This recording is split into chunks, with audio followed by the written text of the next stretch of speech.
Hello, hello. Welcome everyone. Yes, that's right. It is now 7 a.m. May 12th in Australia, right? Yeah. That's crazy. Here in my country is 4 p.m. May 11. So that's different, right? I love time travel. 6 p.m. there in Argentina. Awesome. Dude, I feel so weird, right? I feel like Argentina is just there. How is it 2 hours difference? That's crazy. I would assume it's like 1, not 2. But yeah, hello Laser, hello Firegun, hello Pablo, hello Crispy Applesauce, hello The Real Morningstar, hello Sans, welcome. I hope everyone is doing great today. I hope everyone is doing great today. We were gonna watch. You know what? Let's just go for it. Let's go for it.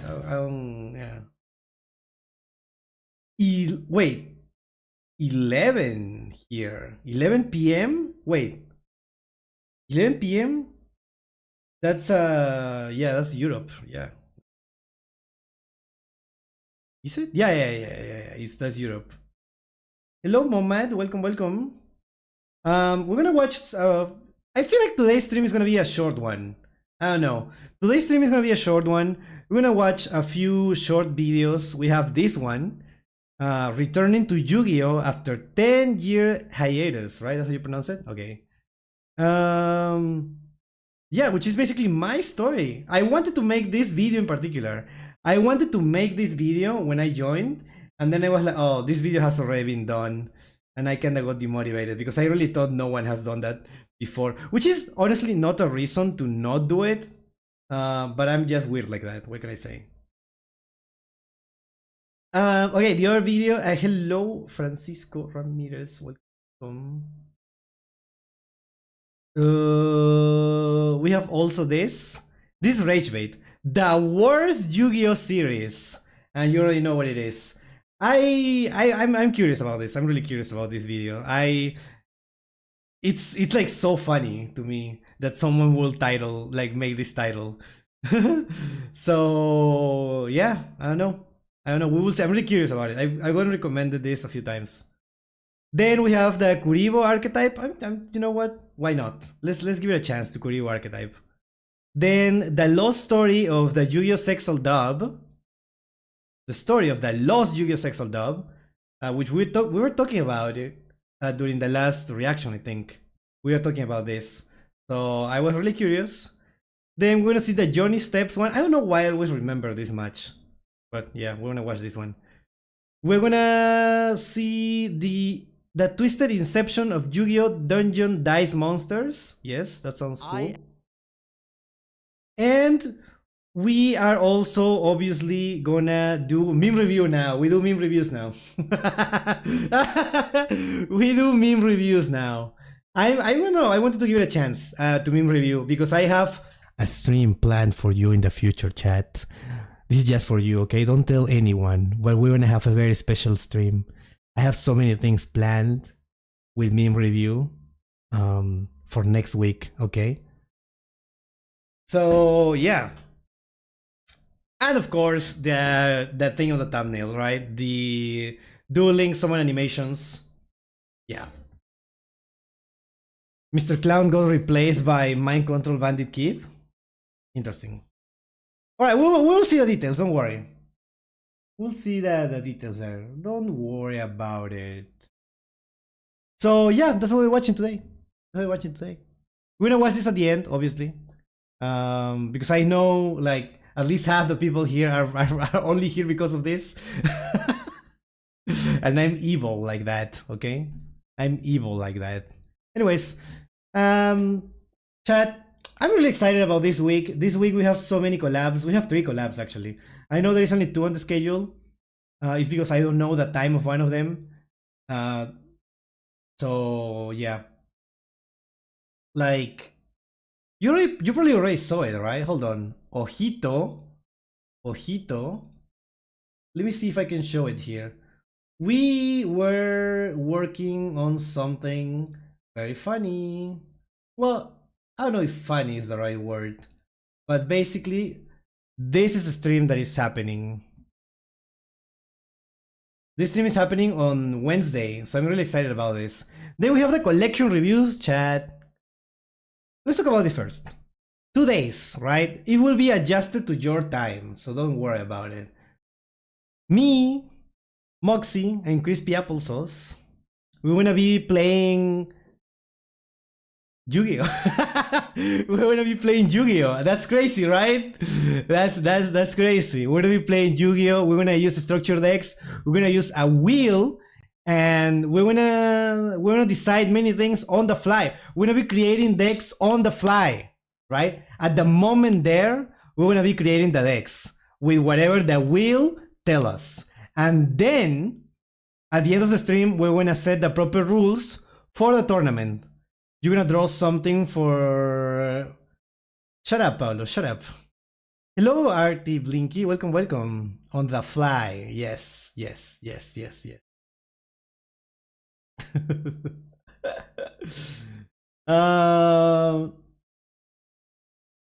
I'm pretty good today. It's also my birthday. I feel old now. Happy birthday, Sans. Happy birthday. Wait, today was someone else's birthday too, right? Happy birthday. Happy birthday. I wish I could sing, so I could sing happy birthday.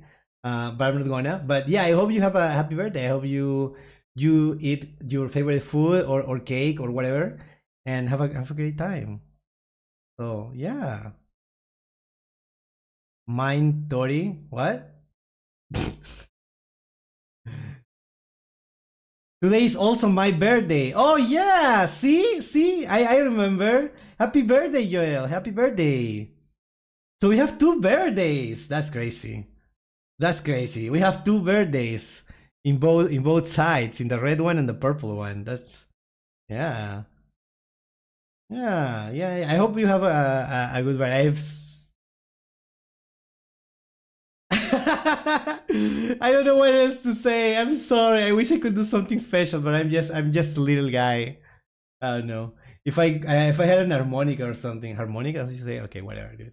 Well, that's the thing, right? That's the thing that we're gonna be doing on Wednesday, and on Friday I will be doing a collection review with my VTuber sister Pirina Clown in her channel. It's already linked in my... I think it's linked. If not, then that day is gonna be linked. I'm gonna share it on the Discord so that everyone can join there, and you can send your collections to my Discord, our Discord. You and me, Chad. You and me. Smiley face. We have a channel called Personal Collections. There you can submit your collection, and we're gonna review it on Friday. On Friday with Pirina Clown. Yes. Yes. Don't worry. I will link it. I will make a post about it. So yeah. So for now, let's just go to the videos. Let me test the audio. So I think I'm gonna get back into Yu-Gi-Oh. Okay. Thank you, bro.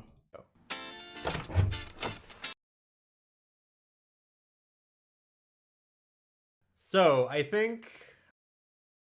Okay, the audio can depict. Well, I think it should be fine. I never heard a happy birthday from anyone so far today.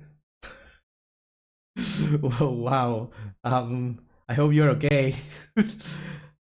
I really do.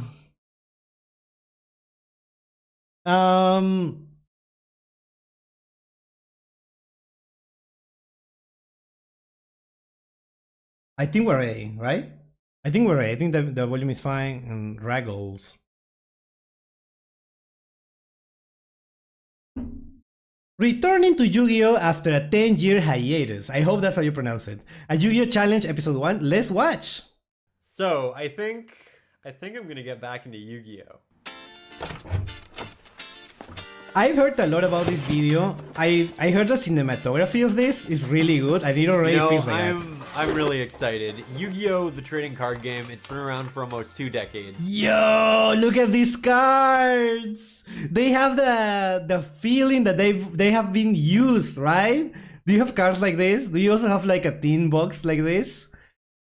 That's so awesome. I'm really excited. Yu-Gi-Oh! The trading card game. It's Look how they look. Do you know what I mean? Fisher, Nobleman of Crossout. Dude, Fisher, OP card. It beats everything.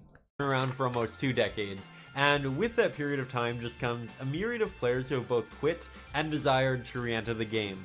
I am one of those players. I'm also a goal-oriented person, and I'm making it my goal to step back into the game. But, okay, hold on. I know no one cares, but dude, this guy is... That's a nice body. I don't know why I said that.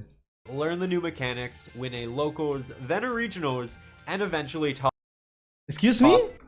Learn the new mechanics, win a locals, then a regionals, and eventually top a YCS tournament. Wow, that's a challenge. Top YCS tournament. That's wow.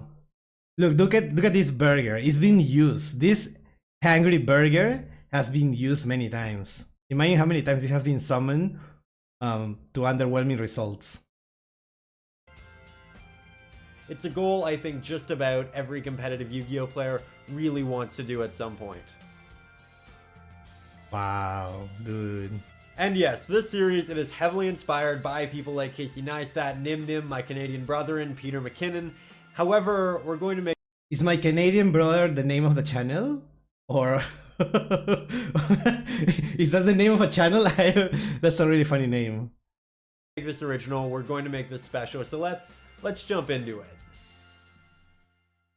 Returning to Yu-Gi-Oh! With Rebels. Dude, this is a video that I wanted to make myself when I got back into Yu-Gi-Oh! Around 6... No, I think it's been more than 6 months ago. I think it's been like 7 or 8 at this point. Wow, it's been a long time. Jesus. Yeah, I mean... This is the type of video that I wanted to make. I don't know, I just never got to it. I just made a short. I think it's funny. I think it's a funny short. Alright, let's see experience. Oh, the thing for me is that I got into masterduel, which I guess is more accessible. At least it's more easy to get into rather than the actual TCG, right? Because you have to invest more money and you also have to invest in, like, you know, going places, interacting with people. That's the hardest part. His editing is so good, right? The editing is so good. This is such a high quality video. Now, I recognize there are a lot of really fantastic channels up on YouTube that do focus on sealed only product and, you know, progressing from there. This channel, this is not one of them. I am ordering singles and I am ordering a lot of them. Based? This video is from 6 years ago. What was 2019? October 2019, just a few months before, you know, everything changed. I wonder what was the meta back then. I'm pretty sure someone knows. Shout out to Simo. Dude, this is so dramatic, I love it.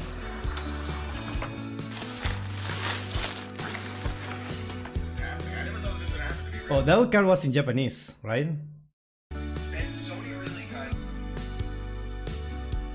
I honestly can't express just how nostalgic it was opening all of these packs of cards. Each one of these had a different memory, a different association with, you know, a best friend that I had 10, 15 years ago, or an experience, or a regionals, or just something so special, and it all came back at once. Okay, I usually don't say these things, right? I usually don't.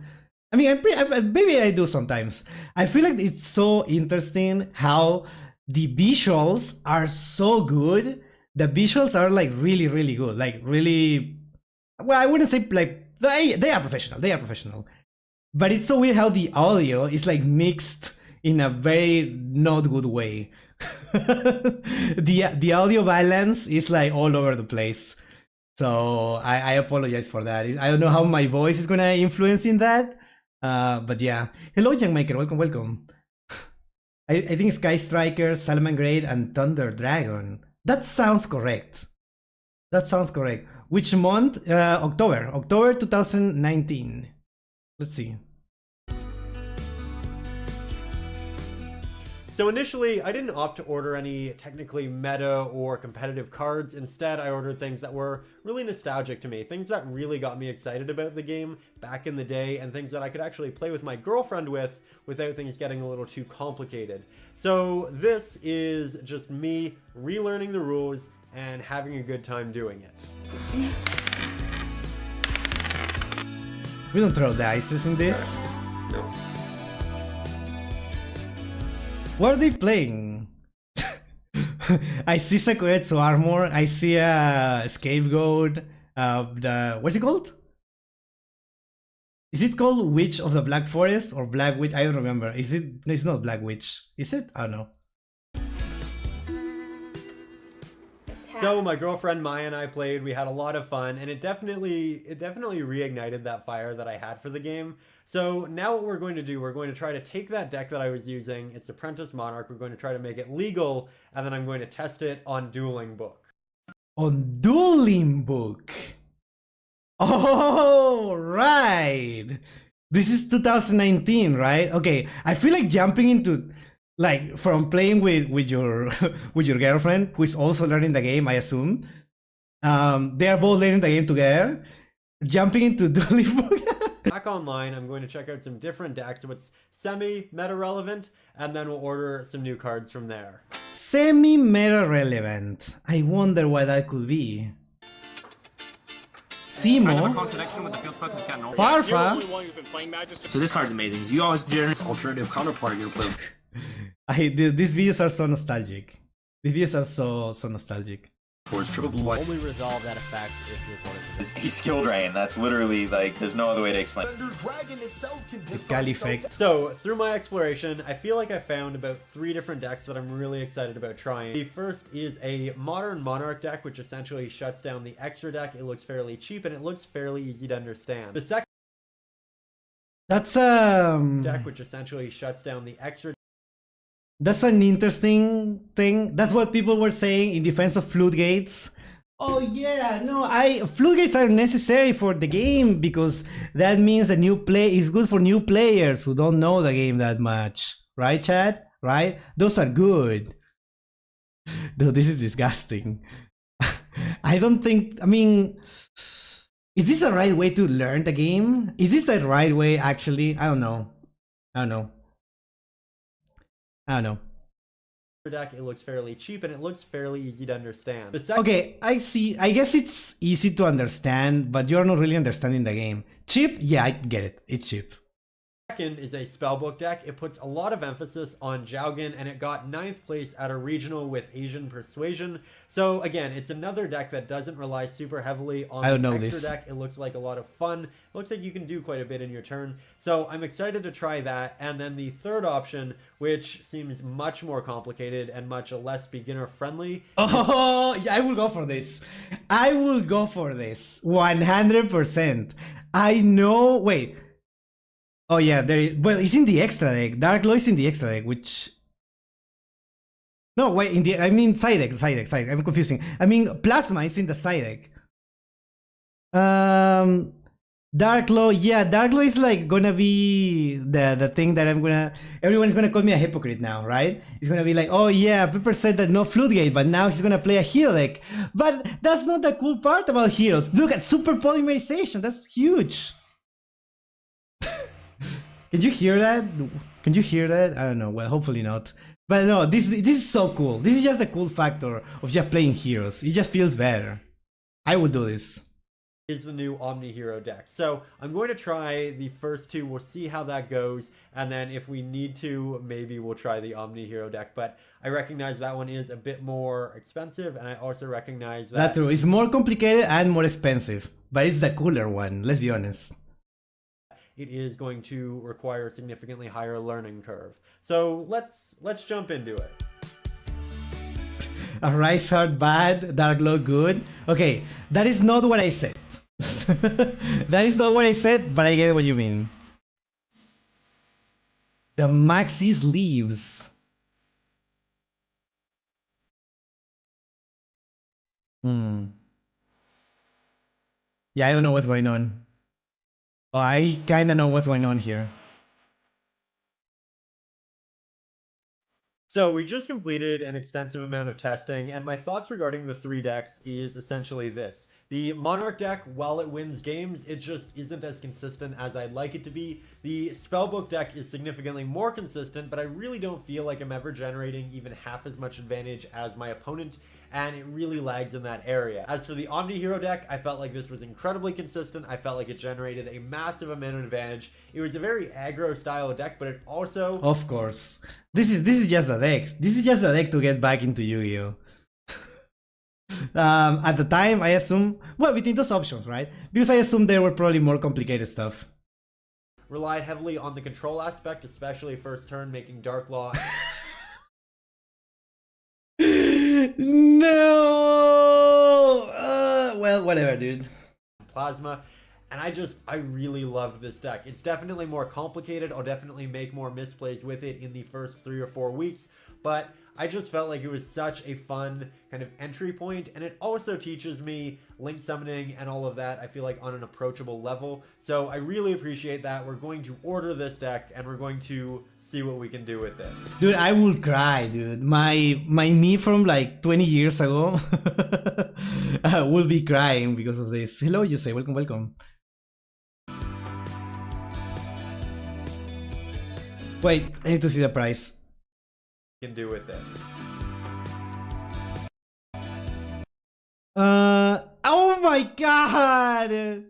Today only $100 Stratos. Korean Stratos. $100. Dude. Dude. Congratulations on your 101 subs. Congratulations. Dude, 100? Wow. But that's probably, I mean, he's looking at the cheaper one. What is this promo? Oh, this is way cheaper. Yeah, okay. Okay, I thought like that was the cheapest one. I don't know about the price, right? But this one, okay, $7, around $7. Yeah, sounds fine. This is, I mean, I don't know if this is expensive now or not. This is $3. Yeah? Yeah. Okay.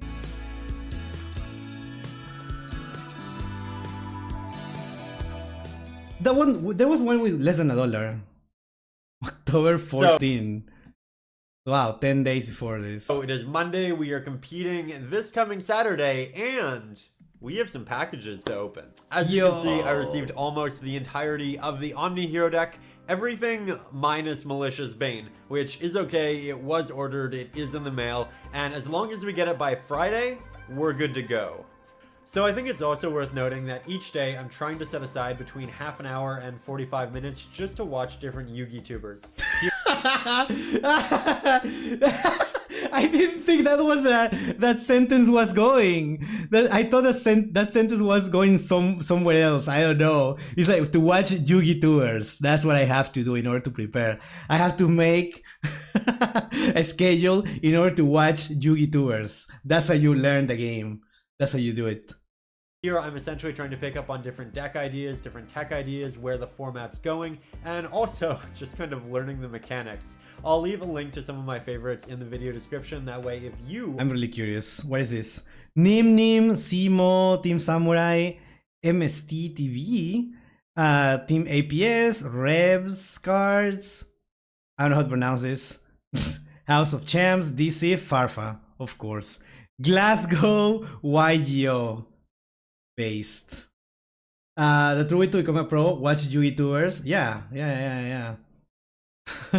We're watching Returning to Yu-Gi-Oh! After 10 years hiatus. You are just like me, you're jumping back into the game, you have access to these amazing resources because that's really what they are. They break things down, they make things really digestible, and I just feel like I'm learning so much so quickly. So dude, these channels look so different from what I know because I just started watching Yu-Gi tours like when I started playing, right, around 8 months ago, and I'm a baby, right? So I don't. They make things really digestible, and I just feel like I'm. What is this? Deceive? It looks so different. 100. This is from. Wow, this was 7 years ago. This was 7 years ago, chat. I'm learning so much. Farfa, dude, I cannot imagine Farfa with 54K subscribers. Wow. Unbelievable. So quickly. So again, Wait, I'm not familiar with this one. I'm not familiar with this one. Interesting. I'll leave some of my Team APS, yes. favorites, just amazing people. Nim Nim. do you know? He's back. Nim Nim is back to Yu-Gi-Oh! Unbelievable. I thought he was done. In the description. Dude, I skip In the those. description. House of Champs, Samurai. Interesting.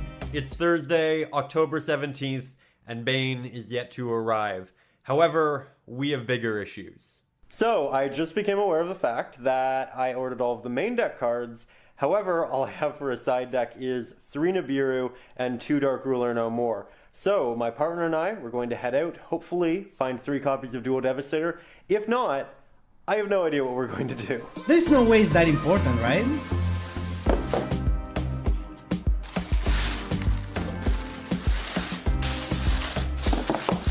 Wait, is this for real? What? Dude, this looks so cool.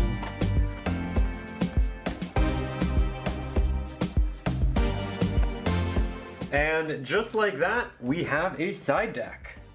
That's So, crazy. Mine, dude, that's a lot of money. it is now Friday morning. Bane has not arrived, and if we don't get it by 3 p.m. today, we're not going to have it. Now, I have formatted the deck to play without it just in case, but it really would be nice. Alright. One last As chance. an update, tomorrow we are playing without Bane. And Let's honestly, go. that's okay. If you're just getting back into the game like I am, I honestly wouldn't worry about bringing the perfect deck to your first tournament. Oh, he's You a should really win. look at this as a learning experience, as an opportunity to go make some friends, get back into the game, learn the new mechanics, and expect that there is going to be a learning curve. So I have no issue with this. I think I'm still going to have a really good time. I like my current list. So Oh my god. I like this comment. I miss when Yu-Gi-Oh! Isn't just meta stern burn OTK cycle. I have bad news for you, Byte. It's always been like that. What you're really trying to say is I miss when I wasn't aware that that was a thing in Yu-Gi-Oh! That's what you're really trying to say. And you know what? I respect that. I also wish I wasn't aware. tomorrow, let's just go, let's have some fun, and let's get back into it. Alright?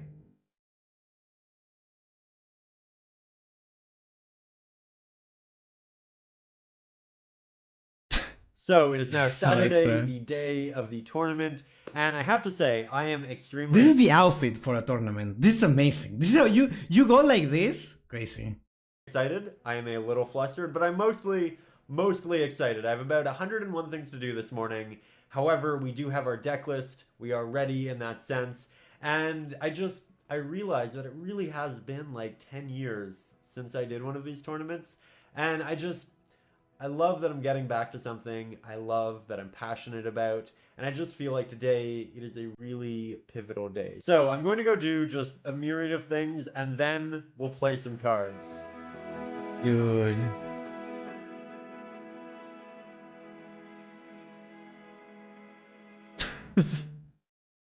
Do you think he's gonna win? Do you think he's gonna win? He's been trying in what's it called?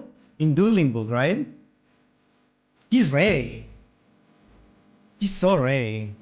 To the mat. The station attached to pop down with attack number 1 with on Stratos and then on your draw. Oh no.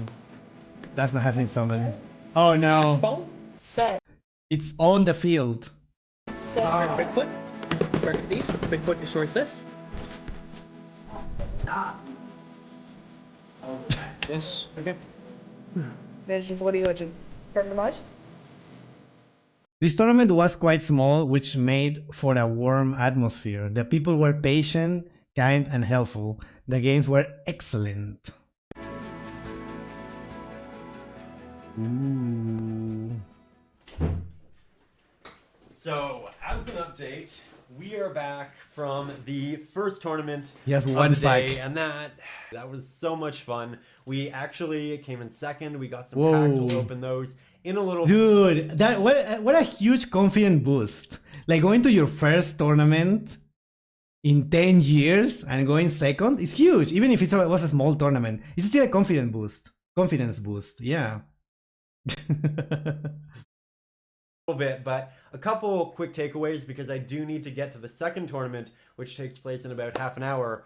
Firstly, super polymerization destroys my deck. Really need to figure that out. Really? Secondly, Altergeist, very, very cool. It won, and it was essentially playing like what I wanted Monarchs to be initially in that playtesting, so I'll definitely look into those for the future. But I'd really like to know that the community that I found was incredibly kind, incredibly patient. Really appreciated everybody who was there, because remember, I am still learning. I am just figuring out the mechanics, making misplays, and even in the competitive setting, they were helping me out. So thank you to everyone I played against. Thank you to everyone who was there.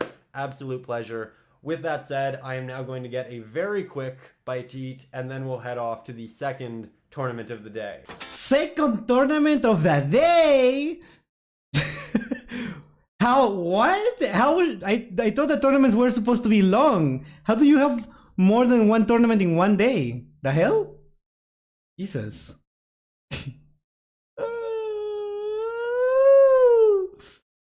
Oh my god, egg. Dude, this looks good. I mean, I know it's just egg, but maybe I'm really hungry.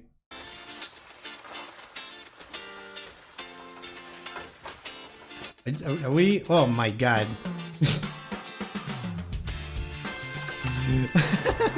What are we doing? Now, my first match at the second shop was against Danger Orchist, and I opened with a pretty generic first turn board of Plasma, Dark Law, and Adoration.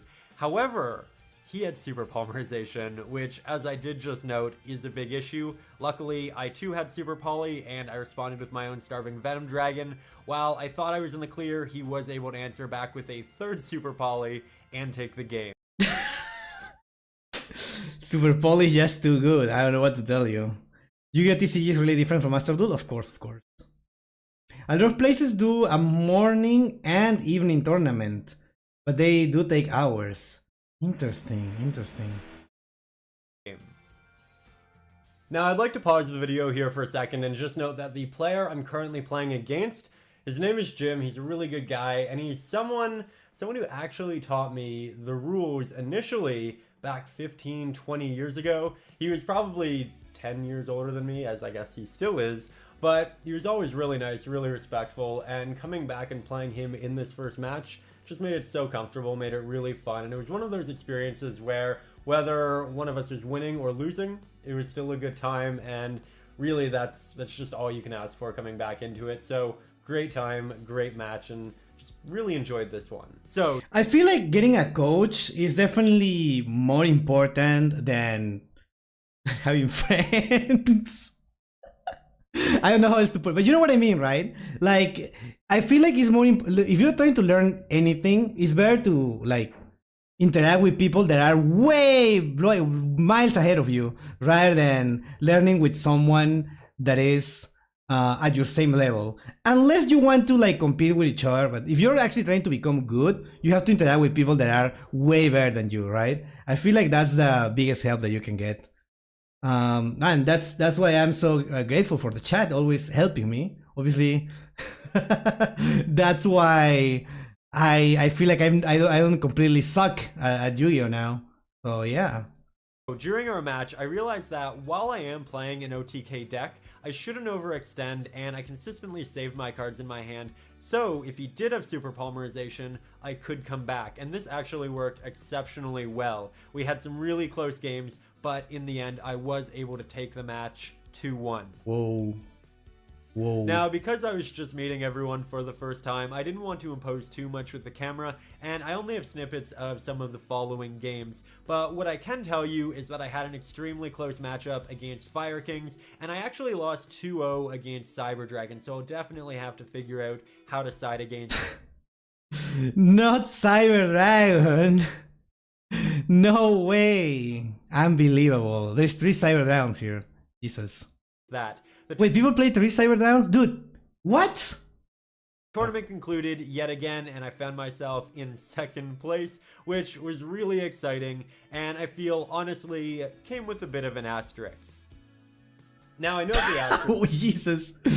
Oh my god, Infinity. because quite honestly, throughout the entirety of the tournaments, my opponents were coaching me. They were helping me out. They were being just good friends in general, and I really appreciate that. But getting back to this, I really didn't expect to do as well as I did first week back. I had a lot of fun, and I'm extra excited about next week because regardless of if Bane comes or not, I do have some changes I'd like to make to the deck and a couple card choices that I think will make it a lot better combo-wise. So really excited to show you that next week, so make sure you subscribe and you hit the bell button, that way you can actually see the videos. You know what? And I know the videos are already up, but I'm still subscribing because that was really awesome. I really liked it. And it's also worth noting, this is a new channel. This is episode 1, and I'm putting a lot of effort into trying to get the montages, the edits, all of that just as good as they can be. It does take a lot of extra time, and if you appreciate that, if you want to, show me that it's worth putting time into that, consider sharing this video with a friend who also really likes Yu-Gi-Oh! Doing that for a new channel, it can just make an immense difference, and I would really appreciate it. But I will see you next week with a new and improved hero deck. I'm really excited about it. And until then, you guys, you have a good day, you have a good week, you have a good next I think my tournament. day is better now. Don't have an outro yet. We'll figure it out. That was an awesome video. Is there anything? Okay. That was an awesome video. I really like this. That's so cool getting into Yu-Gi-Oh! It's like into any hobby, honestly. I don't know why I cannot speak today. That's so, yeah. First video, play button in the background. Okay, crispy apples. Okay.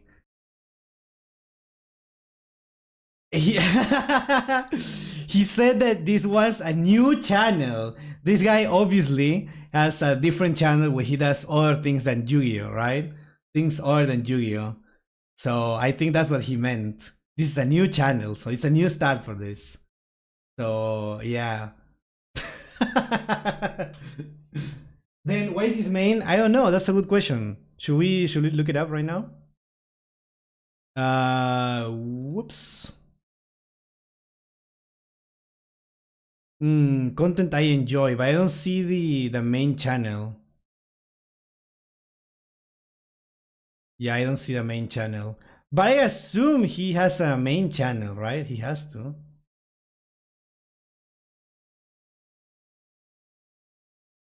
So Well, I know I'm just busting his balls. what a weird thing to say, but yeah. Anyways, that was a fun video. So yeah.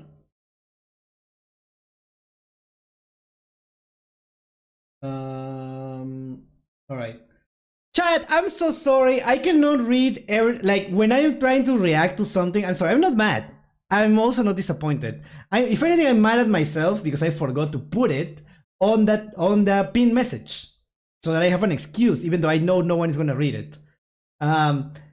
When I'm reacting to a video, I try to keep it like on topic during the video. I would really appreciate it if we keep it on topic and we talk about other videos that we can watch after. I feel like that's better for everyone. It also makes for a better video that I can post later. And yeah, I'm sorry that I feel like I care a little more about. It sounds like I care a little more about the video that I'm gonna upload rather than thank you, Evox VTuber. Thank you.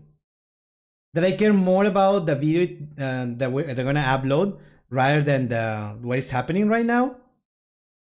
But I'm really trying to put it in. No, I love comments when they are about the video. When they are about the video, that's amazing. I'm not scolding you. I'm not mad. I'm not. I just wanted to let you know, right? We have rules, but I know no one reads the description anyways. So I don't know how else to do it. We'll get there one day. if you want to help me with this, I know most people know here, but if you want to help me with it, I would appreciate it for the people who know, right? Tell that to the people that are commenting things outside the topic. Just let everyone else know. Thank you, Pablo. That, hey, by the way, Pepper is reacting to something. He's gonna, I don't know, dude. What can you say to the new viewers that are coming and want to share stuff? I can be like, oh yeah, you can suggest it there. Like, answer the questions, right? For me, I would really, really appreciate it. Because if I could get into reply to everyone, but that would make the video last like way longer, and then I would have to edit it and edit more. So yeah. What's the current argument? Oh, hello, Sunny. I'm basically saying how it's important that when we're reacting to a video, we should keep it on topic so that then I can upload the video without too much editing, right? And we can talk about other videos, be in between videos like we're doing right now, right? Not argument, just reminder to stay on topic during reactions. Yeah, the thing is, like, I know some people don't know because they are new, right? So what I'm asking, if it's not too much to ask, is like the people who already know that there are the regular viewers that are in the chat to let the new ones know, right? That, oh, Pepper is like, he's gonna keep it on topic, but he's gonna reply to it after this reaction, right? Yeah, let's try to be nice to the new viewers that don't know the rules. The short version is please remain on topic showing because it's funnier clips for the editor, or would you rather all wait? What?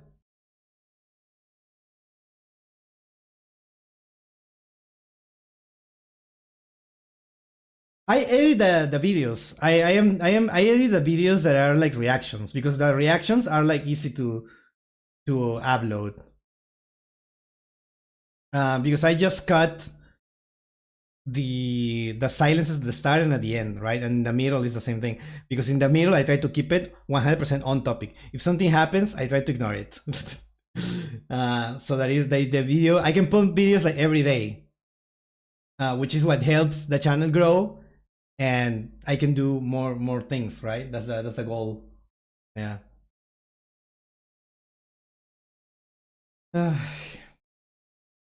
Everything was also uploading new videos too, like ranking every main protagonist, most shocking loss. You versus Johnny Step, what pointless duel. I don't like it back then, and didn't watch along. Didn't change my opinion. It still sucks. It's a silly one. I don't know why I like it. Like Johnny just gives up when he learns about Yugi is a duelist who defeated Pegasus. Yeah, it's dumb, right? It's dumb. It's really dumb. Alright, I think I did a Discord verify. Nice. Nice. Welcome to the Discord. Just remain on topic. If it's easier to fix otherwise, the ball will take longer. More work for the VTubers. Yes. Thank you. Thank you, Sunny.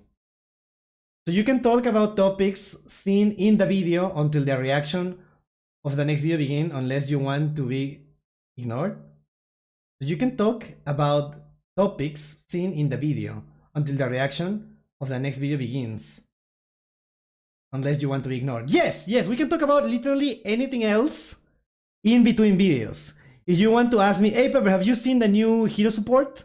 The new Destiny hero cards? And in between, if you want to talk about the new card or the new ban list, right? New ban list just came out, Pepper, new ban list. Oh my god.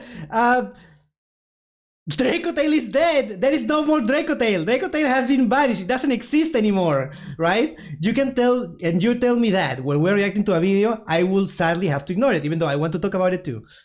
If you tell me about that during the like right now, in between videos, when the video is not playing, right? The video is over, like it's already done, right? We can talk about the ban list, and we can talk about how we basically live in a rotating format when Konami just decided Dracotail, it doesn't exist anymore. Play something else. Don't play literally anything but Dracotail, right? We can do that, right? And then when we start the next video, we try to keep it on the next video. And it's not your fault, chat. It's not your fault. You're new to the chat, so you didn't know. So I'm not like complaining. I'm not like being trying to be mean or anything. I'm just trying to ask for help of the regular viewers to let the new viewers know that that's the case, so they don't feel ignored. Because I don't try to ignore you on purpose. It's not like I want to ignore it. It's just like that's easier for content making, rather, I guess so. Pepper the Stratus I have is a signed promo from a giveaway I won from Team Samurai. Whoa! It's from a Majestic Dragon tin that also came out with, at the time, a good ritual card, which name I forgot. Okay, that's awesome. Dude, that sounds really cool. The Summon Skull support was cool. Yeah, that's Summon Skull, right? Summon Skull. What was it? I don't remember much about it, but yeah, I saw it. Play cool tune. Yeah, play cool tune. Think about it from the streamer's end. They will have to do more work when they busy recording live and editing. As a viewer living their lives, you wouldn't want to repeat 8 hours when you can just... Yeah, exactly. That's also true, right? Doesn't want to ignore you, you choose to ignore you. He's ready. Okay, now what? Well, now what? We go into this video. Hello, Turindos, welcome. Do you see the Marvel Rivals new character gonna be a dinosaur? Wait, really? Wait, really? Or is that just a complete change of topic? Really? Send me a link, Pablo. Send me a link right now. I'm really curious now. We're gonna react to Marvel Rivals. Send me a link right now, Pablo. I really love his videos. Have you heard of a channel called Renegade Redoer? No, I haven't. Thanks, Dad. I mean, for example, how in Duel Link Konami limit the FTKs of the Destiny heroes to make it unplayable, so that moments later you can release new Destiny hero support to make FTKs in the TCG. Well, Duel Links and TCG are completely different games, right? They just share card in commons, but they have different rules, they have different metas. They didn't even share the same cards, right? Duel Links is so far behind. So they are not comparable. They are just different things. Thank you, Pablo. What is this?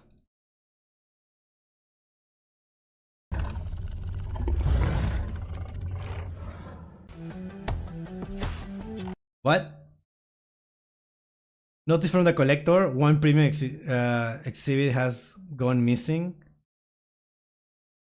And that this doesn't mean that it's a new character for the game, right? It's just like a... It could be whatever, honestly.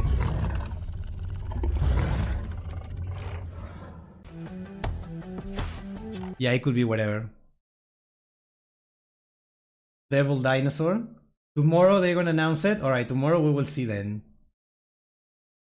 Oh, Pepper, I said that a literally few minutes ago TGS posted a video about armed dragons. Yeah, I think we're gonna watch that instead of the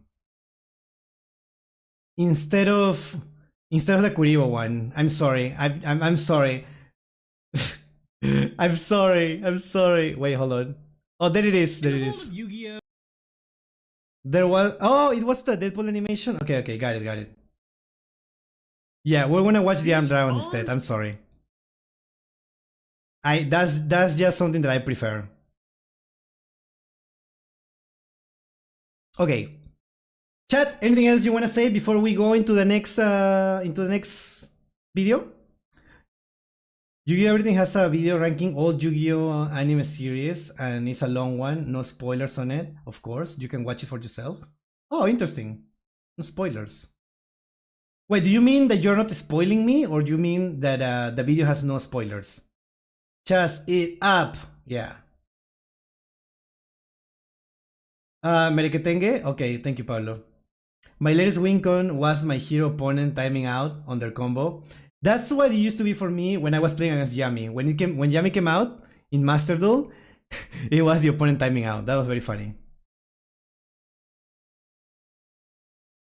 Alright, chat. Let's go to a little ad break before I just realized that we have been here for almost an hour.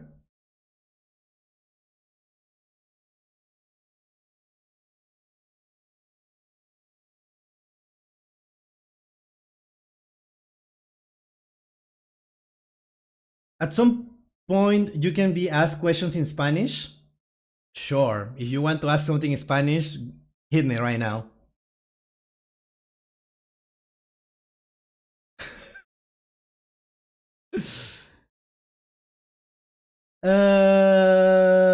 Okay. Renegade Redoer is a guy who talks about random topics about Yu-Gi-Oh! Like card design.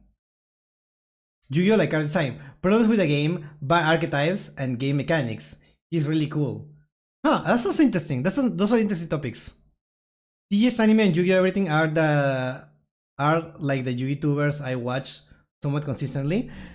Yeah, I mean, that's the type of videos that I like. I like how TGS Anime in particular. I like Yu-Gi-Oh! Everything too. Yeah. Hold on. You're Spanish? What? I'm not Spanish. I just speak Spanish. I'm Peruvian. I don't know if you ever heard about Peru. It's a country that is in the south of America. Very far south. But no, I'm not Spanish. ¿Cuál es tu monstruo favorito del arquetipo Cyberdragon? So, what is your favorite monster from the Cyberdragon archetype? Cyberdragon archetype. Monster. My favorite card is Power Bond. Why am I replying on English? Mi monstruo favorito probablemente sea Chimeratic Fortress.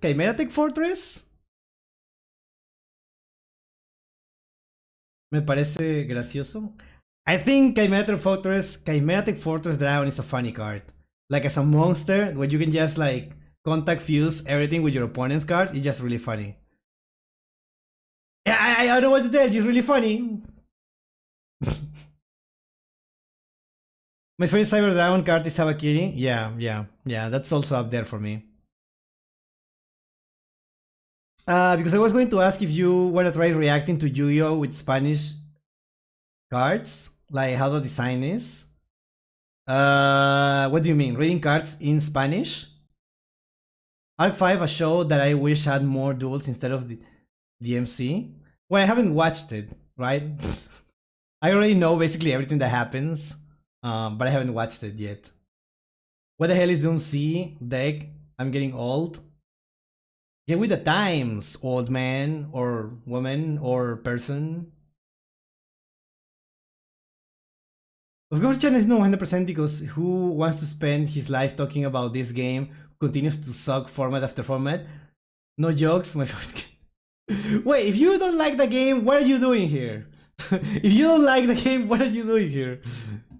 I can't stand Yu-Gi-Oh! Everything, not because he is bad, it's just because I can stand his whole censorship thing. Like Dylan, he's a cool guy, but those videos are my kryptonite. What? Censorship? I don't see. What? I don't know what you mean. Do you watch the Alistair episode? I don't watch the anime. The anime that is on YouTube, that one, I just didn't like the one that I just really hated the Sky Striker one. I was really excited about it. I watched it and I thought it was ass. So I just lost faith. But maybe one day we'll watch all of it. Who knows? You know how Yu-Gi-Oh! Has Japanese, English, German, Russian, and are all designed different? What do you mean design different? What do you mean design? If they have Yu-Gi-Oh! Videos in your region? It's the same game. The cards are the same. They just have different names. And they are in different languages. Inca Cola is better than Coca-Cola. I prefer Coca-Cola. Inca Cola is good, but I prefer Coca-Cola. I don't know what to tell you. Yeah, Germany version had 2 different openings from 5 days. Oh, you mean the anime? The anime had different different versions.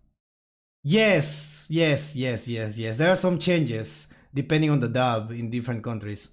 So yeah, in the Latin American version, that is the one that I watch. Yeah, it's different. It has the same opening as the English one, which is "Get Your Game On." We also had "Get Your Game On" in the Spanish version, but it was also in English, if I remember correctly. I could be wrong, but I'm pretty sure it was in English. I don't know if you noticed, but Pepper can understand English Yu-Gi-Oh videos? Yeah. What I mean is that this whole against censorship makes me not like Yu-Gi-Oh everything. Oh, you don't like that he's against censorship? So you are in favor of censorship and you don't like when all people are against censorship? Interesting. Or do you just don't like how against he is against censorship? Me personally, I mean, Twitch, Twitch their own, right? I watched the video not because of what's better or worse. I just think it's interesting to see the censorship, right? How it was changed. Independing of what he thinks, if it was good or bad, I just think it's fine to see how different it was, right? That's it. You done English and Japan so far, but how about the other countries? I make content in English, right? We are playing a Japanese game, right? It's a Japanese franchise, but I make content for an English speaking audience, right? Sometimes I can say something curious about the Spanish side, but my content is for people who speak English, right? If you, there is no right way to say this. Basically, that's the content is in English. I don't know what to tell you. Why would we talk about something, those languages that we don't understand, right? I prefer the uncensored ones because they censored Yugi's mom in the anime. She showed him in 3 episodes in the anime, but 4 kids got her. Yeah, and that is weird, right? That is weird, and I want to know why, so we're gonna watch a video about it. And you're curious to hear the dub? And don't worry, they have English subtitles, right? Do you want me to watch Yu-Gi-Oh in Spanish? I already watched it in Spanish. It's alright. I don't know what to tell you. I feel like dub is way better thing sub. Makoto the Summoner, thank you so much for the sub. Welcome to the stream. I do refer to different words games that the cards had depending on the language, like Verga del Mago in Italian. Oh yeah, like the Pearly Rechoncho, right? Rechoncho. Such a funny name. We can do that. If that's what you mean, then we can do that. We can talk about cards in different languages. Do you know how Sky Striker Ace Ray is called Ass something? Because Ace is just ass in German. That's really funny. Yeah, put the idea in the Discord. Yeah. We can do that.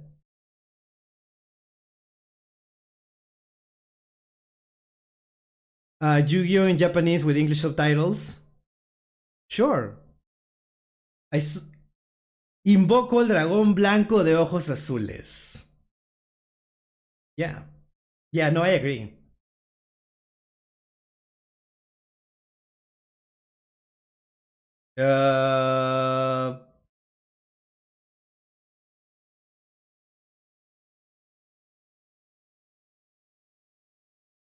I'm gonna have a crash out. One theory why Yugi's mom got caught was because they just saw her as not important. That's dumb. That is such an absurd thing to do. Because there were a lot of things that weren't important in the anime. So I don't know why they decided to cut that one in particular. Alright, dude. Let's just watch this. No, wait. No, the mom one? Oh, this is the video of the mom. Okay, let's watch the video of the mom since you already mentioned it. Hello, everyone. It's Dylan from... Alright. We really spent 20 minutes talking about whatever. That's awesome. I love it. Pakapu? That's wrong. Oh! Chat! I asked my... Can you believe my brother knows a little bit of Quechua? I didn't know my brother knew a little bit of Quechua. But apparently he has a lot of friends who know that. So he told me that I thought I was Kapak Apu, right? And some people say Kokakapu. It's not Kokakapu. It's pronounced Hapak. It's pronounced Hapak. So I want everyone to shut their mouth, okay? You don't know what you're talking about. I also didn't know. No one knows because no one speaks Quechua, right? No one cares. But it's pronounced Hapak. Okay? CCAPAC. Hapak. It's not the best pronunciation, but it's definitely not Kokapak. Alright. Hello, Titan. Welcome, welcome. I'm gonna watch a video about censorship. I'm gonna... Wait, I checked you and for Mother's Day... Huh? Wait, I checked for you and for Mother's Day they have a rating best moms in Yu-Gi-Oh! There's more than... one? I think the Latin Spanish dub call it Kapak Apu, not Hapak. So even the closest dub got it wrong. I also thought it was Kapak. Because Kapak is also a word in Quechua, but it's different. That is one of the native language, native Peru languages? Yes. Yes. Yes. There is a lot of cultures in Peru. It's a very multicultural country. Quechua was one of the main languages because it was the main language of the Incan Empire, which was, you know, the big boys. The big boys. So a lot, that's why Quechua is one of the most common ones. But there were a lot of them. I made an archetype about Alice in Wonderland and posted in your server. Make sure to give it a look when you're done. Yeah, don't worry. I will check it. I will check it later. A video in the top 10 moms of Yu-Gi-Oh! Can't decide which one give you. Okay. Okay. How far are you into 5 days? I only watched the first 3 episodes. We do have Crunchyroll in Australia. I just don't have an account on it.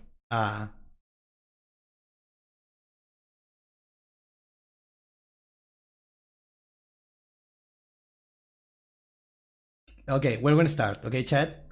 So remember, let's try to keep it in topic while the video is playing. When we're done with the video, or let's try to keep it in topic while we're watching the video. Even if I pause it, I'm gonna talk about the video. And when the video is done, we can talk about anything else. Okay, so yeah. The most bizarre censorship in Yu-Gi-Oh! Let's watch. Hello everyone, it's Dylan from Yu-Gi-Oh! Everything, and welcome back to another Yu-Gi-Oh! Video. This time, I'm going to be starting maybe a brand new mini-series. It might honestly just be a one-off video. Genuinely, it's just a video that I want to make, and it's a topic that I want to discuss with you guys, because I'm going to go over what I believe is the most bizarre censorship that we have ever seen in the English dub in the history of Yu-Gi-Oh!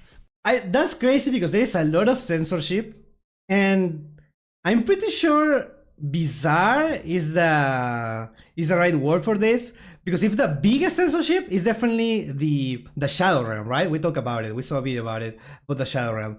But this is one that is bizarre, so it's a weird one, right? We understand, as fans of the show and fans of the franchise, that the English dub has censored a lot of different things. They've censored storylines, they've, changed storylines, they've cut out scenes entirely, and whether you're referring to Duel Monsters, GX, 5D, Zexal, Arc 5 Reigns, it really doesn't matter. This is something that we're all used to as Yu-Gi-Oh fans, we understand it happens. The English dub has a little bit of a different target audience than the original subbed version, and while I know it annoys a lot of people, it just is what it is. But this was a censorship, going back to the original Duel Monsters, that I really have no idea why it happened. Right, there's a lot of censorships in Yu-Gi-Oh! That I wonder, we have been saying the same thing for 10 minutes. I want to know what it is. we understand why they happen. We understand why guns were removed. Even though maybe we don't necessarily agree with them, we can understand why guns and violent objects like that were Yeah, that's an interesting point. See how there are some things, like literally what he's saying, right? Like the guns, or like people dying, or like violence, or like sexual stuff, like needed to be censored because that's what, like, it's not that they needed to be censored, it's just like 4Kids had a vision of what the show was meant to be and for what target audience, right? So those are things that make sense. removed and replaced with finger guns. Obviously, it's the big meme. We can understand why the concept of death was removed and replaced with a shadow realm, even though, you know, that's a whole nother debate for a different video, because the concept of the shadow realm and eternal suffering is almost worse than the concept of death itself. But we understand why changes like that were made. When Pegasus is getting the eye shoved into the socket and they remove the blood, we understand why that censorship happens. When localization changes are made and food changes to more American and Western food, like ham. Okay, that is something that I understand, but I still feel like it's super dumb. How they just say they are eating, like, I don't know, rice balls, and they're like, this jelly-filled donut is so good. Like, that's dumb, right? But I can understand where they are coming from, right? But I feel like, I don't agree. I think it's dumb, but I can at least see some kind of argument be made. I still disagree. I think it's still dumb. Burgers. We understand why those changes are made. But this is a decision that I really cannot think of any legitimate reason as to why it was made. And it's something that I definitely do want to discuss with you guys, and I want to hear your thoughts on this, because I know there are a good amount of people that don't even know this is a thing. And based on the thumbnail, you already know what I'm going to talk about. And that's the fact that Yugimoto has a mother. And Yugimoto... What? What? She's actually in one episode. I don't remember which one. I think it's the second episode, actually. I think it's when the grandpa is in the hospital, she is there. But she doesn't have a single line. She's just there. And it's never mentioned again, as far as I know. But she is in the dub. She's just sitting there for like a few frames.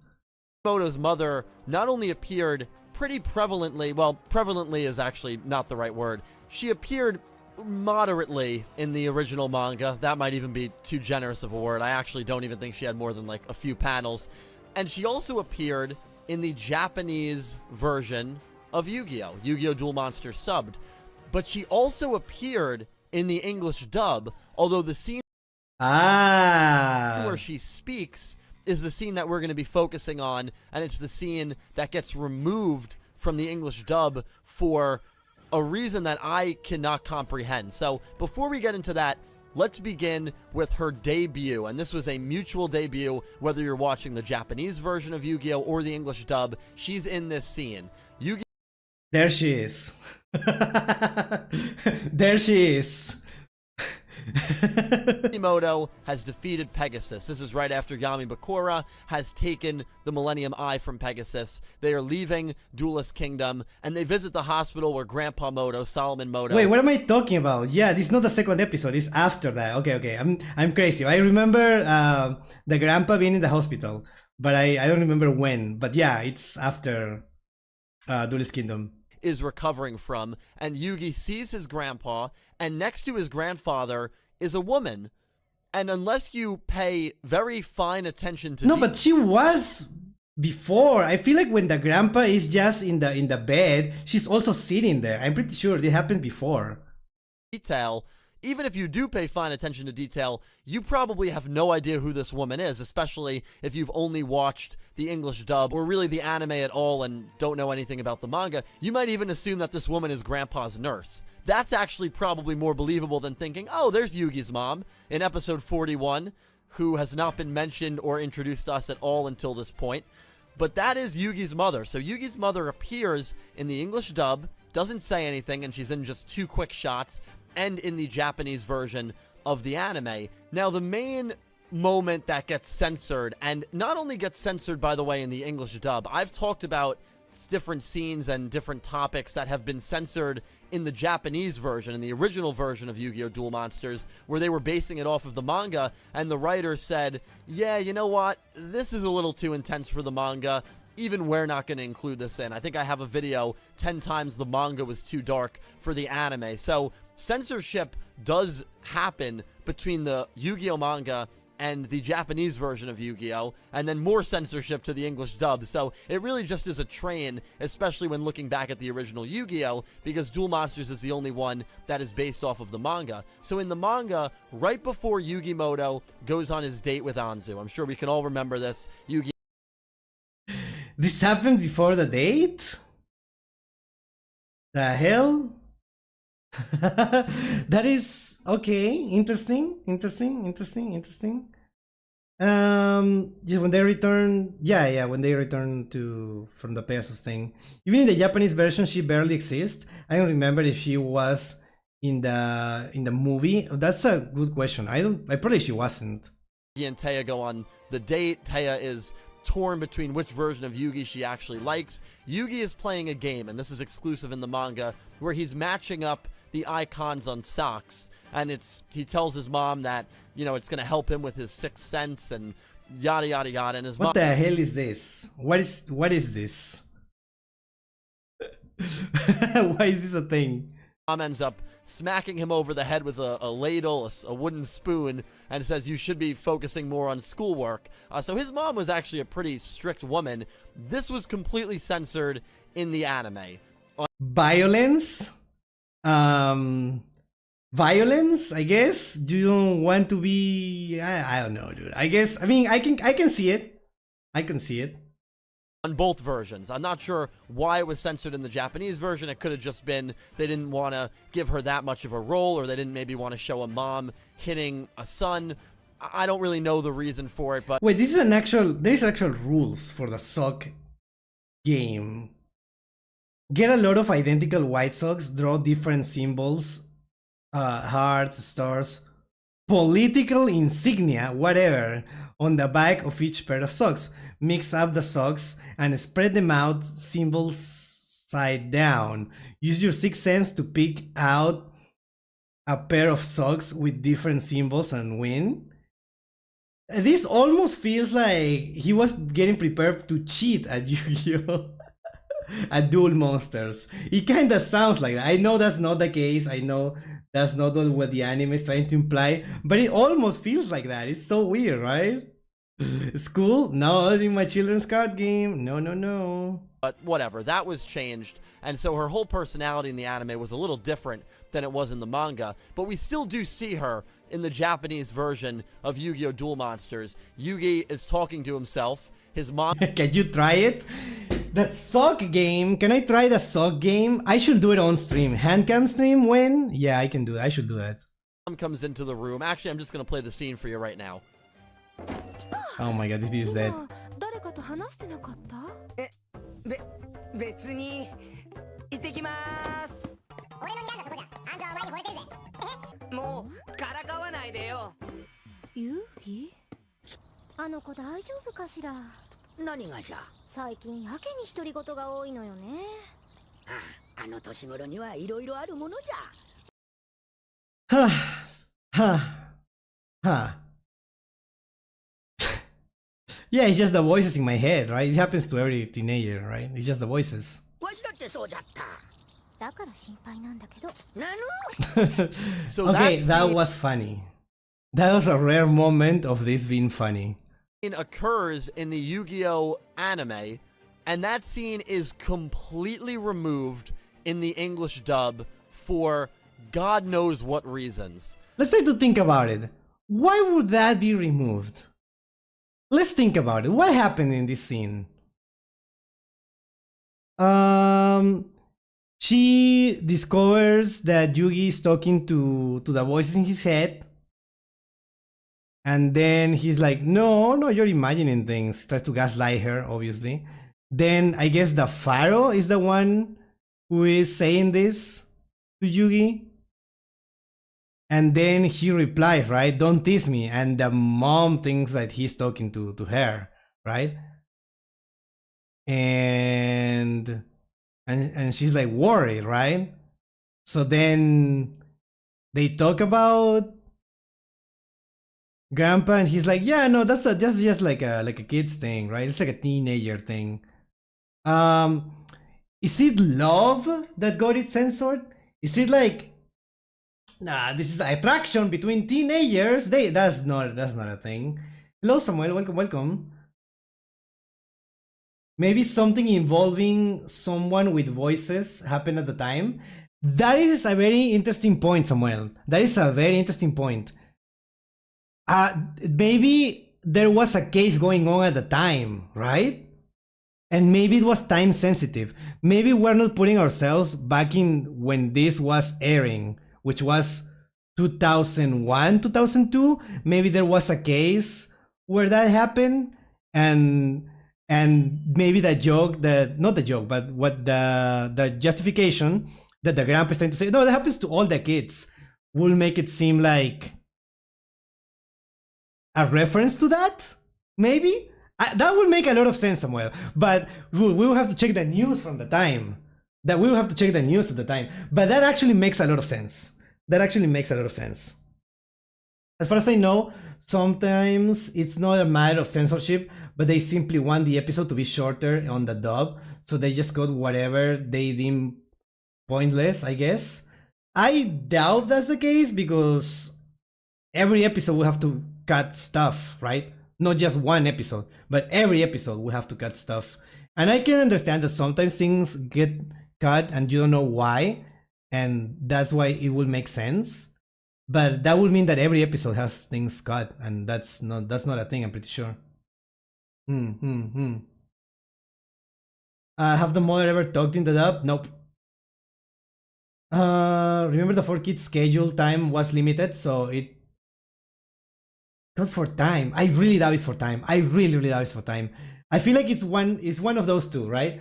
What Francisco said, which is that maybe they don't want like romance between teenagers, which is weird. But I can see 4 kids doing that, even though I feel like it's fucking dumb. I feel like that's absurd, right? But I can see it happening. I can see it. What makes more sense to me is what Samuel said, that maybe there was a case of something in real life involving voices in their head, and they were like, no, we couldn't even joke about that. Yeah, I feel like that would make sense. Let's see what the Yugioh Everything theories. So that scene occurs in the Yu-Gi-Oh anime, and that scene is completely removed in the English dub for God knows what reasons. And I'm going to go back to my previous point. We understand why guns were removed. We understand why blood and violent scenes and actions were removed. This is something that I genuinely feel is just the most bizarre censorship in the history of Yu-Gi-Oh!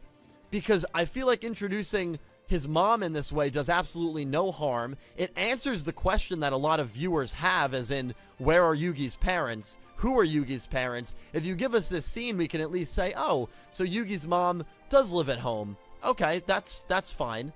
Again, I don't understand the reasoning for cutting it.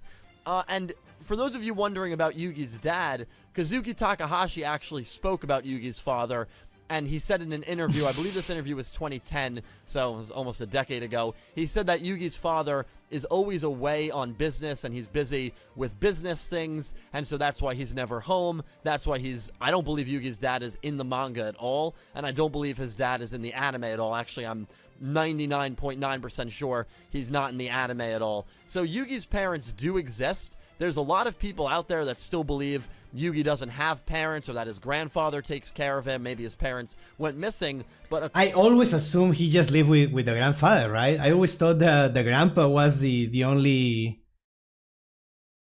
one taking care of him, which is weird, I guess, because he just was in the card shop, right? He doesn't sound like that. I never heard the JP dub. It scares me. Yeah, it's a little weird. It feels weird, right? When you're like so used to some voices and you hear like the original one and it's like way different. It's weird.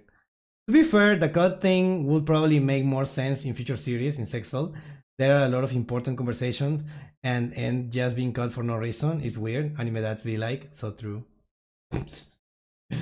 One idea is they probably thought that the mom thought Yugi was doing something with the socks.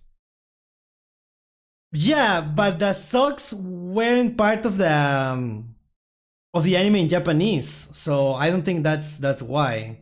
In this the socks had nothing to do with it, right? There was no socks game. It was only in the manga. But that would make sense if it was also in the Japanese version. But I don't think so. The strange part is that you see other animes, they have the mods still in video, like Pokemon or Vanguard. Oh yeah, sometimes they like call them. Yeah. I mean, Yugi talking to himself about Tea.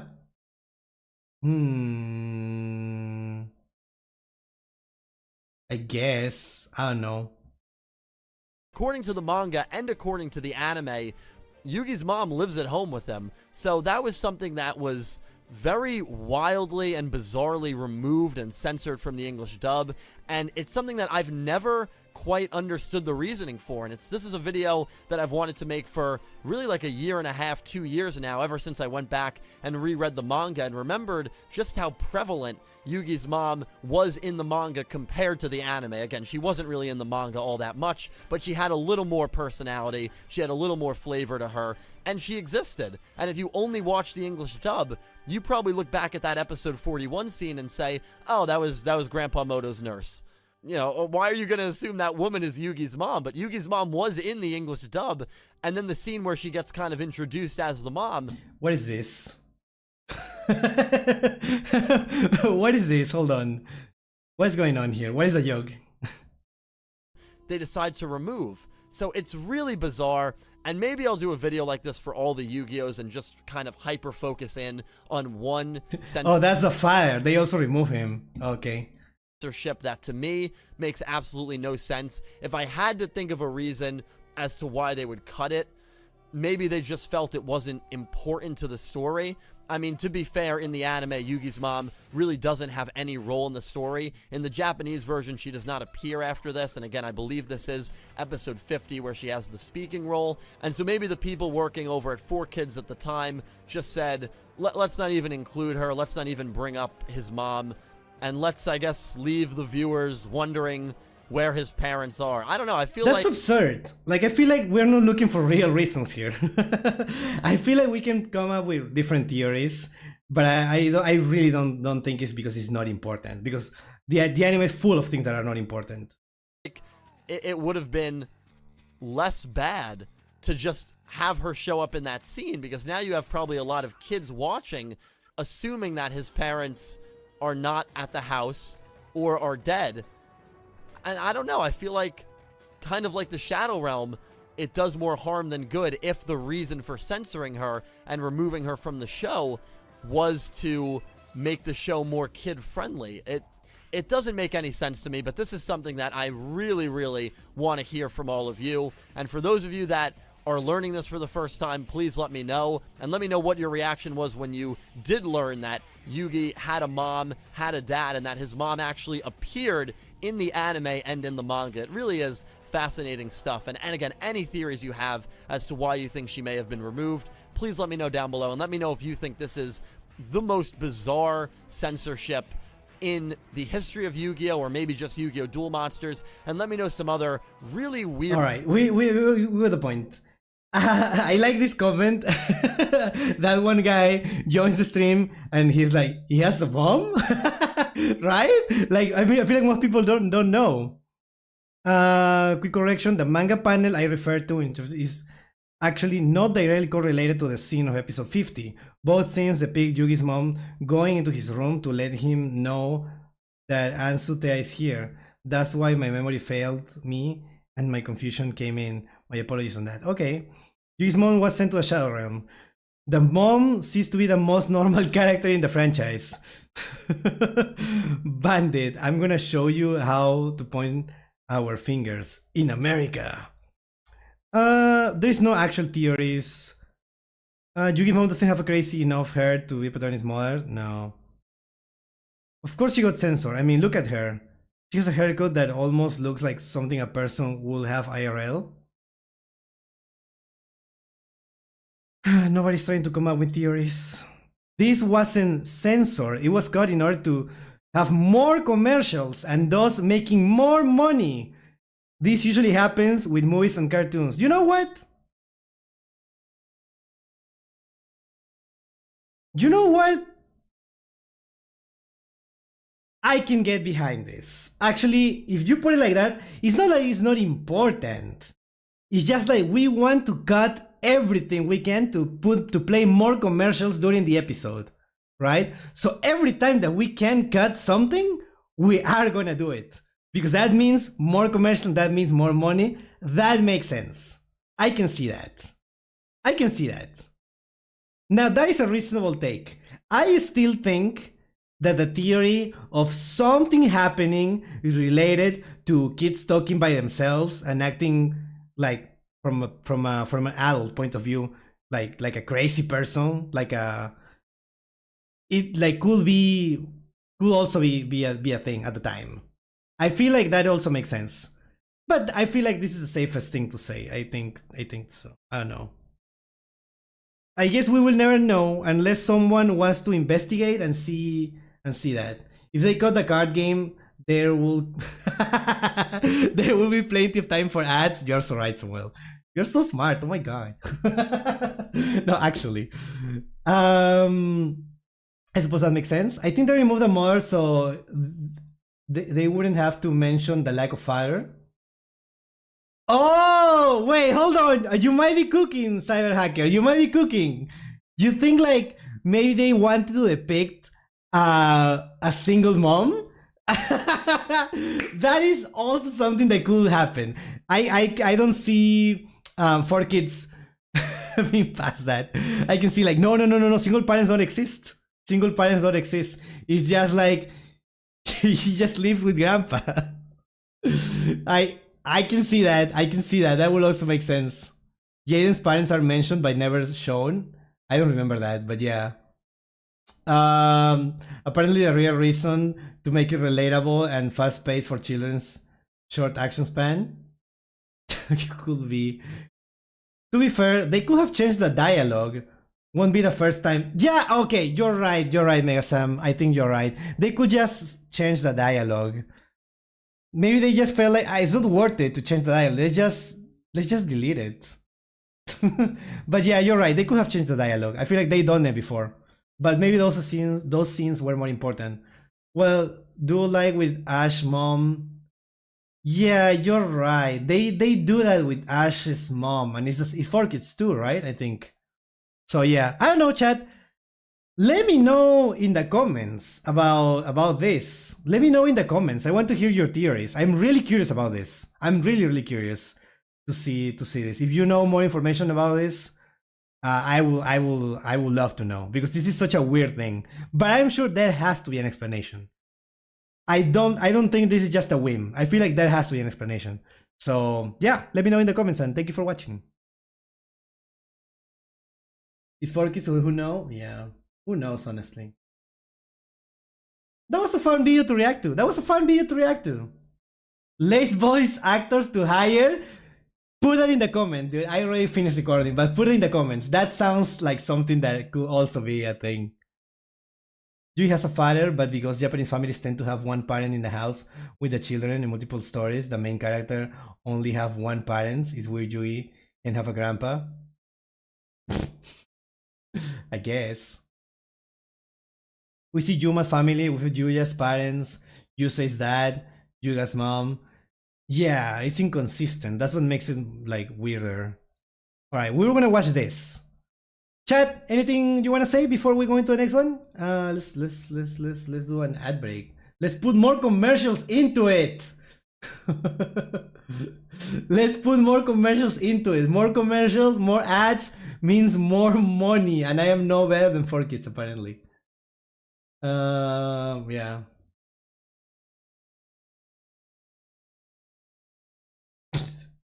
This is so funny.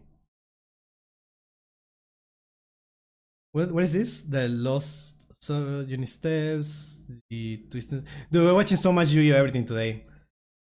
That wasn't my intent. Java do. Really fast, I found Ruggles' original channel. It's Stay Creative painting with Ryan O'Rourke made in 2009 with almost 400k subs. Okay, well that makes sense that guy was so good at editing. He already was a YouTuber, right? With everything. Yeah, that makes sense. Thank you so much, Simon. R5, my favorite Japanese series. Interesting way of putting it. The worst case of lack of family is Yusaku from Yu-Gi-Oh! Brains. We know the family situation of most of the cast, but not from the protagonist. That's interesting. The worst Yu-Gi-Oh! Series. This sounds like rage bait for a lot of people in the chat, so I just wanted to see what Just a Tree guy is cooking here. So let's watch. Oh boy, I already hear the music.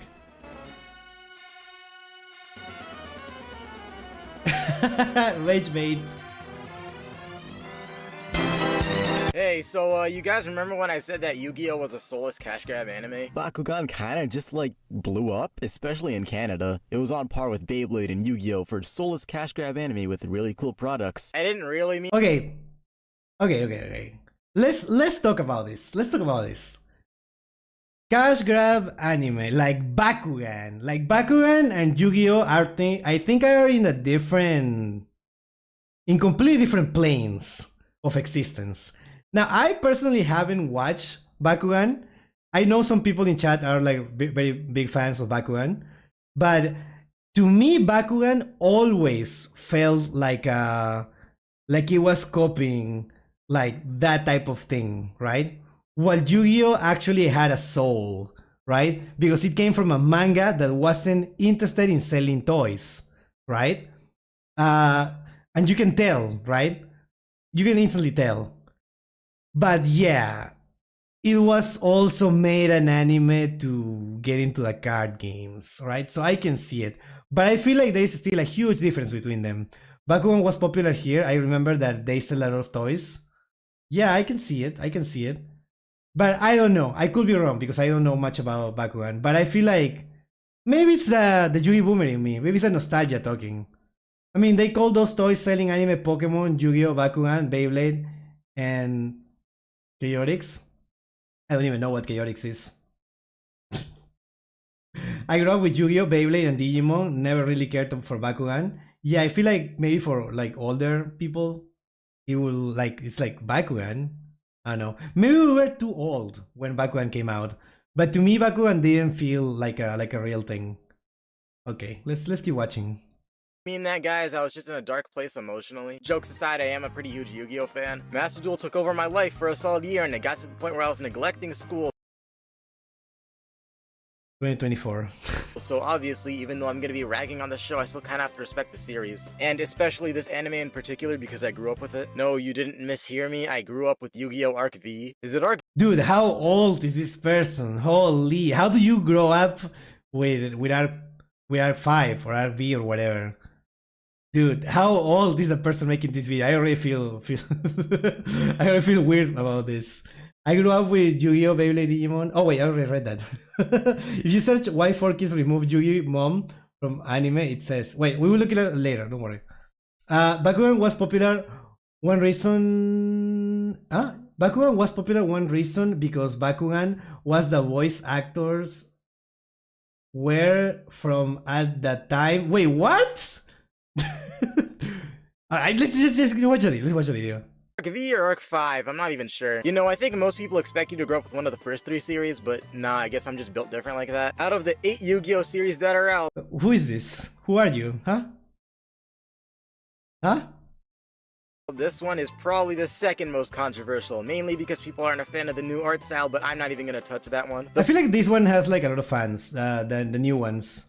Point being that Yu-Gi-Oh! Arc V doesn't exactly have the best reputation when compared to all the other series. Although at the end of the day, I am still a pretty huge fan. And no, it's not just because of the nostalgia, but because of some other factors too, like nostalgia. Oh, and before I start sounding too biased, I might as well mention this. Every single Yu-Gi-Oh! Series out there, yes, you too, GX, has flaws. But at the end of the day, they're all still pretty good. It's just that this one has the most and 0 redeeming qualities at the same time. Just kidding, that was a joke. Anyways, I hope you guys are ready to watch a guy who's almost an adult get mad at a TV show. Almost an adult. Oh, okay. Opinion has been invalidated now. Opinion has been already been invalidated. I'm so sorry. Made purely to promote a children's card game. Plot. How did we go from we have to save our severely underfunded school to we have to prevent the 4 dimensions from merging? I get Yu-Gi-Oh! Has always been whack like that, like Vrains makes 0 sense and I'm the #1 Vrains glazer. But the thing is that the story gets worse as the plot gets more whack. Unlike GX, which has the exact opposite problem. Actually, that's not even a problem, that's why everybody loves GX. I mean, it's either that or Jaden getting depressed. The whole idea of there being 4 dimensions where each of them uses a specific summoning method is sick, but I feel was handled kinda poorly, mainly because of this guy. But then again, I'm gonna be real, According to Yu-Gi-Oh! Everything in Rush Duel series videos had like half of the views, so obviously the fandom is smaller. Oh yeah, well, that makes sense. Area 5 has amazing duels, but the story is so bad. Oh boy. The thing with Yu-Gi-Oh! Is that you're not exactly watching for the plot, you're more invested in the characters and how they act. That's why. Really? Are we? Are we watching? Why will we watch Yu-Gi-Oh? For people who care about the anime, right? I'm gonna be honest with you. I'm not gonna lie to you, right? I don't care that much about the anime itself. I think it's cool, I guess. It's awesome to see card games and the lore and how the cards are used, I guess, in there. Do I really care about the characters? Do I really care about the plot? I feel like when it's a tournament arc, I love it. I love everything. I love inject tournament arcs directly into my veins, right? But if it's not a tournament arc, I'm like, right? I don't know what to tell you. I'm exaggerating, obviously. I'm exaggerating. I like it. I think it's fun. I think it's a lot of aura too. A lot of aura moments. I like that. I don't watch. I watch because it was the most interesting thing on Nickelodeon at 7 p.m. at that time. Wow, that's very interesting. Yeah. But the MC of Arc 5 is really an asshole. Do you know that the main character being an asshole doesn't necessarily mean that the series is bad? Because I don't know if you watch Hunter x Hunter, Gon is an asshole and the series is amazing. Same with Jojo Part 7 Steel Ball Run. Johnny Joestar, also an asshole, and he's like very entertaining to watch. So just because the character is an asshole doesn't mean that the series is bad. Do you know about this old anime that I really like, Always Sunny? Every character is an asshole in there and it's so funny. So yeah, I don't know. Why, even though a lot of the plot in GX was kind of whack, I didn't really care all too much. Maybe because I was watching the dub, I don't know. I won't tell you his name, but it rhymes with Schmaden Schmooky. This is why you watched it dubbed. This is why you watch it dubbed. And I swear I'm not trying to discredit the plots in Yu-Gi-Oh! Stories or anything like that. I just think that the characters are infinitely more interesting, which in my opinion is a good thing, especially for the villains. My issue with this show is that they handle the characters in such an This looks so funny, dude. Insulting way that it genuinely makes me mad. There's not exactly a way I can sugarcoat this, but when your main character is the worst part of your own show, you know you fucked up. Yuya is by far the worst Yu-Gi-Oh! Protagonist, and it's not even close. Wait, I haven't watched this yet. We're gonna get there, chat. We're slowly getting there, okay? we're almost done with 5Ds, right? So we're gonna get there. But I feel like the concept of a guy who is just trying to entertain, right? It doesn't sound bad in concept. So what exactly makes the protagonist bad? I'm saying this knowing I full well have not seen anything past Brains. Maybe that's a little ignorant and I probably shouldn't be screaming that, my bad. His entire thing is that he wants everybody to be happy all the time. You guys remember? Okay.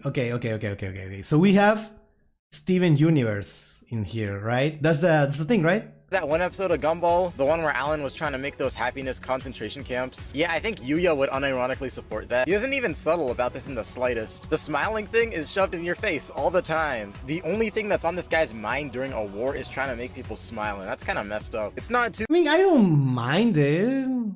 We saw a Smiley Friends episode about this, but like, I don't mind it.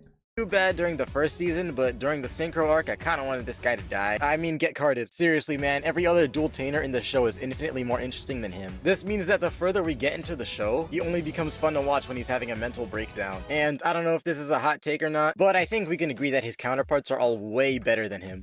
Okay, that's also a thing that I've heard, that the other characters are like really cool and they ought to farm a lot.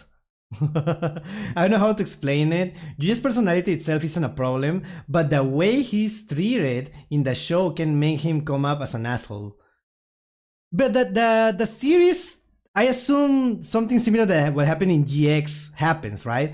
That he starts taking things more seriously, right? And the thing about making everyone smile and everyone have fun, it's treated as a character flaw, right? I think that's the point, right? So that he then has development? I would assume so, I don't know. Fortunately, this does not mean that they're treated with respect. To prove my point, Yuto dies in the first 30 episodes of a show with 150. Yikes. But to be real for a moment, he has a sick introduction with him using real monsters in a battle, and Phantom Knights are a sick archetype, so it just sucks when they kill him off so early. Then he becomes great value at Tem, and then he stays like that for the rest of the show. Yugioh, on the other hand, is objectively the best character in the show, and I swear I'm definitely not biased or anything just because Speedroids are my favorite archetype and I use Crystal Clearwing over Barone any day of the week. He has one goal in mind, and that's to save his girl. And to do that, he has to defeat Yuri, which is why it's such a hyped up battle even in the openings. So when the fight comes and it gets interrupted and rushed, I kind of just wanted to kill myself. As for Yuri, I found him pretty cool and he should have stayed the main villain, and forcing him to be chill at the end was really dumb. I remember hearing that this dude's voice actor was expensive or something, but for a main rival, he— Who is the voice actor? Like, are we talking about the Japanese version or the English version? I don't know. Justice for Yugioh? Totally. All that you are better than Yuya. Yeah. Oh my god. barely shows up. Still, his duels are pretty sick. Like every other female character in Yu-Gi-Oh!, Yuzu gets done very dirty. I think the worst part is that the show kinda tricks you in the beginning, especially considering how much development she got in the first season. And then they proceeded to do literally nothing with her character. Gon Genzuka, like other Yu-Gi-Oh! Best friend characters, he kinda gets shafted. In fact, I almost forgot to put him in the video because he's not even in the script. I just kinda realized this while I was recording. Silvio, or Shingo, or Shithead, whatever you wanna call him. I think he should— I'm really excited about this character. Honestly, this is probably gonna be my favorite character in the anime when I watch it. Aside from Yuri, of course, right? From the good guys, I guess, quote unquote good guys, right? This will be probably the one that I'm most looking forward to. I don't know, I just like the vibes. Have been the one to be the main character. You think I'm joking? I'm really not. He does the whole dual-taning thing without it being obnoxious, and he's actually funny. If the show is just about him being an annoying rich kid who grows into the main character role, then this show would be infinitely better. Instead, he's forced into being a side character who takes nothing but L's. And the same thing kind of applies to Selena. Here's a pretty fun idea. Just have her be the secondary protagonist. Maybe have her character fill a similar role to Rukia from Bleach, if that makes any sense. Look, if you get what I'm trying to say, it sounds cool. No, I don't. I haven't watched Bleach. I mean, I watched it, but then I dropped it. Why not make it so that she comes to the standard dimension for whatever reason and have her meet up with Silvio, who just discovered pendulum summoning, and then boom, the show is good. I don't like pretending that I could do more than the writers did and that my fanfiction is just infinitely better, but I get kind of annoyed when you shove a good character in my face and then do the bare minimum with them. See what I mean? See, that's what they do with Zane? Question mark? About the whole miss potential thing, Sora has the best duel in the entire show, but I do not like how quickly he becomes a good guy. Leo Wakaba is probably the worst villain in all of Yu-Gi-Oh! You might have heard this before, but yeah, his plan makes zero sense. He wants to merge the universes back to get his daughter, but he intentionally provokes Yuya knowing he's gonna turn into Zark, and then he thinks he can actually do something about it, and then he gets one shot. What did you think was gonna happen? It also doesn't help that all the returning characters are just infinitely worse versions of themselves. Alexis, Aster, and Crow are all so boring now. Kite and Jack are fine. Still a downgrade though. Not to mention that the show has too many characters and doesn't do much with most of them. Like, do you guys remember the Constellar guy, or the X-Saber dude, or the Gem Knight girl, or the ninja guy? There's a Gem Knight girl? Gem Knight is from the anime? Seriously though, how did this dude get on the Lancers? At the end of the day, this is a Yu-Gi-Oh show, which means there's gotta be dueling in it. I mean, after all, how can they mess this up? It's literally a card game. Just have the characters have an interesting back and forth, and that's literally it. Oh yeah, action cards exist. I try not to remember that. To give this Yes, and the Ray Raptor guy beat her. Oh my god. This series an interesting twist. They made it so that the monsters they were fighting with had real mass. To be honest, I think that would have been enough, but no. Instead, we get action cards, which are cards that are hidden across the field, and if you find them, you get an advantage. That's the thing that makes that's the thing that from what I've heard, from everything that I've heard, that's the one thing that makes me not want to watch it, because that just seems like an absurd thing to add, like, for no reason. It's just like, I don't know. I don't know. I still haven't gotten used to the motorcycles, to be honest. So imagine my surprise. That pause on Yuri's face, yeah.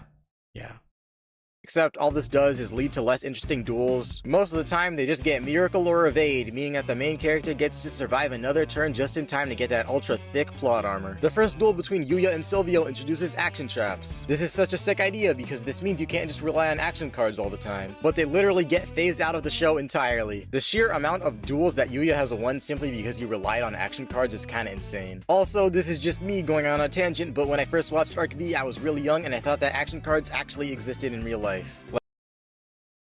My god, this guy is actually really young. We are 2/3 into the video, and I think pendulums haven't been mentioned once, which is very interesting because I feel like that's what most Yugi boomers will mention. I wonder if that's gonna be the next point, because pendulums haven't been mentioned once. There is a duel where Sawatari is about to defeat Yuya, and for the only time in the show, in the whole show, Yuya gets an action card that ends the battle phase. Those are plot devices to help Yuya. See, that's what I mean. It feels cheap. It doesn't feel earned, right? It doesn't feel like they actually... Yeah, Destiny Draw, Heart of the Cards, it's the same thing. Yes, but at least then there is suspension of disbelief, right? You can kind of see that, oh, this person just happened to draw the card. But in this case, literally the cards are falling from the sky. Right? It doesn't feel like that. Okay. Like, when the duel started, people would throw the cards around the room, and like, while you were dueling, you would pick them up, and I was like 8. Can you really blame me? Honestly, even if you do ignore the action cards, a lot of the duels in the show are just kinda mid. Like, some of these did not need to be 2 episodes. Not gonna lie, after watching Zexal, I kinda had high expectations for the animation in the show, and honestly, at the beginning it was kinda alright. In fact, sometimes it got really good. Still, the CGI models of some of the monsters in the show kinda look whack, especially Odd Eyes. But the minute you get to Season 3, the animation kinda just seems to tank. Like, every... like, dude, Yu-Gi-Oh! Arc 5 is from 2014, we're old. Dude, you know, I've been so far removed from Yu-Gi-Oh! That I just found out about the existence of Arc 5 last year. Like, last year, if you showed me this character, I would have never guessed this guy is from Yu-Gi-Oh! I would have never guessed that this guy is from Yu-Gi-Oh! If you showed me this. I mean, I guess I could have. No, I wouldn't. It looks too different. Yeah, no, I don't think so.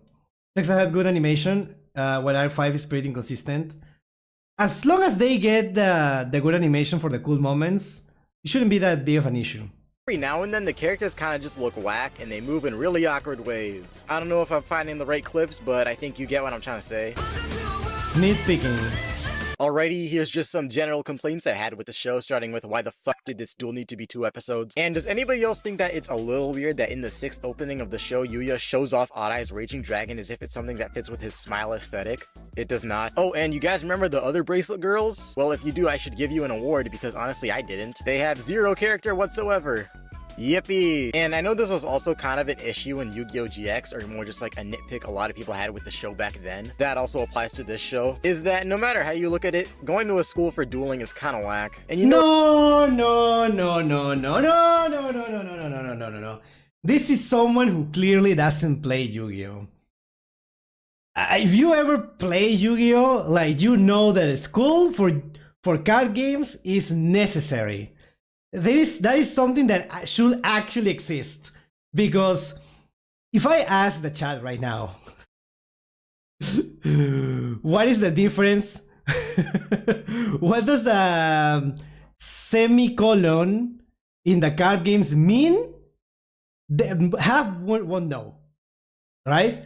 Half won't know. Like if I ask the difference between if and when, they will also not know. And that's why we need an actual card game school, right? It makes perfect sense. I feel like it's not explored enough. I feel like if anything, it's not explored enough.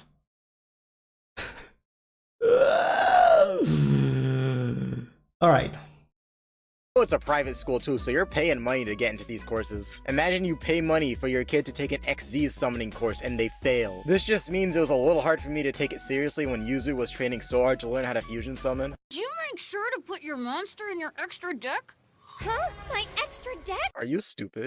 No, okay, this is a thing that happens. Like, you're trying to teach someone Yu-Gi-Oh! This is a thing that happens. I mean, the world has shifted in this thing, so schools make sense. Yeah, of course. You borderline need an English degree to truly understand everything in Yu-Gi-Oh! Yeah, that's what I'm saying. Do you know that judges take tests for stuff? And it's not a simple test, right? It's not like anyone can do it. Like, to become a judge, to actually know Yu-Gi-Oh! You have to like study and do things. So I don't know what to tell you. Yeah, it happened to me. See? I don't really care about ritual summoning, and honestly, I don't think Konami does either, but why is there no ritual dimension? And let's be real here, the show did not need to go on for another 8 episodes after Zark is defeated. I'm pretty sure if you've known about this series, you've probably heard about this before. The ending for this show is amazing with how bad it is. Drugs are bad, but if I could get a hit of whatever the writers were smoking, that would be great. The show ends with the Dimension Boys and the Bracelet Girls essentially dying, and nobody brings it up. Shun is smiling that his sister and his best friend are literally dead. Kinda messed up, bro. I don't mind that they're dead. I think too many people die in Yu-Gi-Oh! And then come back. The crazy part to me is that literally nobody reacts. In fact, it's kind of worse than death because they're kind of just like inside of their heads, which sounds kind of scary, not gonna lie. But as for the actual duel itself, it's dedicated to Yuya, you guessed it, trying to make somebody else smile. Which, I mean, fine. I guess it is his like main character trait after all. The duel itself is fine, but I think the show kind of ruined the concept of smiling for me. Personally, I would have just ended the show after the Zark duel. Is Pendulum the good stuff? Or is just something that we're just not gonna mention? Normally when I talk about something good, I talk about the bad stuff last. So that means now I'm gonna have to talk about the good stuff in Yu-Gi-Oh! Arc V. And unlike in my Bakugan video, this time there's actually quite a bit. For starters, all of the decks used in the show are pretty cool. You got Pendulum Magicians, Odd Eyes, Performapal, Perform H, Phantom Knights, Speedroids, Predaplants, Gem Knights, Raid Raptors, Super Heavy Samurai, Fright Fur, DDD, you get the point. The show also does a really good job at introducing summoning mechanics to the newer players. Whenever I saw people complain about pendulum summoning being so difficult, I never really understood because based? actually based? Unbelievable. Yuya explains it in literally every episode. I can summon monsters between the levels 2 through 7 all at the same time. Forgot to mention them, but Dennis and Shun are also really good characters. Speaking of Shun, him and Sora have arguably the best duel in the entire series. Oh, and the music I've heard about that. I kinda want to watch that now. The show is really fire. Not just the background music, but also the openings. Opening 4 has no reason to go that hard. I would play it for you, but obviously I can't. The English opening though, like, aw man. Yeah, it's corny, but to be honest, every single Yu-Gi-Oh! Opening is corny. Even the first one. Except Vrains, they didn't even try, and I'm the #1 Vrains glazer. Speaking of the English dub, Yuya has the exact same voice actor as Clement from Pokemon. Okay. Yeah, that's it. I kinda just thought that was cool. Okay, alright. Not much to say here, to be honest, although I get the feeling I say that in a lot of my videos. Which isn't saying much because I don't have that many. I think the show can be described in 2 words. Missed potential. Whenever I see somebody say that Zexal or Sevens is the worst Yu-Gi-Oh series, I genuinely get surprised. At the end of the day, I am still a pretty huge Yu-Gi-Oh! Arc V fan, but even I can recognize that the show is very flawed. For what was supposed to be a celebration of the Yu-Gi-Oh series, it really didn't do all too much and was mid at best if I'm being real. Moral of the story, just read the manga. Wait, I can't really say that now, No, I don't want to hear the song. I don't want to hear the song. Alright, well, there were some interesting takes. I understand. Some things... I feel like most of it is nitpicking. But you know what? That's an opinion and I respect it. I thought like it was gonna be like a different kind of video. It's just a different opinion thing. You can prefer this series or on a different one. That's valid. You already heard my opinion. You know, I cannot wait to watch this. I just trying to do everything in order. But I would have probably started with this, honestly. Sounds like I really need to know what the fuss is about. What everyone... There's a lot of people that hate it and a lot of people that love it. So, yeah. We will see. Maybe by the time this video is up, I will have watched all of Yu-Gi-Oh! I don't know, dude. Alright. See you next time. That was a weird video. That was cool, right, chat? That was cool. That was a cool video to react to, right? Definitely in Japanese. I think this one is actually available everywhere in Japanese. Yes. How are you doing, chat? Please! Don't watch it in English, please! Chat, I already explained why sometimes I want to watch everything in Japanese. However, not everything is available in English in my country. Don't blame me, blame the streaming platforms, right? It's not me. It's not me. For some reason, Duel Monsters, the original series, is like in every language. Everywhere. I think GX too. But the one that is not available is like 5Ds. It's only some parts are available in both English and Japanese. But Zexal is only on English. It's only English dub. There is no Japanese version available on the internet legally. And me, as a content creator, I have to watch it legally. If I cannot upload something that is pirated, right? I cannot watch anything that is not, you know, like that. So if I do that, then I'm gonna get in trouble, chat, and you don't wanna see me in trouble, okay? Or use a VPN. It's a little more complicated, but I will see what I can do, okay? Now that is something that can maybe be done. However, I have a situation, so probably not gonna happen soon. But as soon as I can swap or switch, I think switch, right? Switch to Japanese with English subtitles, I will try. Okay, I will try. Yeah. Yeah, it's weird on Zexal's part. Yeah. Yeah, I know, right? Zexal doesn't have it.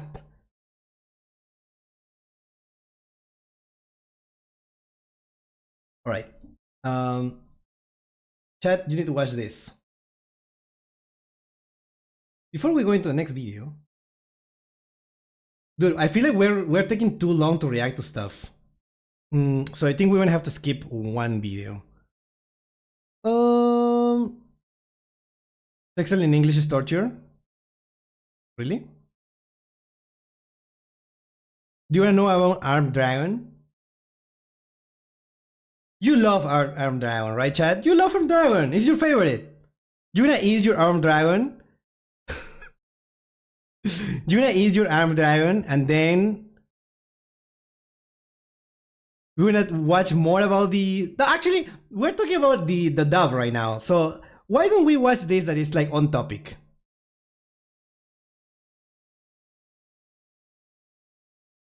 Since we're talking about the dub right now, let's watch this. Alright? Alright, chat. Let's go. I have a soft spot for Sexal dub. We'll see how that goes. The story of the lost Yu-Gi-Oh! Sexal dub. Let's watch. So that's some of the Yu-Gi-Oh! That the world never saw. Hello everyone, it's Dylan from Yu-Gi-Oh! Everything, and welcome back to another video. In today's video, we are going to be taking a look at the lost Yu-Gi-Oh! Zexal English dub, which was produced, a lot of people think by Funimation, but actually by a studio called Bang Studio out of California from 2011 to I've never heard about this. I don't know what they have done before, but I don't think I ever heard of them.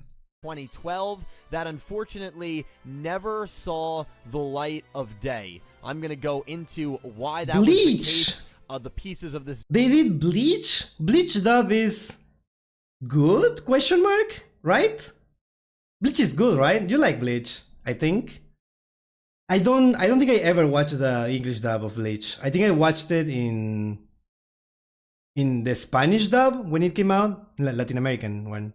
And then I swapped to the Japanese version until I dropped it because it was boring. So I don't really know much about the English dub. Dub that we it's are great? aware Okay. of, and just break down the craziness that was the beginning days of the Yu-Gi-Oh! Zexal anime when it came to the English release. This was a video requested by 10th Emperor, an Egyptian god tier patron. Thank you so much, 10th, for your support and for the request. And without further ado, let's begin the mystery of the lost Yu-Gi-Oh! Zexal dub. I hope you guys enjoy. If it was not for Christy Reed speaking at Thank you so much, Swermenzi. Thank you so much for the sub. At Armageddon Expo in New Zealand on April 21st, 2012, there is a good chance that we never would have known this Yu-Gi-Oh! Zexal dub even existed. Is she allowed to share this?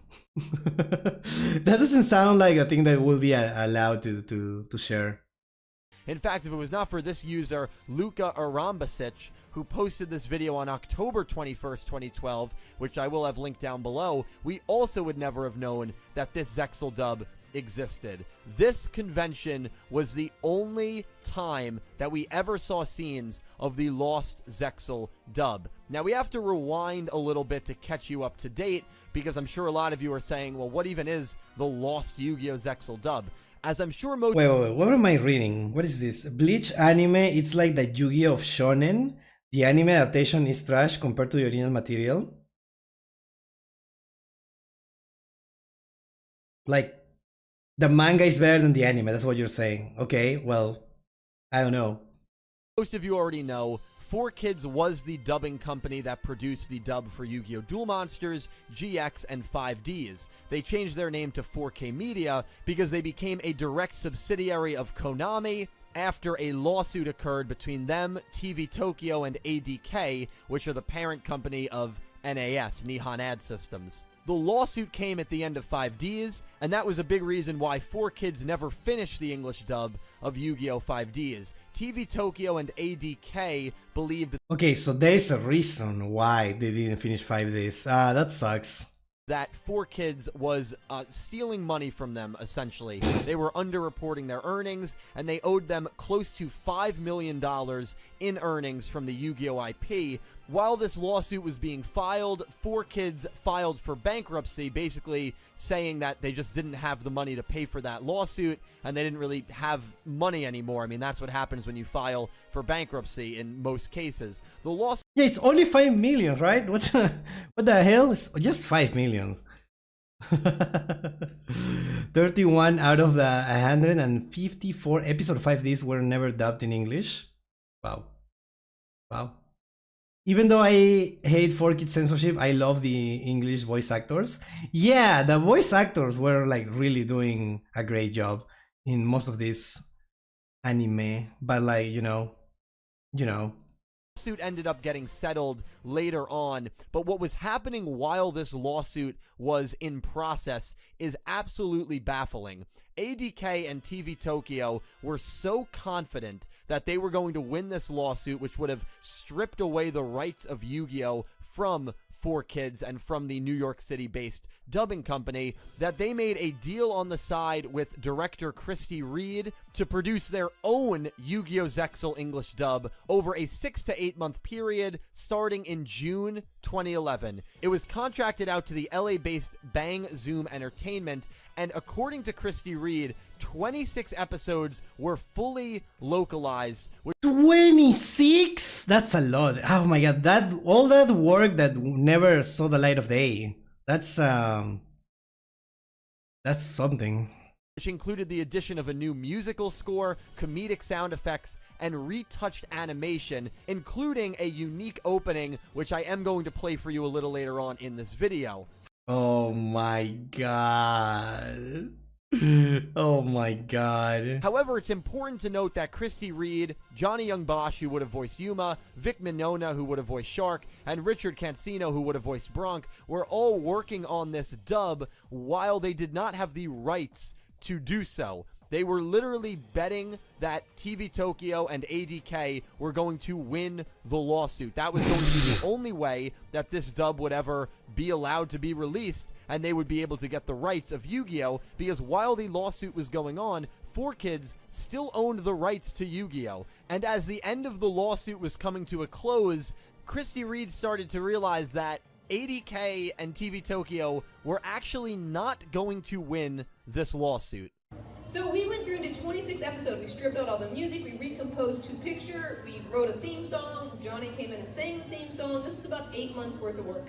And then about the end of the 8 months, it became kind of clear that we were not going to win the lawsuit. That 4Kids had really lawyered up well, and they have a good team of lawyers.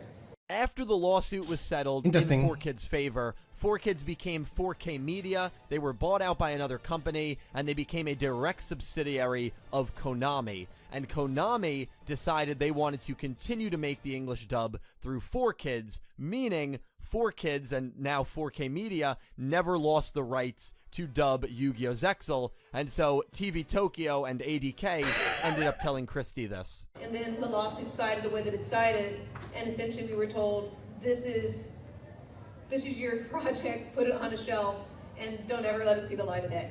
Okay. So what's here?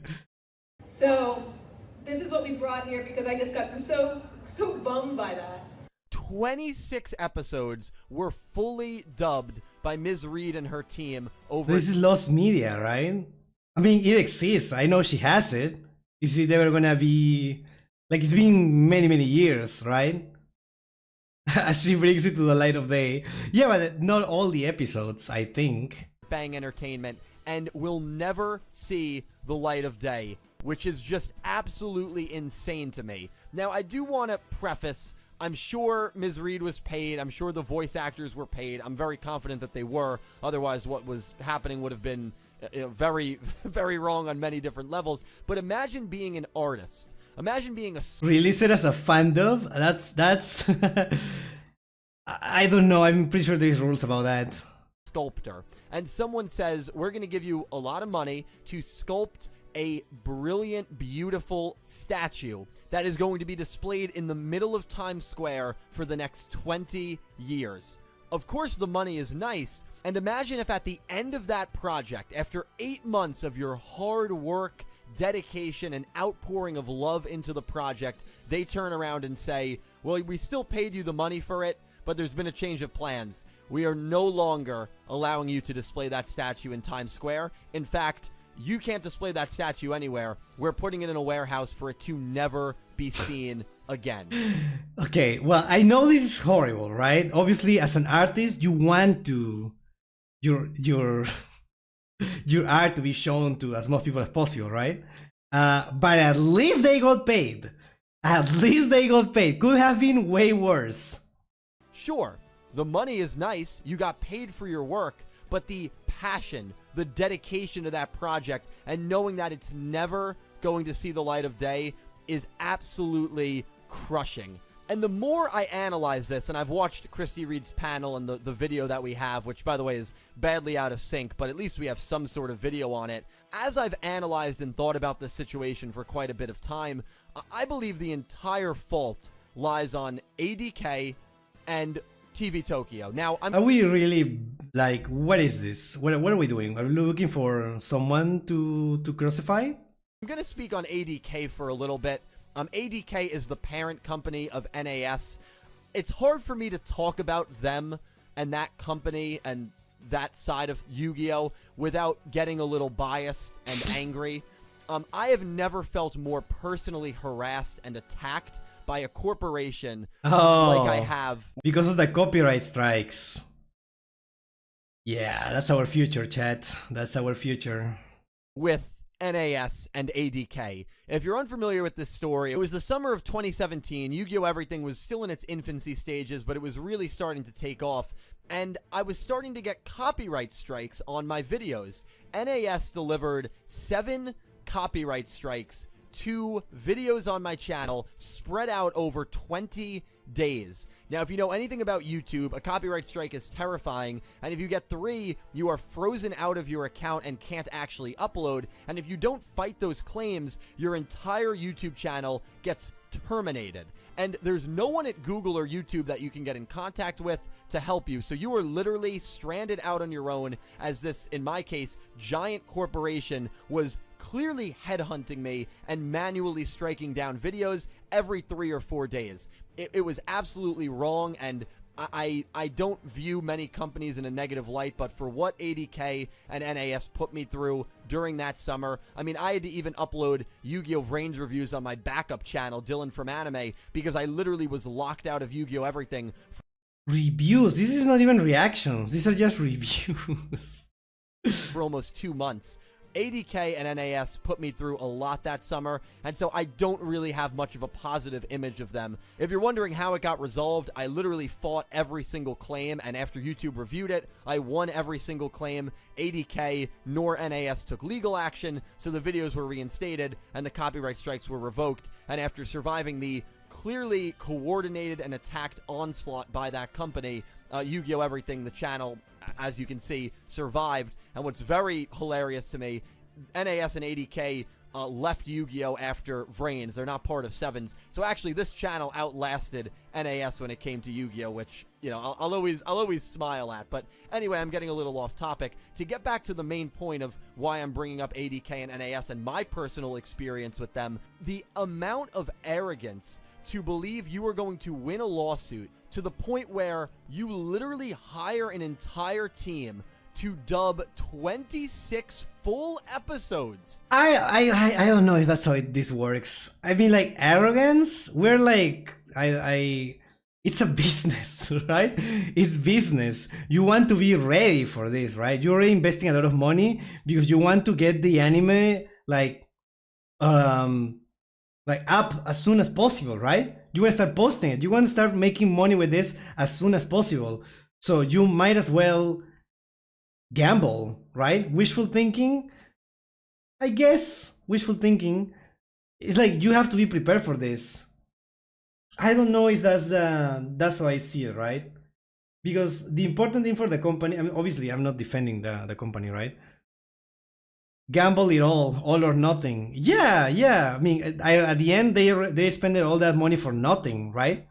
But the money that they could have made if they won the case would have been huge.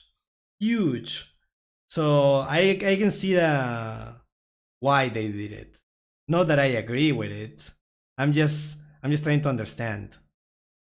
Of an anime that you do not yet have the rights for, and they are paying money for that dub to be produced because they are that confident that the rights of Yu-Gi-Oh! Are going to be revoked from 4Kids due to this lawsuit, and they are going to get the rights to dub the show. They are that confident. I mean, that is absolutely insane to me. That is like me getting a fortune cookie, having my fortune read, you are going to be a millionaire in the near future, and then going out the very next day and buying a $600,000 house, no down payment, with the idea, you know, I believe that fortune cookie. I think I'm going to end up winning $1 million. Are you kidding me? That is the craziest thing I have ever heard. I like his videos, but like sometimes the analogies just like go sometimes the analogies just go like to weird places. I mean, the logistics of this are absolutely insane. I completely understand why Christy Reed is so frustrated, to the point that on a Q&A panel that had nothing to do with Yu-Gi-Oh, she literally showed this to the people that showed up at that panel because she just wanted someone.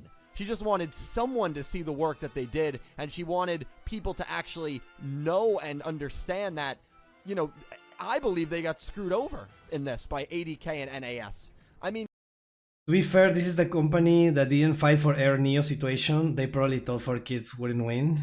I guess. Wouldn't fight, yeah. I mean, that's Konami. That isn't an issue for 4Kids. yes, she, I'm sure, was aware that they did not actually have the rights yet, but if a company is willing to pay you money to make a product and they're saying, oh, we're definitely going to get the rights for it, it's hard to turn that down, right? Yu-Gi-Oh! Is such a big IP, it's hard to turn that down. But Christy Reed describes it better than I ever could. So, I have never heard in the history, I've been doing this for 10 years, I've never heard of a clusterfuck of this nature happening. I know it happens with certain things, but this is one of those where I was like, wow, really? 26 episodes in. I've never heard of a cluster of this nature happening. I mean, it's just absolutely insane. And so there are 26 episodes of a Yu-Gi-Oh! Zexal dub featuring Vic Mignogna, featuring Johnny Young Bosch, that we are never going to see. Now, there's 3 sides to every story. It's one of my favorite quotes. Person A's story, person B's story, and the truth. Christy Reed... And the truth. Interesting. Interesting. In this video, and again, I'll have it linked down below, does take some shots at 4Kids here, does take some shots at their dub, which, you know, I'm not really going to go into detail there, but I did reach out to someone at 4K Media who worked for 4Kids from the very beginning and still works for 4K Media. Actually, it's called Konami Cross Media at this point, and this is what they had to say. The source, of course, wants to remain anonymous, and they told me, paraphrasing here, that they never had the rights. They being ADK, TV Tokyo, Christy Reed, everyone who worked on this dub. Konami assured us that we would still be the company producing the Zexal dub, and that was never in question on our end. They went ahead and made it because they wanted to try and pressure Konami to green light them while the lawsuit was going on, and Konami refused. Ah, so this is even better now. So if this is true, right? If this is true, like it was a strategy thing to actually pay for those episodes. Hello, Lucario. That was a part of the strategy in during the lawsuit. So I don't know. I don't know. So according to this anonymous source, which, trust me on this, this is someone that I have a great amount of admiration and respect for, a person who is very high in character that I have met many times and had many conversations with, that has worked behind the scenes for this studio since the early 2000s. They are saying that 4K Media was never sweating. They knew that they still had the rights, and until that lawsuit was resolved, which they were very confident they were going to win, and they did end up winning it, they knew that they were going to be dubbing Yu-Gi-Oh! Zexal the whole time. So there was never any question of this. This was just like a... This wasn't even a gamble. That's just weird. They just tried to pressure them. Please, please, we want to dub it, please. So it's funny looking at it from these two perspectives. You have Christy Reed's side of it, where they were very confident, more so the, you know, companies over in Japan, that they were going to strip the rights from 4K Media, and 4K Media's side of it, where they were never really stressing and always knew that they were going to be the ones dubbing Yu-Gi-Oh! Zexal. It's a complete cluster mess, and not a lot of people even know that this happened. This is something that I feel like is very, very much swept under the rug, and I always wanted to make a video to shine some light on it, so when 10th Emperor requested it, I was like, yeah, gotta do it, and that really... Wait, so Konami approves the dubs? I don't know. I assume they have to give the rights, right? But it's not that they have to approve the dubs, right? It's just about the rights that they have. They say, oh yeah, you have the rights to dub this, but it's not part of the agreement that I have to check it and see if it's good. I don't think that's how it works. Thank you so much, Lucario. Is the mystery of the Yu-Gi-Oh! Zexal Lost Dub. Just know that there are 26 English dubbed episodes out there that we are never going to see. Now, I did promise you the opening. There is an opening for this version of the Yu-Gi-Oh! Zexal dub, the Bang Entertainment version, that was actually sung by Johnny Young Bosch. I'm going to play it for you right now. Never giving up, never giving in. I'm with my best friends, and we're here to win. We've got each other's backs, we can do anything. So we go, go, go for it. Yu-Gi-Oh! Go, go, go for it. Don't ever give up. It's not a reach for the sky. Go, go, go, go for it. Yu-Gi-Oh! Go, go, go for it. Yu-Gi-Oh! But on that let's just say that I'm not the biggest fan.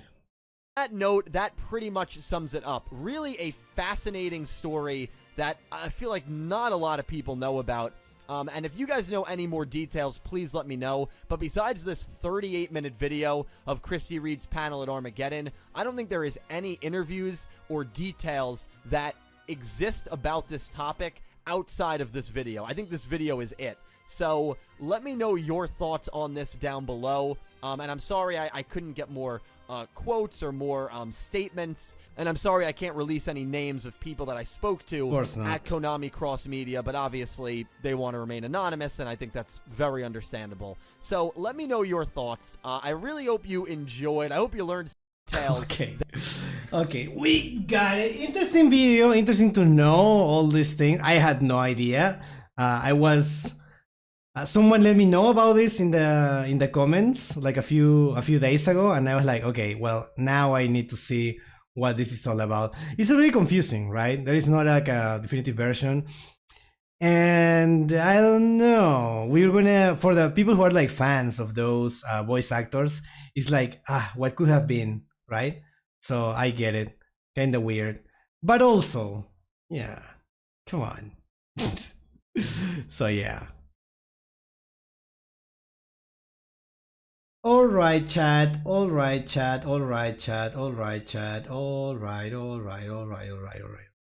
We're gonna watch the Arm Dragon video now, but first I need to pee.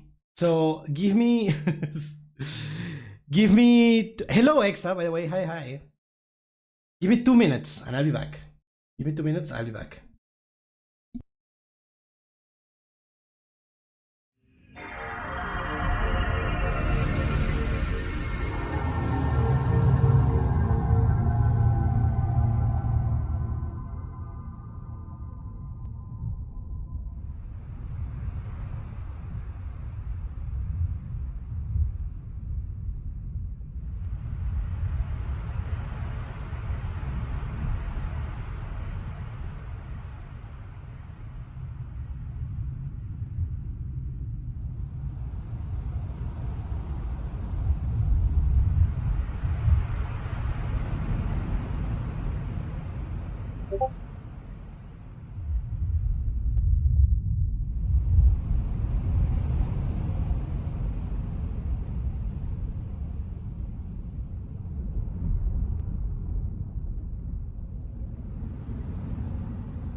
I'm back. What the hell? What the hell? What's... Oh, what?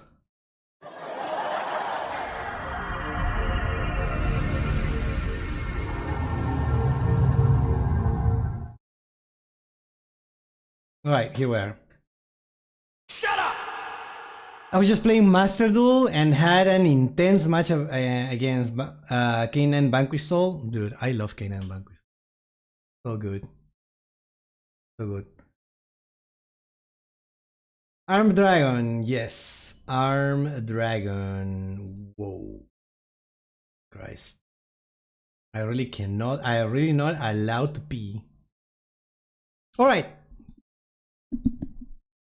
Alright, chat, let's just start so that we don't so we can go into the stuff. Wait, we have only reacted to a few. Okay, I think we're gonna have to skip. No, okay, we already got this one. We're gonna skip the Johnny Step ones. I don't think we will be able to do this. The Twisted Dungeon Dice Monsters. I think we're gonna have to skip this for now because we're running out of time.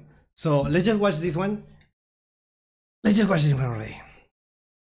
The Armed Dragon archetype are a series of wind attributed dragon type. Yeah, sorry, I know some of you were excited about the few videos that I said we were gonna react to, but we sadly do not have time. I'm so sorry. I need to find a way to stream for longer, but I can't right now. Anyways, let's just go. Armed Dragon archetype, let's watch. The Armed Dragon archetype are a series of wind attributed dragon type monsters that all feature different levels in their names. This is because their goal is to level up throughout a duel, starting from their lowest level of 3, moving all the way up to level 5 to level 7, and their final form, level 10. To me, the leveling thing for these monsters, I know they have different archetypes, right? That have different levels. To me, that has always been so cool and so awesome. And I don't know. I wish there was like it was a competitive way of playing it. I wish there was, but right now I don't think there is, right? I think these cards suck, but we'll see. Each time they evolve, their attack and effects become more devastating. The first Armed Dragons and the progenitors to the archetype were Armed Dragons levels 3, 5, and 7, which first released in 2004's Soul of the Duelist booster. Wait, this was before GX, right? 2004? That's before GX. GX came out in 2005, I think? Manjome Thunder, what a reference in the new cards. Yes, I'm pretty sure this is gonna be said here. To pack. The final form, Armed Dragon level 10, released 2 years later in Duel. Wait, Armed Dragons were the ones that did it, that used the level thing better than everyone else? Interesting. I hear to make a level Silent Swordsman to work in Duel Links. Who knows what is happening in Duel Links? No, those wasn't GX first pack. The GX first pack came out in 2005? Really? In 2004? GX airing in 2004 in Japan. Oh, okay, my bad. Okay, that makes sense then. That makes sense. Oh yeah, and look at this. But this is from the next one. But that's the guy, that's Chaz. This pack, Chaz Princeton. Who is Chaz? Well, Chaz was the wielder of the Armed Dragons in the Yu-Gi-Oh! GX anime. After rebuilding his deck from the ground up, the Armed Dragons became a big part of it. Though they did share some spotlight with 2 other archetypes in Chaz's deck. The VWXY... Dude, this art is amazing. This art is so good. Look at that. I guess this is the referee. The boxer. He looks so sad. Look at those eyes, dude. Z and Ojama archetypes. Both of which, as a result, became intertwined with the Armed Dragons, with all 3 featuring cards that support each other in some form or way. We can quickly blast through these because there's only a couple. First, there's the fusion of VWXYZ Dragon Catapult Cannon and Armed Dragon level 7, called Armed Dragon Catapult Cannon. This monster can only be summoned if you have successfully summoned VWXYZ and Armed Dragon level 7 to the field, and you need to then banish them from the field and or from the grave. Yes, this monster is as difficult as it sounds to get out. So what do you get for your troubles? Well, your opponent can activate cards or effects with the same name as any banished card. I feel like this can be cheated out, right? I feel like it can be cheated out. Once per turn during your opponent's turn. Quick effect, you can banish one card from your deck or extra deck, face up, banish all cards your opponent controls, and in their grave. We also have Ojama Match and Ojama Pajama. Ojama Match lets you send an Ojama from the hand or field to the grave to add both an Ojama and an Armed Dragon monster from your deck and or graveyard to your hand. Ojama Pajama has the effect... This card is beautiful. I love this card. Dragon monster and or a light machine fusion monster you control will be destroyed by a battleable card effect. You can banish an Ojama card from your hand, face up field or graveyard instead. They have some additional effects, but it doesn't really affect the armed dragons, and that's more of an Ojama archetype thing anyway. 20 years after the release of the original armed dragons, they would get a huge and much needed upgrade in 2020. 20 years. Really? There was nothing in between? There is no way, right? 21's Blazing Vortex pack, with new versions of the armed dragons called Armed Dragon Thunders. Their names being a reference to Chaz's Japanese nickname in the anime, Manjumi Thunder. But that's not all the armed dragons. Did you just say Manjumi? His Japanese nickname in the anime, Manjumi Thunder. But that's Manjumi. not all the armed dragon support we would get. The originals would also get alternate versions, which would Whoa. Drilled Armed Dragon, Fist Armed Dragon, Pile Armed Dragon level 10, White. Okay. carry on their spirits. So I think it's best we take a look at the originals, their new versions, and their new alternate versions and see what they can do and how the old ones used to stack up. So without... Oh, they are based on how they attack in the anime. That's awesome. That's awesome. White is an anime reference. Yes, I know. When Chaz joined the Society of Light, I think he used a card to turn the dragon into a white dragon. Without further ado, let's jump into the archetype. Armed Dragon level 3. Its effect is during your standby phase, you can send this card to the grave, special summon one Armed White Veil, okay. Dragon level 5 from your hand or deck. First things first, did you know, which I didn't know until I started making this video, might blow your mind, Armed Dragon level... No, wait. You almost got me there. This is an ad. I already know. This is an ad. I was like, wait, what? This is an ad. I already know. This is an ad. This has to be an ad. Prediction, this is an ad. It's not an actual thing. Level 3 is Baby Dragon in armor. I had no idea. It's like a different evolution line, I assume. I feel weird now. Is it? No. Wait, what? Are you confusing me? This is an ad. How do we know this is true? Well, both are level 3 wind attributed dragon type monsters with 1200 attack points. Armed Dragon does have 200 more defense, because of the armor, but right? It's clad in armor, so it makes sense that it's got more defense than Baby Dragon. Both have identical body frames, claws and wings. Baby Dragon evolves into 100 Dragon and 10,000 Dragon. Chaz's iconic catchphrase in the Japanese is the shout 1, 10, 100, 1,000 Manjumi Thunder. So yeah, I think that's kind of conclusive. There you go. Where's the ad? There is no way. That was an actual trivia. I'm sorry for doubting you, DS Anime. I'm so sorry. I thought that was a cheesy intro for an ad. Baby Dragon does have its own archetype. It's the Armed Dragons. The original Armed Dragon would receive a 20-year later upgrade in the form of Armed Dragon Thunder level 3. This card's name becomes Armed Dragon level 3 while on the field or in the grave. You can send one monster from your hand to the grave, send this card from the field to the graveyard, and if you do, special summon one level 5 or lower Armed Dragon monster from your hand or deck. This card is sent to the grave to activate a Dragon Monster's effect. You can draw one card. Interesting. Comparing the original to the new version is night and day. This just does so much more, and it works with the archetypal ability of the Armed Dragons, which I haven't talked about, which is essentially to, one, evolve, obviously, but also they all have abilities, apart from the lowest ones typically, that you can send a card from your hand to the graveyard to do something. Destroy cards, destroy a card. They do different things, but that's mainly their gimmick. So the fact that not only can you upgrade the new Armed Dragon level 3 on the same turn it's summoned, but you also get to draw a card when it's sent to the graveyard by a dragon effect, it's very sweet. For the alternate version of the original level 3, we have Drill Armed Dragon. You can send this card and one of a wind monster from your hand to the grave. For the rest of this turn, all wind dragon monsters you control gain 300 attack. You can banish any number of dragon monsters that are level 7 or higher and or wind from your grave. Add one dragon monster from your deck to your hand with a level equal to the number banished. I forgot to mention this as well. What? What is this? Level equal to the number banished? Wait. Add one dragon monster from your deck to your hand with a level equal. Equal? Not equal or lower? That's interesting.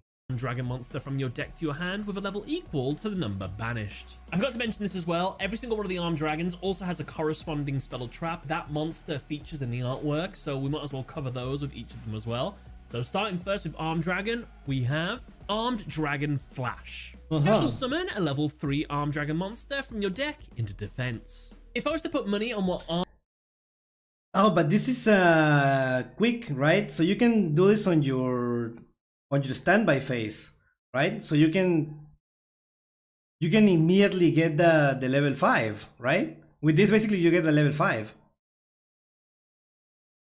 Armed Dragon Flash is a reference to, well, Armed Dragons work really well with a card called Masked Dragon, which is something that Chaz utilized. Basically, when this is destroyed, you can cycle through your Masked Dragons so that you end on an Armed Dragon, so that in the end phase, you can upgrade it into its Armed Dragon 5 form. So I think Masked Dragon and this card are one and the same. So then next, let's see what these two upgrade into. Armed Dragon level 5. You can send one monster from your hand to the grave, target one monster your opponent controls with attack less than or equal to the sent monster's attack, destroy that target. During the end phase, if this card destroyed a monster by battle this turn, you can send this card to the grave, special summon, Armed Dragon level 7. Wait, this is only during the end phase? I mean, it's only if you have destroyed a monster by battle.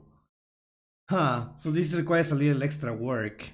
From your hand or deck. Its upgraded retrained version is Armed Dragon Thunder level 5. This card's name becomes Armed Dragon level 5 while on the field or in the grave. You can send one monster from your hand to the grave, send this card from the field to the grave. And if you do, special summon one level 7 or lower Armed Dragon monster from your hand or deck. If this card is sent to the grave to activate a dragon monster's effect, you can add one level 5 or higher Wind Dragon monster from your deck to your hand. Interestingly, the new Armed Dragon has no form of removal on its own. It always looks so pissed. A little bit. It looks a little confrontational, yes. That's why Armed Dragon was actually pretty good for level monsters, since it was easy one card combo. Yeah. Again, levels are infamously slow. Early ones at least. I feel like all of them are already like slow, because they are not turn 0. Mass Dragon blows up, summons level 3, instantly gets level 5 next turn. Pop strong monster your opponent has, and then going to attack. Then going to level 7 in the end phase. It's just one turn, right? And it's also kind of one of those monsters that just comes to the field and immediately gets rid of itself just to go for a better card. So it's kind of a shame. I feel like Armed Dragon Thunder level 5 lost a little bit of its personality, but yes, it is a better card technically because it's getting you to the final cards of the archetype. Especially since you can upgrade this version to its next form on the same turn it's summoned, plus you get to search another Armed Dragon to your hand as well. And if we want to know where the destruction effect did go, well, it went to the alternate form of the original card called Fist Armed Dragon. If this card is in your grave, this looks really crazy. I really like this art. The art looks insane. This doesn't look like the art for a monster, right? It looks the art for a spell or something. Target one dragon monster you control, destroy it. And if you do, special summon this card. You can discard a card, target one monster on the field with 2400 or less attack, destroy it. Then if you destroyed a monster you control, you can special summon one dragon type monster from your hand or deck whose original level is 2 higher than that monster's. For its archetypal... Wait, do you really think that could be played in K9? No way, right? Support card whose original level... If this card is in your graveyard, you can target one dragon monster you control, destroy it, and if you do, a special summon this card. You can discard one card and target one monster on the field with 2400 or less attack, destroy it.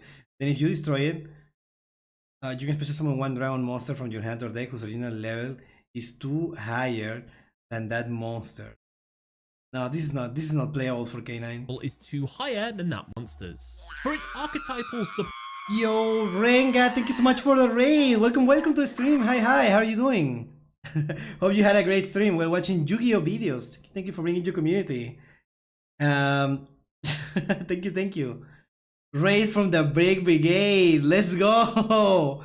See, we're watching a video about Armed Dragons, so yeah, we're familiar with breaking. Totally. Welcome, Raiders. Dub Armed Dragon attack name is awesome. Dragon Talon Terror. A weird name. But yeah, thank you so much for bringing your community. And also, if you have to eat, drink, sleep, anything, feel free to do so. I really appreciate you bringing your community. So thank you.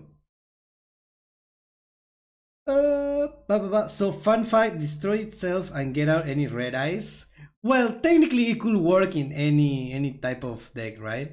The level 7 dub attack. We played a funny elf deck and lost the majority of the coin tosses, but won the majority of the games. That's huge. That's really anime moment right there. If you if you lose the coin toss but win the game, that's anime right there. And you're gonna be ready for if you ever played a new Joy support, I'm sure. The Joy support, yeah, that was made for you, totally. And Dragon level 7's attack name in the sub is, I understand why they changed it. Armed Dragon Blitz. Yeah. Enough that Kenda Broken.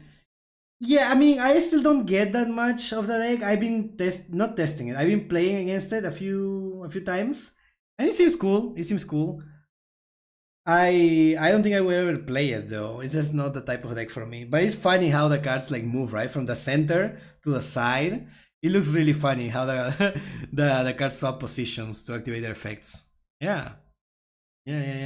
I'm more interested in playing Heka Hands. I feel like that looks funnier to me. The stealing cards. But yeah, right now I'm out of gems, so who knows? Yeah. They take the center and gain their effects. It's so flavorful. Yeah, it's a really interesting concept. Steel Turbo, yeah, obviously. Heka Hands. So yeah, we're gonna keep watching the video, and then again, thank you so much for the raid. I actually pulled for Heka Hands, pulled elves. Really, you need so few Heka Hand cards. You only need like what? 2 copies of the fusion and 3 of the other one, right? Well, technically it's 5 if you want to do it like that. I got 0. Wow. How many did you get for F Note? I got 0 URs. Oof. I want to pull. I want to get the what is it called? Oh my god, what is this called? I want to get the bundle because I really like the music for the field. The field music sounds really good. I pulled 7 Elf Note URs. Holy. Okay. Well, it makes sense that you build that. I will also build that if I get so many URs. That's what happens with when I try to. I was pulling just for Vision, but I got for Radiant Typhoon Vision, but I got all the other Radiant Typhoon cards. So I couldn't, sadly. I might as well build a Radiant Typhoon already. Yeah. The game decided what deck that he plays. Yeah. It's the game. It's not me. Still super happy with my decision to not dash Elf and make Heka. Yeah. I mean, if you get 7, of course. All right, chat. Now we actually have to get it because we don't have much more time. I really appreciate the raid, but we have to get into that reaction. But thank you so much. So let's watch. Support card that it's in the artwork of, we have Armed Dragon Blitz. Target 1 opponent or deck whose original level is 2 higher than that monster's. For its archetypal support card that it's in the artwork of, we have Armed Dragon Blitz. The Shoryuken, right? Like someone said in chat. Is it Shoryuken? But yeah, that. Armed Dragon Shoryuken. Target 1 Armed Dragon monster you control, take 1 monster with the same name from your deck or graveyard, and either add it to your hand or special summon it, ignoring its summoning conditions, but it cannot attack directly. You cannot special summon for the rest of this turn, except Dragon-type monsters. This card is an in-up. But what is this card for exactly? I don't understand. Oh, thank you, Ringa. Shoryuken means Rising Dragon. Okay, my bad. Yeah, from Street Fighter series. Yes, of course. Archetype version of Level Copy, another card that Chaz used. He also specifically used it on his Armed Dragon level 5 to make 2 of them. So then next, what do Armed Dragon level 5s upgrade into? Armed Dragon level 7. Cannot be normal summoned or set. Must be special summoned by Armed Dragon level 5. You can send one monster from your hand to the grave, destroy all monsters your opponent controls with attack less than or equal to that sent monster's attack. Its upgraded retrained version is Armed Dragon Thunder level 7. This card's name becomes Armed Dragon level 7 while on the field or in the grave. You can send one monster from your hand to the grave, send this card from the field to the grave, and if you do, special summon one level 10 or lower Armed Dragon monster from your hand or deck. If this card sent to the grave to activate a dragon monster's effect, you can add one Armed Dragon card from your deck to your hand. Now, in terms of old versus new, while the new one is a lot faster, you don't have to wait till you draw Armed Dragon level 10 to special summon the new one. This is faster, yes, it gets you into its final form, but it doesn't do a lot during your turn. It doesn't have any of the destruction abilities that we used to from the original and everything, so it's an upgrade, but also a step down at the same time as well. For the alternate We didn't get version- an ad in this video. I was like so excited for the ad. I just really wanted to predict when the ad was gonna happen, but there is no ad yet.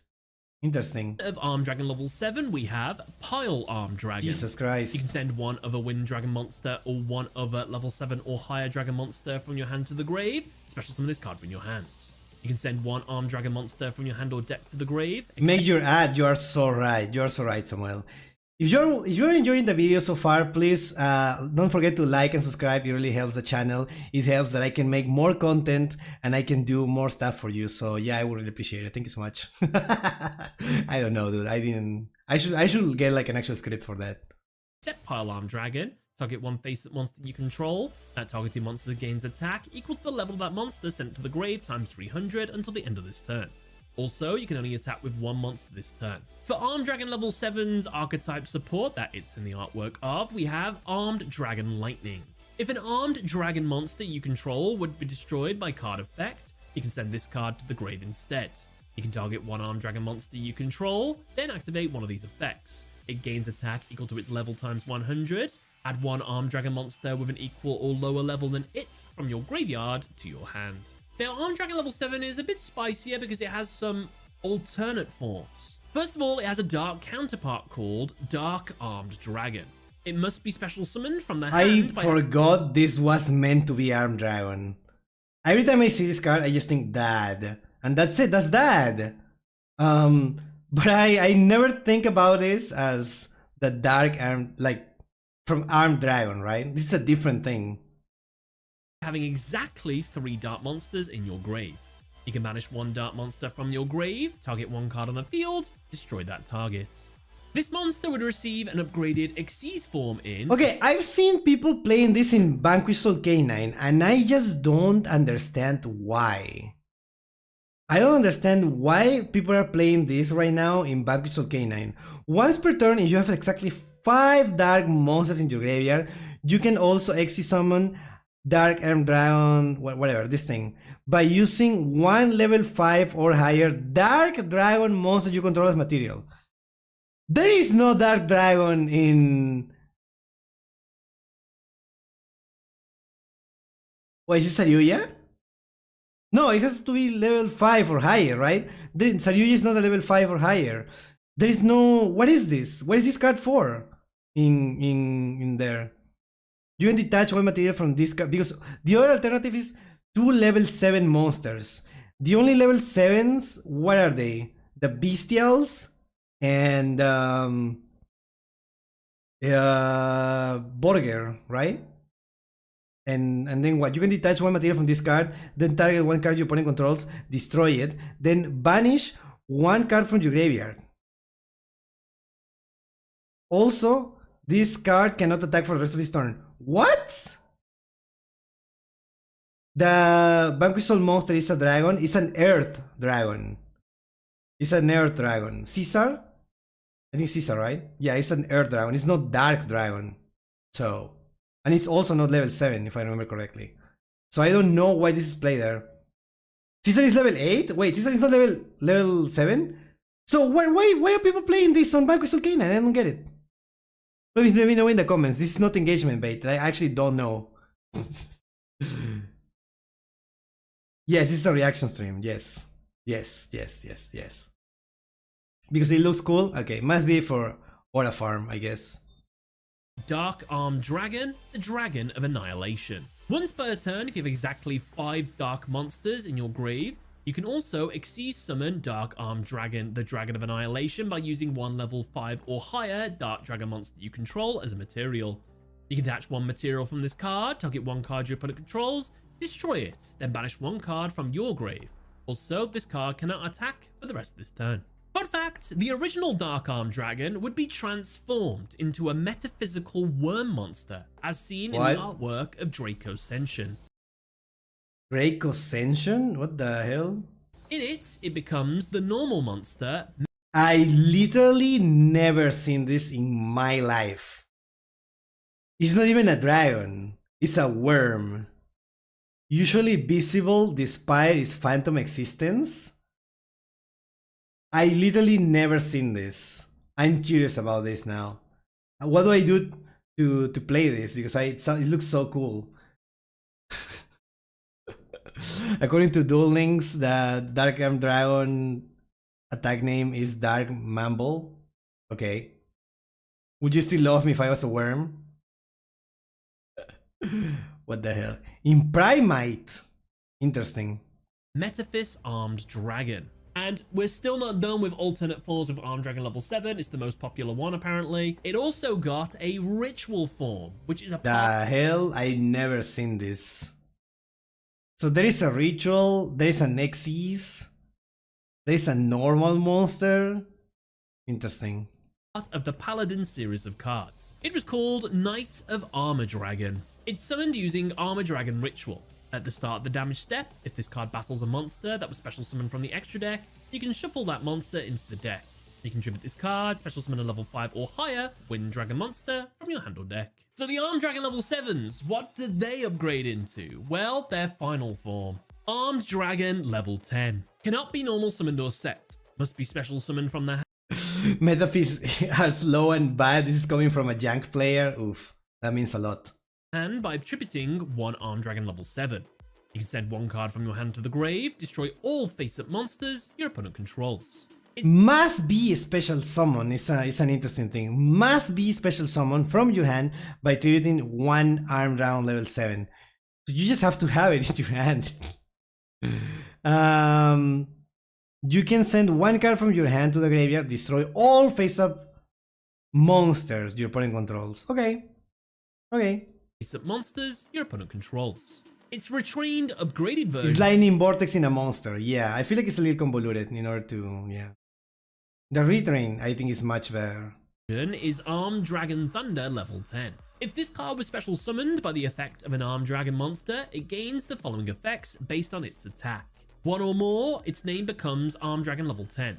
10 or more, control of it cannot switch. 100 or more, cannot be destroyed by a battle.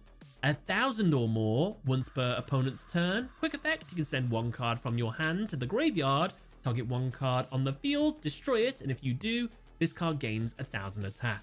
10,000 or more. Once per turn, you can destroy all other cards on the field. Based on its attack. So how exactly do we get this to over 10,000 attack? If you didn't notice, this monster is just full of references. Mainly the 110, 100, 1000 thing is his Chaz's or Manjumi's catchphrase. The 110, 100, 1000, Manjumi Thunder.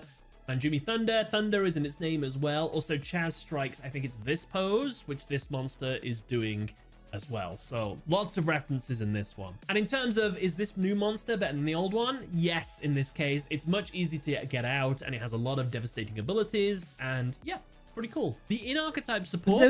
What? With the support cards in archetype that increases attack? Was it that the... Wait, this one, right? It gains attack equal to its level times 100, even if the card leaves the field. I feel like I don't know. The in-archetype support that this card appears in the artwork of is Armed Dragon Thunderbolt. Its effect is target one Armed Dragon monster you control. It gains 1,000 attack for each Armed Dragon monster in your grave with an equal or lower level than it and with different names from each other. Also, for the rest of this turn, your opponent takes no battle damage from its attacks. You can banish this card from your grave, target one armed dragon spell in your grave, add it to your hand. Yeah, as you can see, these two work very well in conjunction with each other, which is how you get your monster's attack so high. However, we're not done. Armed Dragon level 10 also has an alternate version. For you see, Chaz at one point in the anime was influenced by the Light of Destruction. During that time, he played a White Knight deck. While dueling with it, he used the equip spell White Veil, equipping it onto his Armed Dragon level 10, which turned it into Armed Dragon level 10 White. This card cannot I just like how it sounds. Like it's Armed Dragon level 10 White. It's not White Armed Dragon level 10. It's Armed Dragon level 10 White. It just sounds so weird. Or set must be special summoned by its own effect. You can banish Armed Dragon monsters from your field and or grave, whose total levels equal 10. Special summon this card from your hand. Then you can add White Veil from your deck to your hand. While this card is on the field, you take no effect damage. At the start of the damage step, if this card attacks, you can destroy one card on the field. White Veil that this card allows you to add, while equipped to a monster, has the effect. While the equipped monster battles, your opponent can activate any spell or trap cards until the end of the damage step. An attack is declared involving the equipped monster. Face-up spell or traps your opponent controls have the... Wait, this card is censored, right? Because I see a different shape here than here. No, dude, this is so peak. What happened? This is so unnecessary. Effects negated until the end of the damage step. When the equipped monster destroys an opponent's monster by battle, you can destroy all spell and trap cards your opponent controls. When this face-up card in a player's spell and trap zone leaves the field, that player takes 3000 damage. It's worth mentioning that there are 4 level cards that help... Side boob? What side boob? Oh my god, you're right! There is... Oh, I was like so focused on the ass that I didn't even realize. They also changed that. That's crazy. Takes 3000 damage. It's worth mentioning that there are 4 level cards that help all level monsters in the game. These are Level Up. Send a face-up level monster you control to the grave. Summon a monster from your hand or deck that is listed in the sent monster's text, ignoring its summoning conditions. Level Down. Select one face-up level monster on the field to activate this card. Return the selected card to its owner's deck. Special summon one monster from the owner's graveyard to their side of the field with the same name but lower level, ignoring summoning conditions. Level Modulation. Your opponent gets to draw 2 cards. Special summon a level monster from your grave, ignoring its summoning conditions. The monster that was special summoned by this effect cannot attack, nor activate or apply its effects this turn. The Graveyard in the 4th dimension.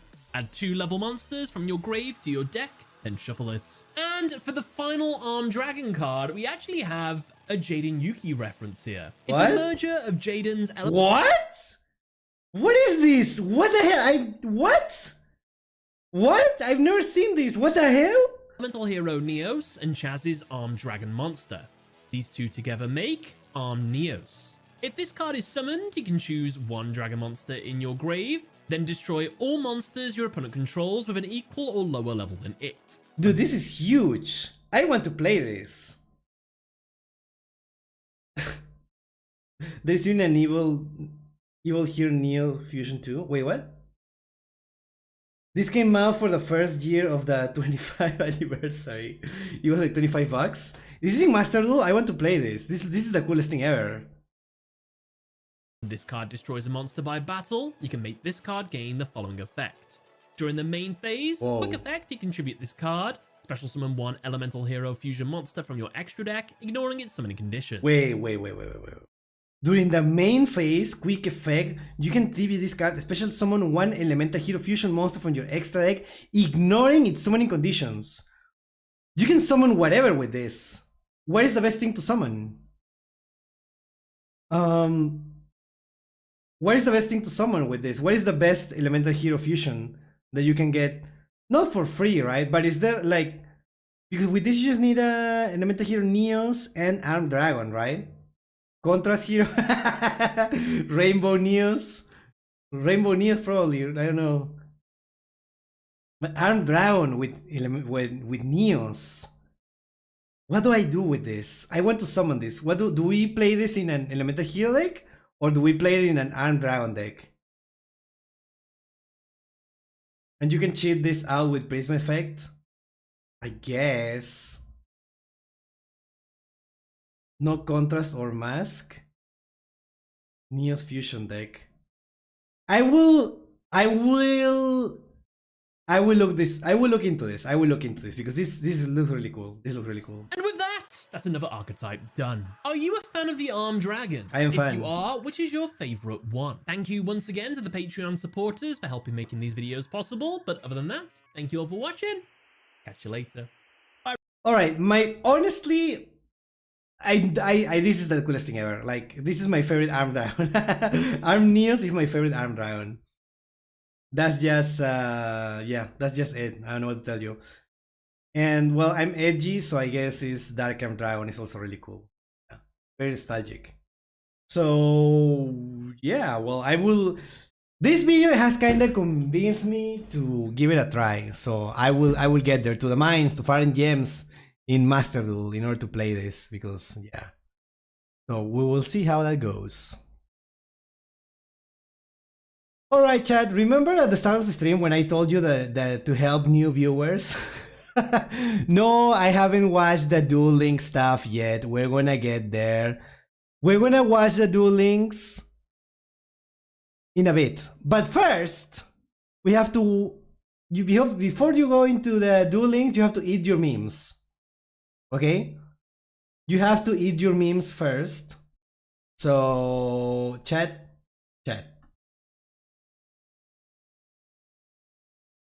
We're gonna see some memes. Okay? And then, after we're done with the memes, we're gonna go into the Duel Links animations. Duel Links War Crime Simulator. They baited me. That's so... The memes, Jack. Meme review! We're doing it. I don't care anymore. We're doing meme review now. Yeah, I don't know. I just wanted to give it a try. I just wanted to give meme review a try because I don't know. I like the memes and I want to see the memes for myself instead of watching Farfa and DCF react to the memes. I just want to know if the memes are funny to me before I see Farfa laughing at the dumbest thing. I love Farfa. I'm just you know how it is. You know how it is. Okay, so let's see. Average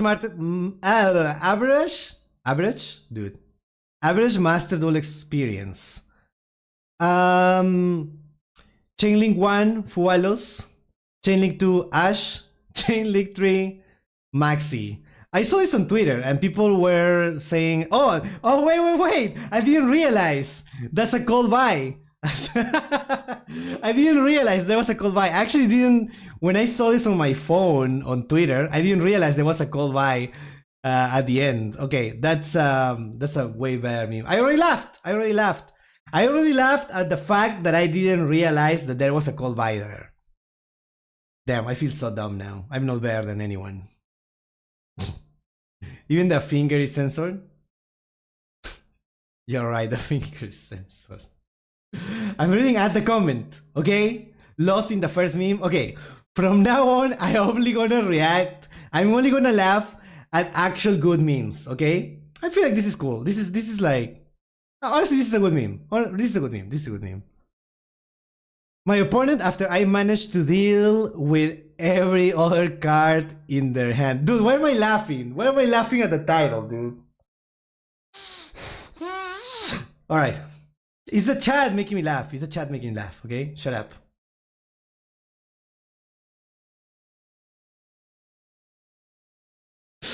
Why am I laughing, dude?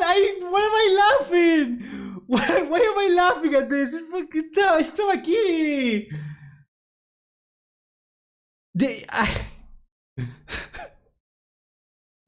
But yes, this is true. It happens every time. Lost in the first meme part 2. Alright, dude. Alright. Because you have had this happen to you and you feel the meme is true. I mean, yes, that's how memes work, right? It's funny because it's true. It's funny because it's relatable. Okay. And so the cycle repeats again. Red Eyes, Black Dragon. Red Eyes... That's a real popular monster, see? Yep. And that's the only protagonist ace from the dual monster era that ain't got no modern support. Yep. Plus, it's always been the lousiest of the three. I'm sorry, I'm laughing at me trying to do the accent. I swear I'm laughing at me trying to do the accent. So it needs to be the most. So it needs it the most. Makes sense to me. Then give it the proper deck. Use another card that doesn't work with any of the old ones. I cannot do the accent. I was laughing at the idea of how the accent was written, but this is not actually funny. I'm sorry. This is not funny. Response? Decayed stepson. Would you want to be my girlfriend? Let me think about.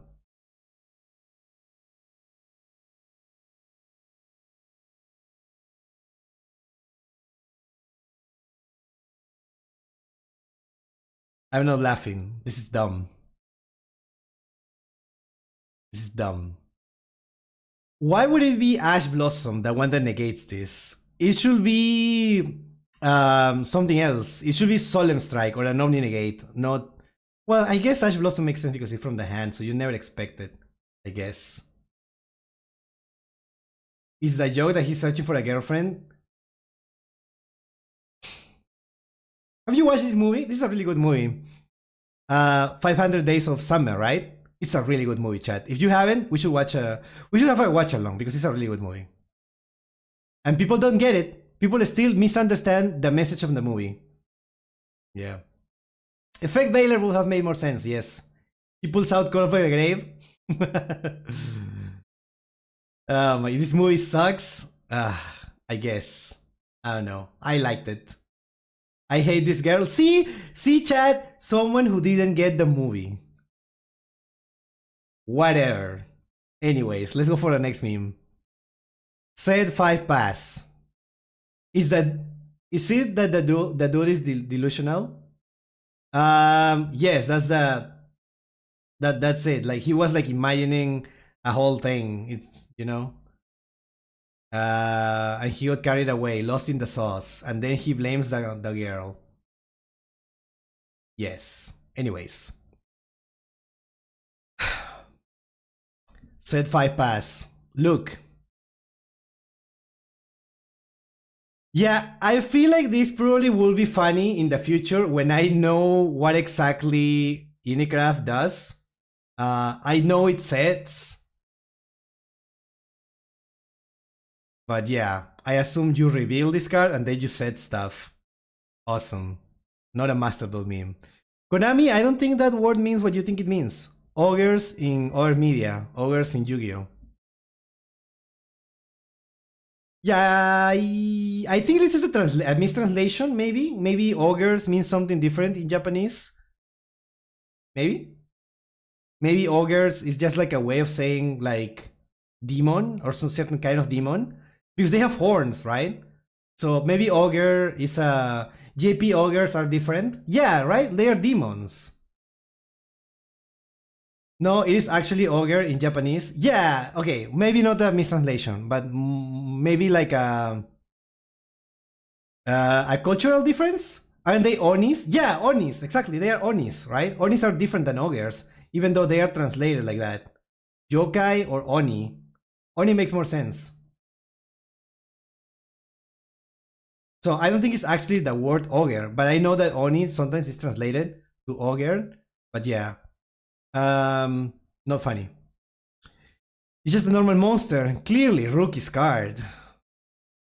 I don't even know what this is. Well, Ghost Ogre is based on the man-eater myth of Ghost Ogre fight the yokai girl, which is funny. Oh. Plant pile slop. Oh, that's actually scary then. That is actually scary. Plant combo pile. Okay, that is actually scary. Okay, relatable, of course, but not funny. I feel like we're gonna see this format of the clearly rookie card, right? And then the guy getting scared a few times from now on. Now that people have revived this meme from I think years ago, honestly. Sunset Link Starter. Oh, Typhon should be Obelisk. Yeah, because at least Typhon has an use. Obelisk is like harder to actually, you know, use properly. I don't know. Maybe. Who knows? I seen the one with Sark. It's Sark in here, and then this one is like Capsi Yami. And I feel like that's a good one. It's like Sark, obviously, is the final boss of the anime.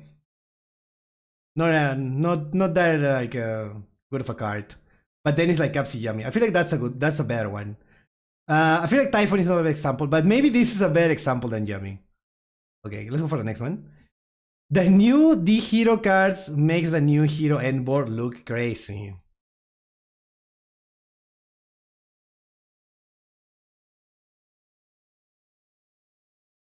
Alright, let's go for the next one. That's a sacrifice I'm willing to take for Maxi hit. Maxi is hit on the ban list. You need to edit all. I'm not laughing with the meme, I'm laughing at the absurdity of this. But yes, that is something that would happen.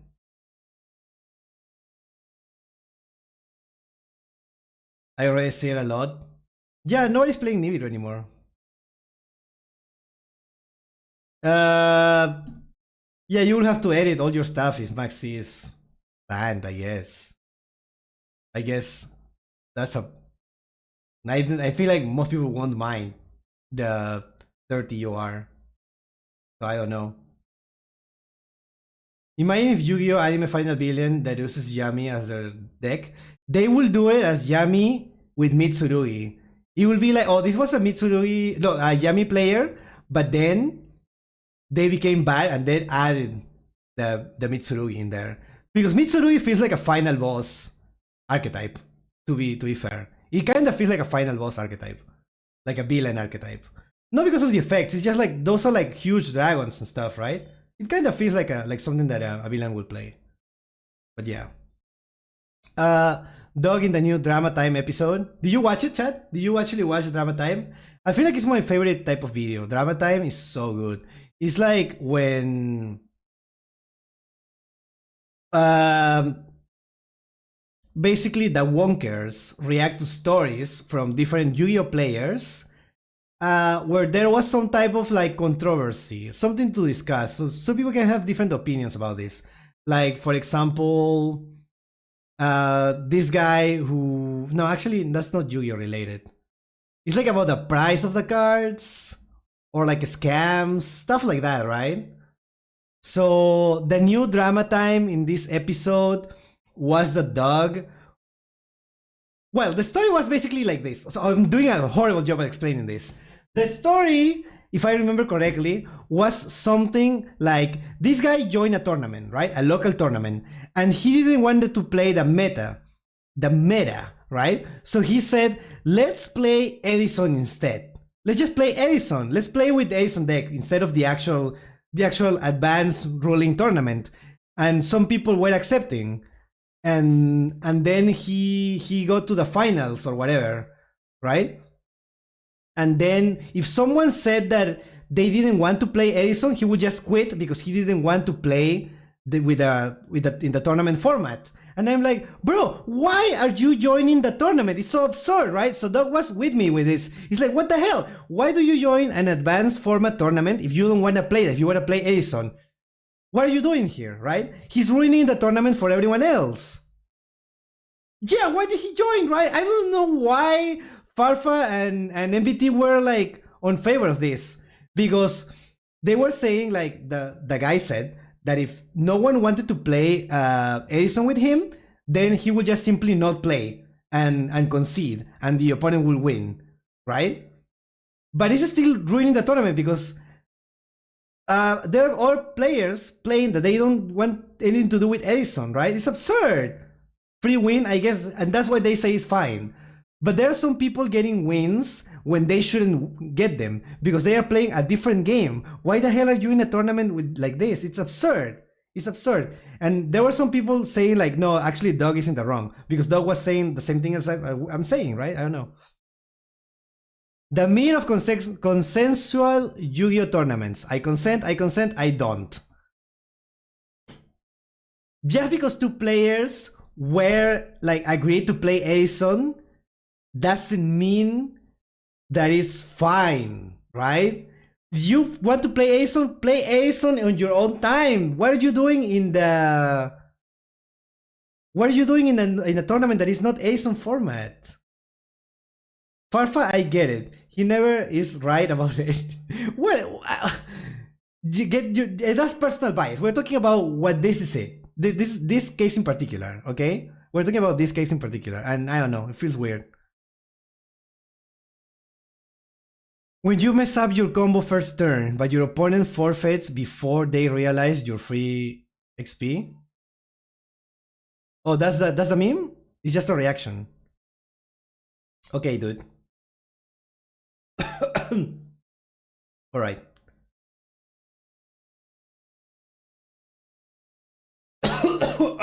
Fuck.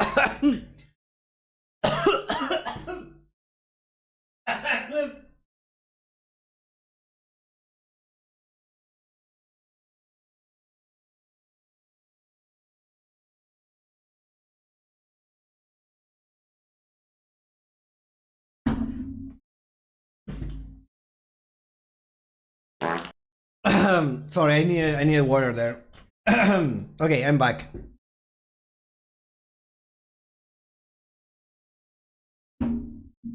Yeah, water. I was like, I don't know. I think like I meme so dry, dehydrated pepper. Really hate this reaction meme with no aid work. Yeah, like it's not even the image, it's just the title. It's like, what is this? Like, I understand relatable situation. You mess up your combo. Sometimes the opponent just forfeits, just surrender while you're doing your own stuff, and yeah, it's funny, I guess, but I don't like this reaction. How hard can a children's card game be? Ordinary. Okay.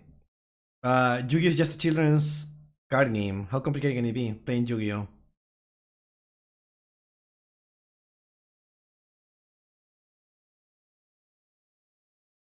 This meme is from like 20 years ago. Actually, no, I'm kidding. It's like 16 years ago. Now, I 2008 meme.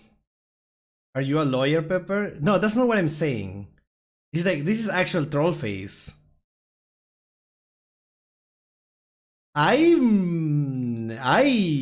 Wow. Wanted, banned, or limited. Okay. Okay. And that made me laugh. Okay? That made me laugh. Is it deserved? Who knows? But you know what? I've been defeated. That made me laugh. This is a very controversial card, and I understand the point of it. So yeah, I see it. A for effort? Yeah.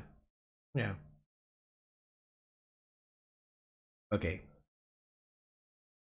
I don't know, this seemed a lot funnier in my head.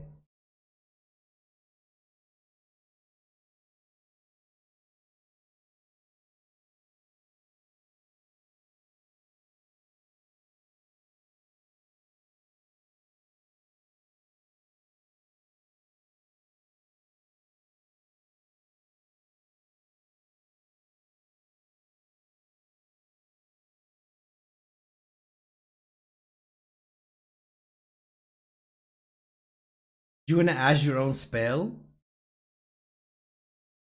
What is this?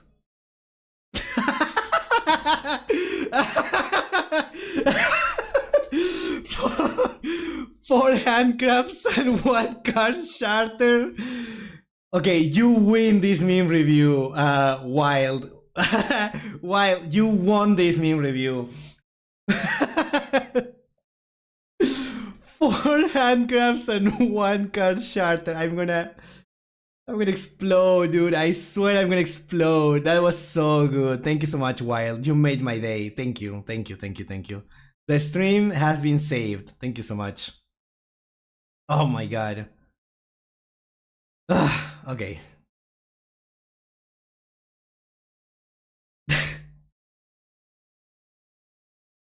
Dear Red Eyes Black Dragon players, if you want a decent support so hard, why are you playing the deck of a person I dislike? Kaiba probably. I should get better support somewhat, yet you are the ace monster of a person I dislike. Curious. This is how it will work, I guess. Yeah, I guess that's how it will work in the Yu-Gi-Oh universe. That makes sense to me. Thank you, Samuelo. Okay, next one. Why is bro afraid? There's no way. Someone literally mentioned this like a few minutes ago. I wonder what will be the definitive version of this meme. Whatever. Switch locations. Okay, an F node one.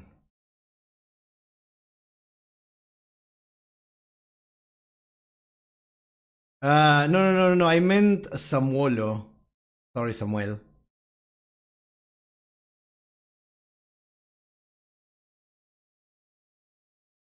So I draw. Bro drew. Underrated. Underrated meme. Underrated meme. Underrated meme. I think like this should be way higher than all the other ones. Dude, I love this. I'm putting this in the thumbnail. I'm putting this in the thumbnail. This is so good. Come on. Come on. This is really good. This is really good. I love this. Okay. Okay. Good meme. Should have had the cards in hand though. Yeah, I guess it would have been good. Always pleasant surprise when the last random card in the new deck crafts to royal.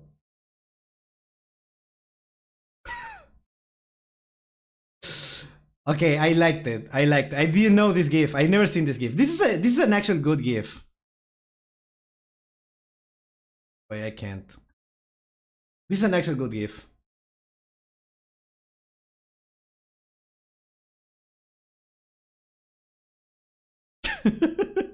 Free shiny. It's so good, right? Okay, let's go for this.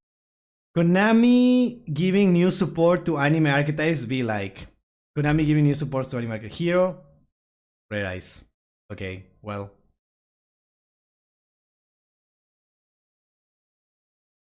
From Portuguese. Steam has already gone so far as to list Yu-Gi-Oh! Master Duel as a horror game. I was scrolling through the community posts when I saw this screenshot. Oh yeah, we saw this. Second anniversary. Curious. Horror? I feel like this is an old meme. And that's it. I understand why. Farfa's job is way harder, honestly. I don't know how he does it. I cannot make content out of this. I tried, but I cannot make content out of this. I don't know. I don't know, dude. I don't know how he does it. I feel like I don't know. Maybe I should get someone else into stream. Maybe that's the meta. I should get someone else who doesn't know anything and just explain the memes. Maybe that would be funnier. Dude, wait, okay. Wouldn't it be funnier if I just get someone who doesn't know anything about Yu-Gi-Oh! And I just explain these memes to that person? Let's do that next week. Next week, I would just get someone to stream that doesn't know anything about Yu-Gi-Oh! And I just explain the memes. I feel like that would be funny. That's content. That's content. Do we read the comments too? 2 out of 10 week. The 2 is just a number of lines of coke I had to do to get through it. Funny. Red Eyes is always done so dirty by Konami. Yes. Who will win? Star Slaying Robot versus Small Genius Seed called Lossy? This is all bangers for me. Very good week, to be honest. Bro, you gotta get your head checked out or something. I'm glad we have Cookie Monster here to tell us what's funny and unfunny. I almost laughed at something without considering what the objective opinion was. I can't. Dude, that is such a good comment. This is such a good comment. My meme made it in. Cool. It was the Elf Note one. That was a good one. That was a good one. There's no bonus memes. I want to see the bonus meme. I'm sorry. I need to see the bonus meme. Meet potential hand wrap. This is already funny to me. This format for sure, man. He goes crazy in lab of Monarch Flu. You weren't using the extra deck space anyway, trust. Give me Kashtira, give me Fire, give me Soul format or I retire. If and when she comes up but never does, they call her 007.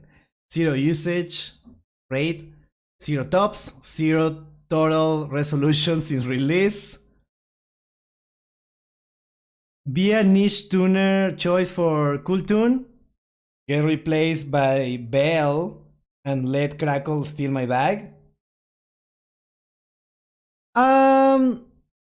I've seen some decks with this card. I feel like there is potential. My god. Please bring Lunary. That would be so funny if I just bring. Oh, whoops. It would be so funny if I just bring Lunary to the stream. It will actually be so funny. I don't think she will be up to, but I will see what I can do. Reacting to memes feels like those YouTube shows of people dubbing memes from Raid. I'm not even trying. Maybe I should try. Just show them Exodia Uno meme and watch them explode into laughter. Oh my god. Farfa adding this Sif to the meme reaction was the best thing he could do. 100%. Well, Farfa just had one of his Discord dudes explain the Gui Glimel or is full Mitsuri combo of Trillion Hand Summon with the Fallen and Virtuous Unprompted. I don't know what any of that means. Thank you, Cookie Monster. Ghost Reaper, man. This meme hits. I had someone try Reaper on me during Tenpai format. Ooh. The Red Eye support one was almost used in Duel Links meme review. I should play Reaper for the funny clip farm. Yeah, no, for clip farming, it's so good. I saw the bang list, they showed my deck. Ghost Reaper's secret effect. Plus 10 UR dust. I decrafted so many of those. Nah, not so many, but maybe 3 at least. But yeah. Honestly, I like this one. I like this one. I like the Cold Buy because the Maxi is so confident. I like this one, okay? I'm being mean. I like this one. I also really like this one because how it goes, right? The face is so funny. Yeah, Mitsurugi, okay. Then this one is bad. This one is bad. This one I don't know. This one is just, I don't know. This one is bad. This one is bad. This one is just an interesting topic to talk about, honestly. This one is bad. This one has to be ironic, right? Maybe I'm missing the joke. Maybe I need to know Ordinary Leave 2087 in order to appreciate this meme. I don't know. This one is good. This one is good commentary on the situation right now. This one is bad. This one is bad. It's not that this is bad. It's just like it's been done before. We already seen this many times. This meme is just so, I don't know. This one was really good. I really like this one. I really like this one. I don't know. This is my favorite. This is my favorite, I think. This is a really good one. I'm putting this on the thumbnail. What should I title the video, chat? Should I title it memes that Farfa and DCF reacted to? That would be so funny, right?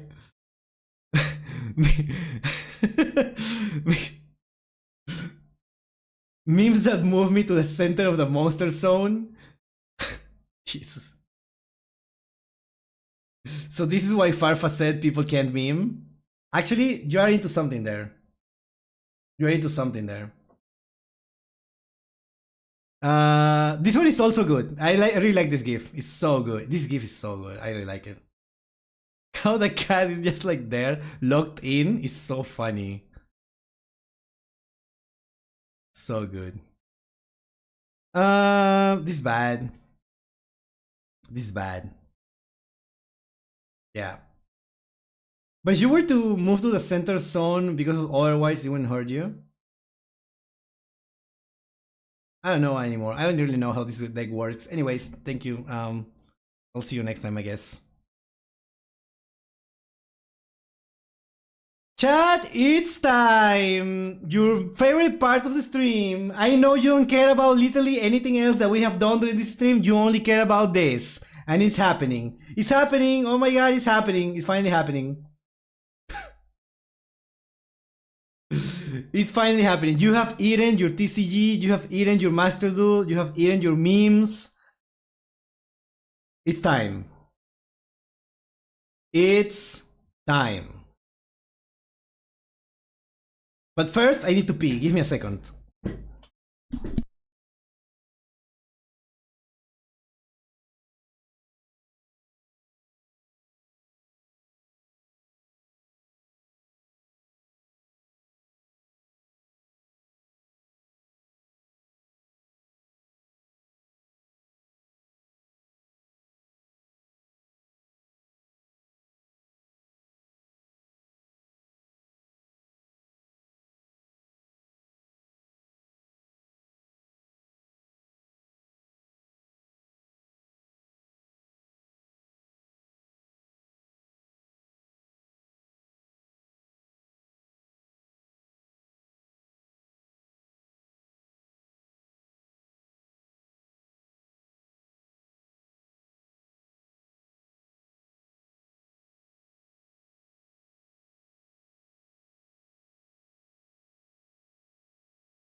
What's up, Samuel? Hello, Hector. Welcome, welcome. Chippy! Yeah, let's just go for it. Are we doing 7s on Go Rush? You know what? Phantom Vaporeon 5596. Just because you asked nicely, we're gonna do all of it today, okay? Just because you in particular asked for it. So yeah, we're watching all of it today, the rest of it. And then we're gonna be slowly updating it, and next week we will do something different, okay? It's interesting how Soul Burner animation only appears when you use a reincarnation link summon. Yeah. I mean, we'll find out. Appear. That's his voice?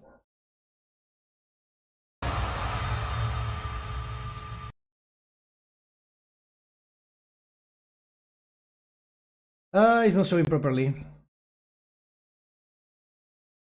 Okay. Chat, are you ready? Say hi, YouTube, chat. Chat, say hi, YouTube. I want everyone in chat to say hi, YouTube, so we can start. And then it looks nice in the video. How does that sound?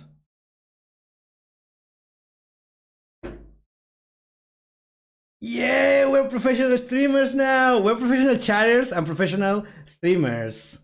Yeah, all right, that's amazing. Thank you so much. Thank you so much. All right, let's watch. Appear. Link 3. Decode Talker. Wait, hold on. Hold on. The music already? Already so hype. What the hell? Why? What happened to the music? We didn't have music like that before. What? What? Decode Talker.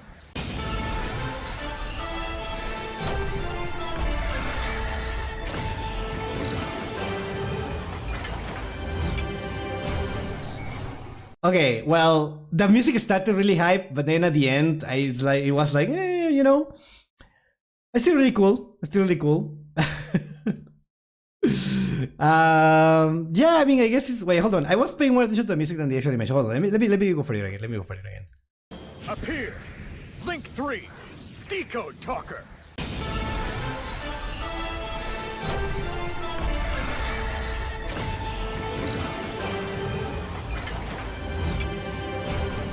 I really like it. I really like when they do that, right? When they just show like parts of the design and then they slowly start showing everything. So I think this is a really cool one. Really, really cool one. Let's go for the next one. Soar!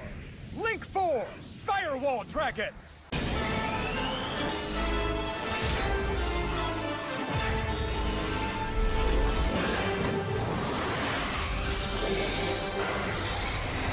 That's also a good one. That's also a good one. I like the thing that I don't know if I'm gonna put it on the thumbnail, but I like how it flies like that. It just shoots.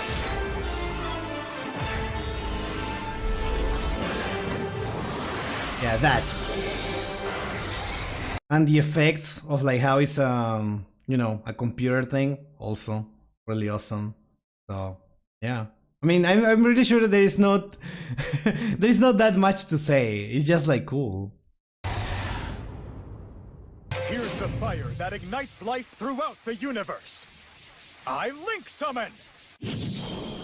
Link 5! Firewall Dragon Dark Fluid! Now the computer has a virus. Yo, it looks so cool. Okay, that's a really cool one. That's a really cool one. It also has different music. Do we have different music before? I don't remember anymore. Yeah. Yeah, I guess it's really cool. I don't know which one is my favorite yet. We'll see. I hope we get something that is like different. I manifest my circuit. This dragon's been thirsting to sink its fangs into you. I Link Summon.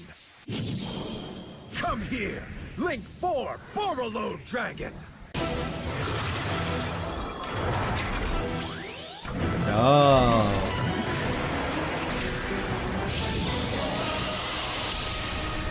I like the sounds of like the machine. It just feel the parts moving. I like that part of it. But other than that, I don't think this is impressive. I just more impressed about the sound effects rather than anything else. But yeah. The swirling flames awaken Heatlio's true strength. Reincarnation Link Summon. Reincarnation Link Summon. That's what someone said in the chat, right? That is only when it's summoned in a certain way. I didn't know Heatlio was the ace. I feel like I've seen so many cool cards to Salamangreat in Masterduel that I didn't know Heatlio was meant to be the one. Interesting. Rise again from the Valley of Flames. Salamangreat Heatlio!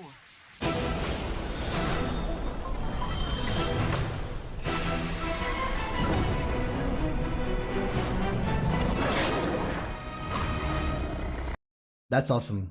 That's awesome. That's awesome. I like that they don't show like most of the design until the end. Now the design is kind of weird. It doesn't look that much like the card, but I guess it makes sense because you have like particle effects or whatever it's called. So yeah. Let the flames engulf your Okay, now this one looks like an actual ace, or more like a boss, I guess, if the other one is the ace. body. From its ashes, be reborn. Super Reincarnation Link Summon.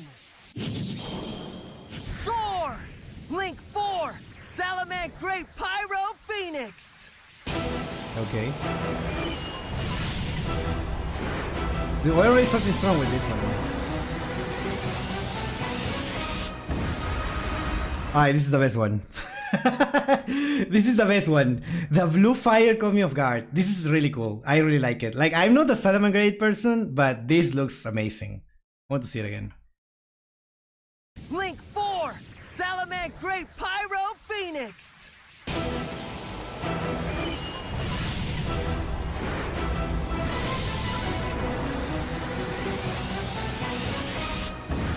Dude, so much aura. Jesus. Embrace multiple aces has 2300 attack. They give you an animation for Phoenix when they added Flame, his AI, to the game. Oh, okay. This one could be a persona. honestly, you are so right, Samuel. I think you are so right there. This looks like a like it will come from Persona, right? From Persona 5 because of the blue fire. Yeah. The text doesn't even fit in the box. Yeah, it looks weird. It looks weird like this. Go! Link 2 Trickstar Holy Angel! Okay. Oh, I don't like this.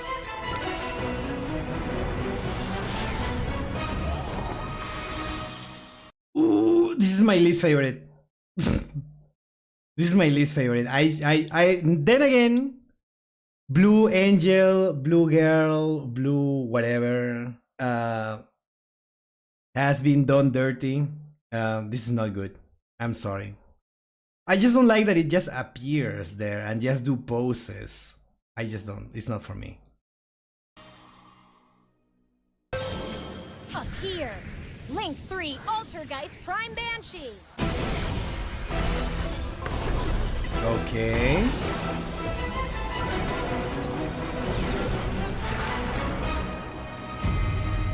This one was really cool. This one was really cool. Again, what I like, I keep repeating it, but I need to say it. It starts with details, which were the tentacles. They're not tentacles, right? They are like heads, right? And then it goes into small parts of it, showing all aspects before turning into the same thing that just happens to be the same pose as in the art of the card. So that's amazing. That's what I want to see.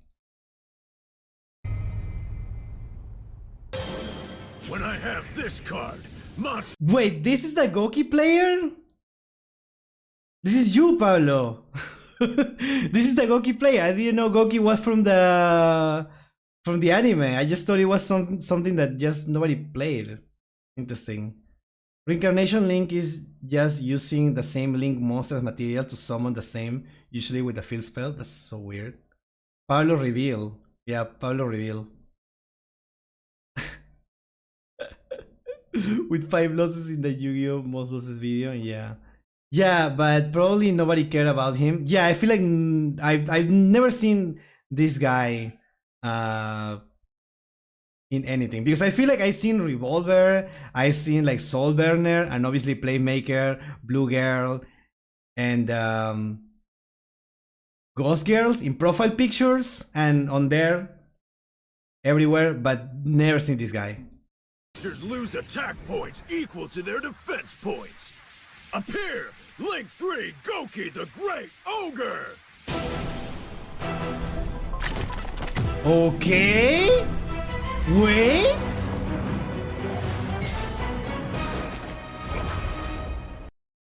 Okay, but if he's meant to be a boxer, why does he have an axe?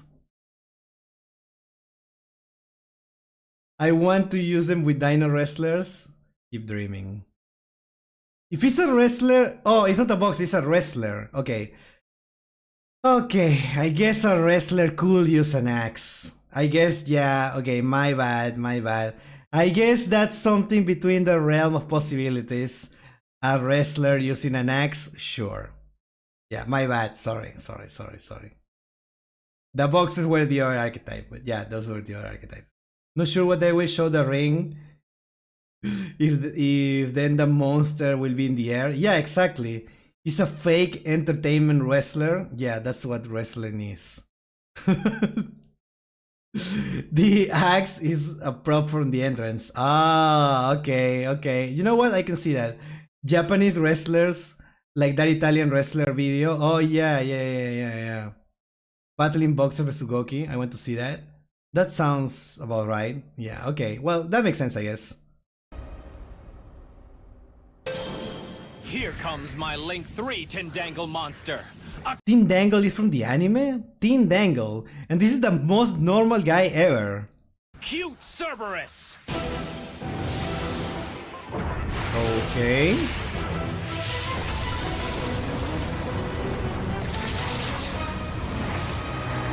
You're telling me that this is from an archetype called Tindangle? John?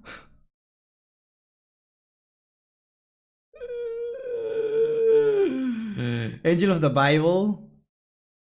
Cute Cerberus? Who Amoko mentioned? A cute Cerberus. Okay, well, yeah. Eldritch Geometry. Let me look at it again. Comes my Link 3 Tindangle monster. A cute Cerberus.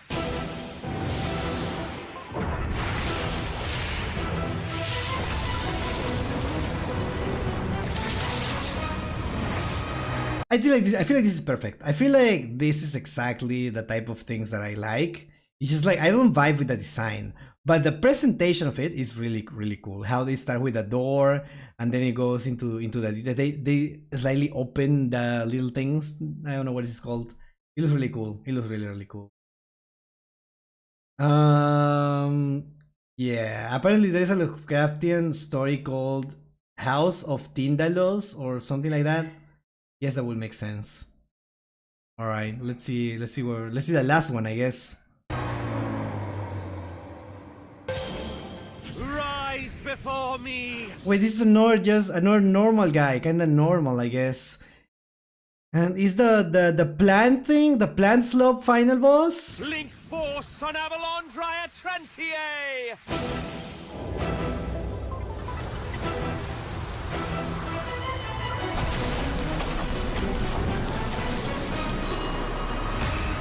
There's a woman in there? Wait.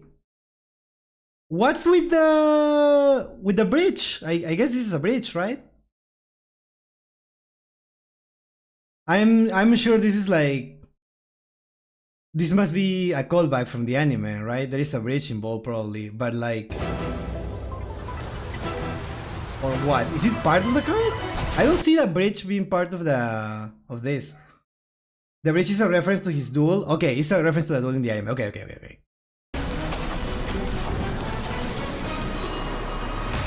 Interesting that they added something that has literally nothing to do with the card just because of the anime. That sounds very interesting. I don't think we have seen that before. Correct me if I'm wrong, but I don't remember seeing anything like that. That is just a reference specifically to the anime and has absolutely nothing to do with the card. Interesting. Also, for those who cannot find it, I think this is it. I cannot end the video like that. But yes, Flame Wingman. Flame Wingman was using another card from the archetype, right? It was using Skyscraper, which is another card from the archetype. So at least it makes sense. Like, I don't think the bridge has anything to do with the archetype, just the anime. So probably not like that. Closest will be Lunalight 1 because we never see the mask outside of the anime and concept art. Yeah, I also heard about that. I also saw a tweet about it. Right after posting the video, I saw a tweet about it. Since Excel, they began to mimic anime summon animations. I guess that's why they added the bridge. Yeah, but the bridge is an element that has nothing to do with it. That's what I'm saying. Flame Wheelman and Obelisk the Tormentor animation have reference to the anime. Okay. I think that Obelisk one makes sense. Well, that was an interesting one, and I think that's it, right? Hold on. Alright, we're gonna watch this the next time. So yeah, let me know your favorite. My favorite, I think, was this one. What was it? Pyro Phoenix. Pyro Phoenix was the coolest one for me. I think. But I also really like the Cerberus. Acute Cerberus was also really cool. This one. So yeah, I don't know. Yeah, I didn't buy this much. There's so few of those. There's so few of those. So we'll see how that goes with the next ones. Alright, chat, that's one. Let's go for sevens.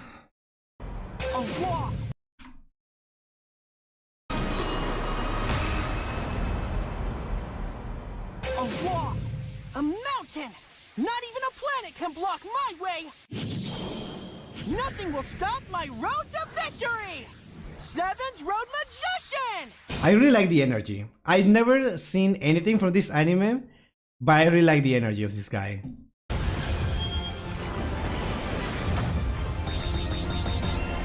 Okay. That's cool, and it ends in the same pose, with the same background. That's awesome. I'm sure this has to be something to do with the lore. I don't know it, obviously, but really cool.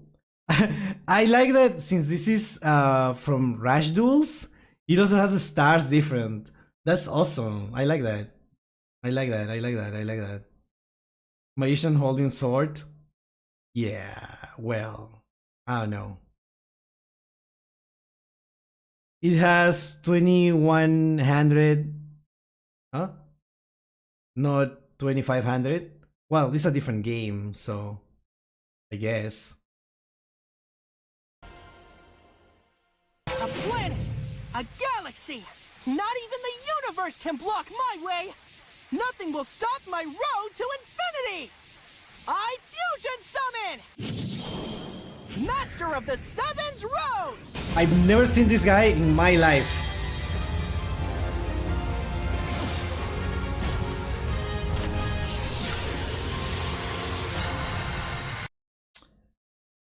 I don't know.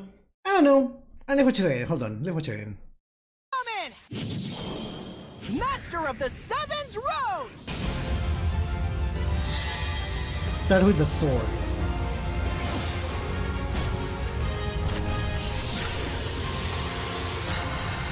I don't know why I get the feeling that this is something that I would appreciate more if I watched the anime. If I watched the anime, I would probably like it a little bit more. I mean, it's alright, right? It's fine. It's fine. This is the correct one. This should be like the standard, but there is a lot that are bad. This should be the standard, I think. Nothing will block my way! Not confusion, pain, or sadness! Maximum summon! Supreme Machine Magnum Overlord! What is this?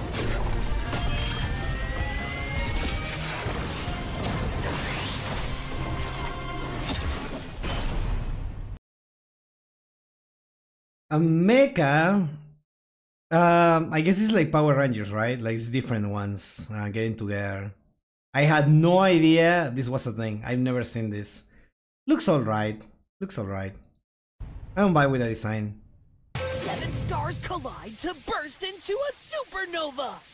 You're not ready for this! You're so not ready for this! Oh, I don't like this. Rise into the light! Multi-strike Dragon Dragius! Oh no, you're already showing everything. I like the design of the monster. I think it looks really cool, but the animation was not it. It wasn't it. So weird. Right now I'm not really vibing with what's it called? Sevens. Like the first 3 for Brains were so good, but I'm not really vibing with sevens. Am I a hater? Am I old? Context maximum summons are 3 cards you put together. Okay, I seen that. Okay, I seen that that mechanic, but not that card in particular. Yeah, 3 monsters combined. Not ready for it. Nah, I don't know about this one. Alright, let's see if this gets better.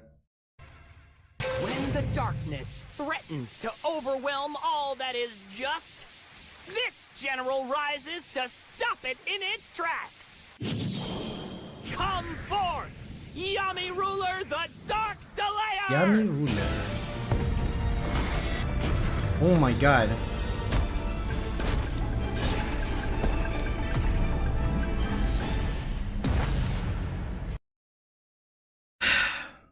I think it started strong with just standing up. I feel like if they just show like character, like I don't know. I'm not an animator or anything.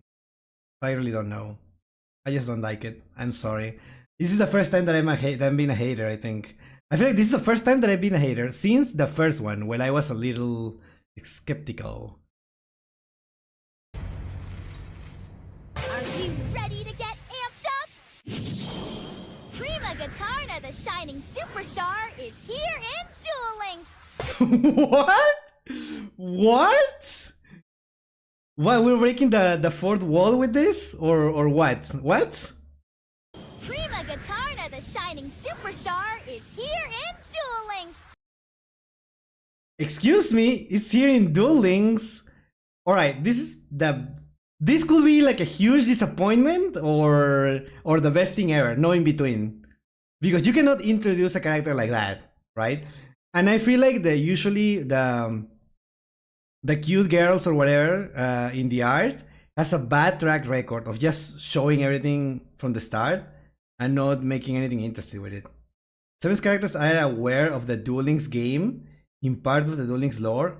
Oh, interesting. Yeah, some characters break the fourth wall. Apparently in the anime, Romin always said that she was playing here in Duel Links. I never noticed. What the hell? For context, the characters know that they are in a virtual world and know what Duel Links is. Okay, interesting. Are you ready to get amped up? Here to rock the stage, Prima Guitarna, the shining superstar! Okay, this is from the, the voice lines or whatever, from Sevens. This is by far my favorite, because at least it's doing something different with the art and with everything, honestly, with everything. That's really cool. Hopefully the animation doesn't disappoint.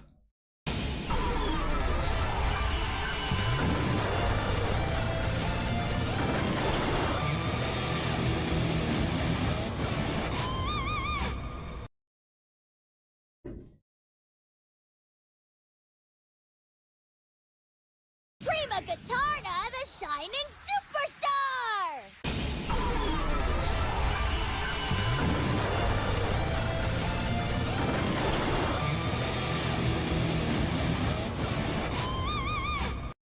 I don't know. I like the music. I like the start. The start is so strong. The start is so strong with this. Right? Do you see the guitar?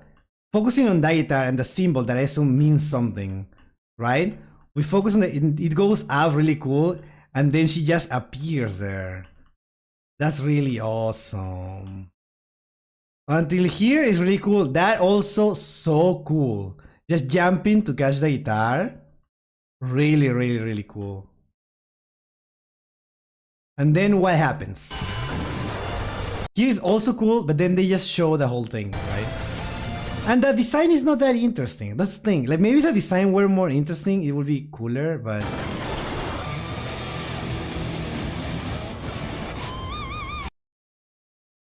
Okay, if I have to decide if I like it or not, I guess I like it. I guess it's cool, I guess. I know I said that it was gonna be the best thing ever or disappoint, but I'm just easy like that. I feel like the guitar just like it's just like so cool. It was used in a cool way at the start, so it just carries really hard. So I guess this is the best one so far, which is sad actually. The oxygen in the atmosphere explodes into conflict! You're not prepared for this! I only need to say this once, because once is enough. Make some noise! Ensemble Fighter, the Music Fiend!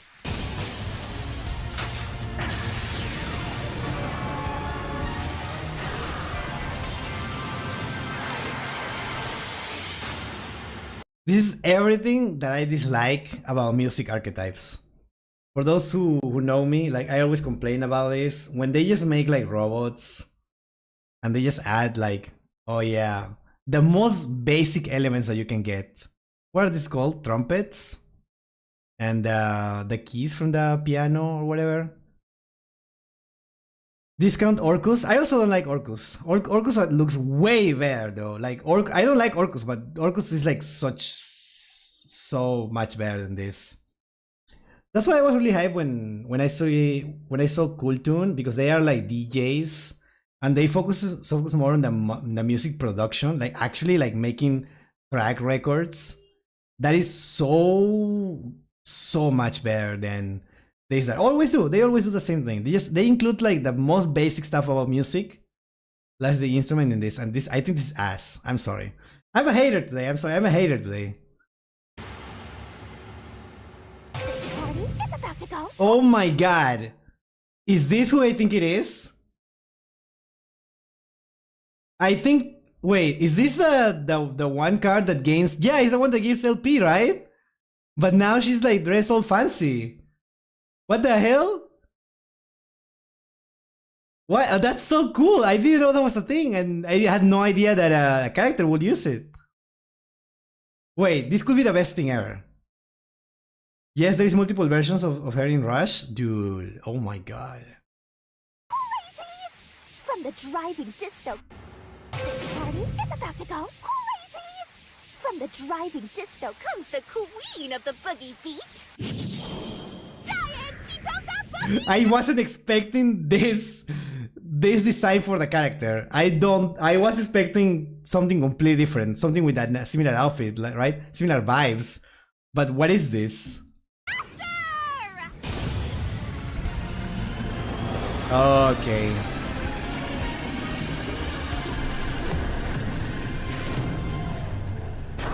Alright, this is the best one. Hands down, the best one. Hands down, the best one. I love this. I love this. Am I just being a Yugi boomer?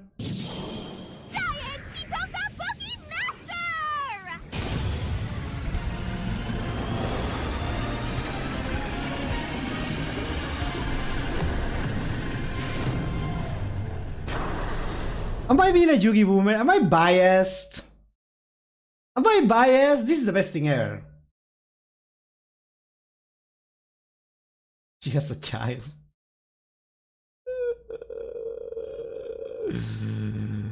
I don't even want to know the lore behind the character. I just care about this Yu-Gi-Oh card. This is big. This is big, you're right. Kinda, but it's fine. I mean, this is by far the best. Hopefully we keep getting better from here. Oh my god. Fun fact, but because generic disorder, the character looks like a kid. It's actually 37. I don't even want to get there. But I'm talking about the card. The card looks awesome. All the way from the darkest depths of the shadows. Forged by the fires of anarchy. Fueled by screams of rage. The artist, the myth, the legend. Royal Rebels Heavy Metal. What's with all the music stuff suddenly?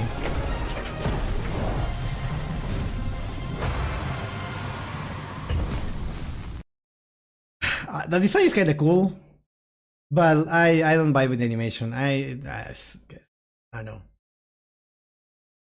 I don't know. From the tiniest of atoms to the largest of stars, breathe life into all of creation. Maximum summon! Descend upon this realm! Yugioh, the Sky Emperor!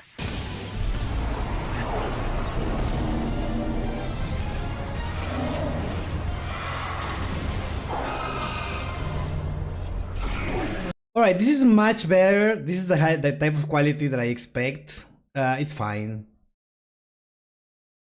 Oh, Hydra World Tree? Okay. Bro, what? I mean, this is fine. Time to rip up the earth and grind mountains to dust. What am I looking at here? Worm Excavator of the Heavy Cavalry Draco? What is this? This is a building, right? Oh, this is a tank. Looks like a building. Wait, what is this? I maximum summon. From this rubble, construct a new path of domination! Emerge! Worm Excavator, the heavy cavalry Oh, this is the middle piece. Okay, well. Draco!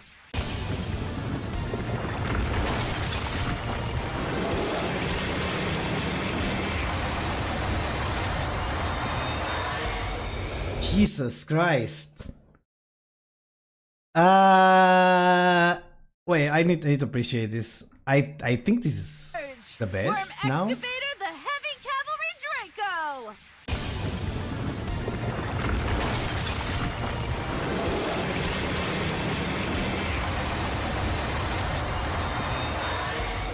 I like this one. I mean, it's not for me, but I appreciate it. I think it's really cool. I don't like it. I feel like it's cool how it just comes from the from the ground, right? It comes up from the ground. I feel like that's cool. I mean, I don't like the design, but I feel like it makes sense. I guess it's awesome. I mean, I'm trying to judge it objectively, not personal taste. I think it's really interesting. Interesting design. Yeah, I don't know. I can see where they were coming from. Their face is not in the card. Oh, because it's 3 cards, right? You have to get 3 cards together, and I guess the face is only in one of the cards. Yeah. Snake merge with Infinitrack. That makes sense. Yeah. The slugger who's never struck out. Oh my god. What did they do to Utopia? Stepping up to the plate. Swing for the fences. Player number 39, home run hitter.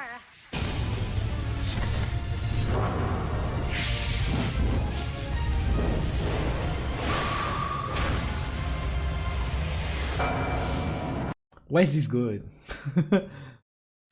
Why is this good? We didn't have enough Utopias? Yeah, we didn't. We clearly didn't. We clearly needed this. Onomat and Utopia cards were baseball cards in Rush. I saw clips of that, I think. So that's why I'm not as surprised as this, because I've seen things like that. I didn't know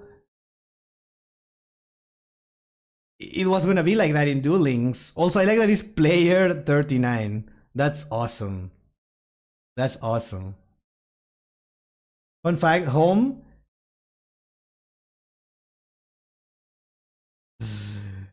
is a wordplay on hope, Utopia's Japanese name. You know, I don't know why I didn't think of that, but you're so right. You're so right. You're so right. When fate unites with destiny, new life is born. I, Fusion Summon! Might and mayhem combine! The cyborg type, Materian Assuristar! This is how I find out that there's a cyborg type.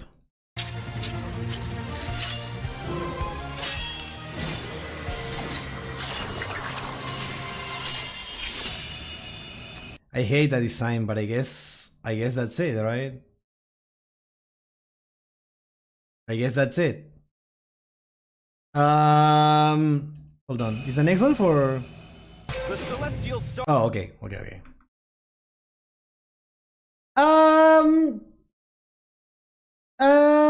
Dude, we should have stopped at brains.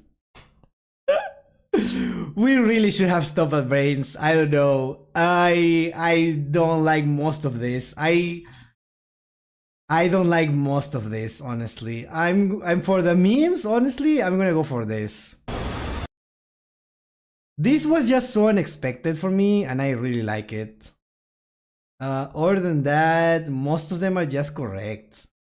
I also got surprised by this. I feel like this has potential. If you want to choose like an actual best one, like no jokes. No, I don't know, dude. I honestly think it's actually the boogie one.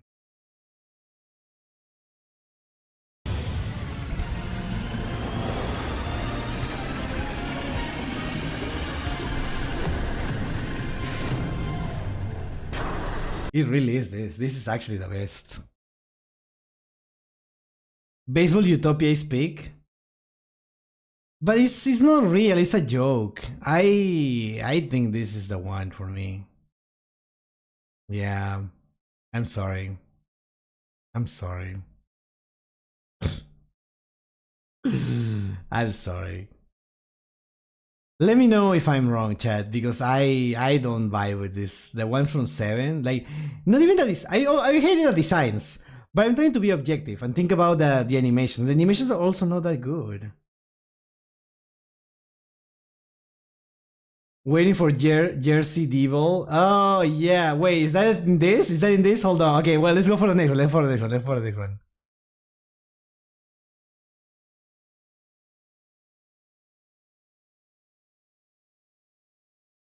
Jersey Devil. Still not in Duel Links? Dang it. Well, I've been informed that there is no Jersey Devil in Duel Links, but let's see what we can get. The celestial stars converge into a beacon of destiny. Fly in, Galactica Oblivion.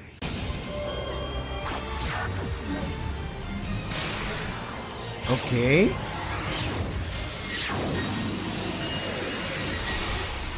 Already much better. Much better than 7s, which is sad. The scourge that lives to decimate all that stand before it. Make way for Void Veld Requiem!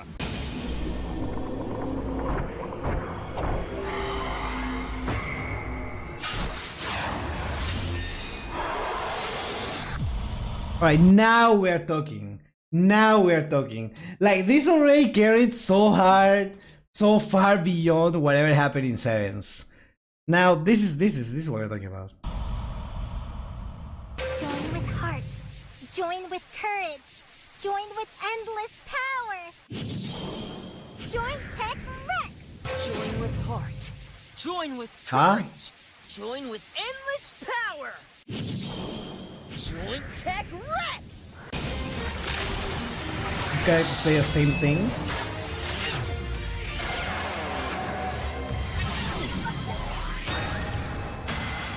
Maybe I spoke too soon. They are siblings, okay. Maybe I spoke too soon because I didn't like this one. Let's hold on. Am I missing something? Join Tech Rex.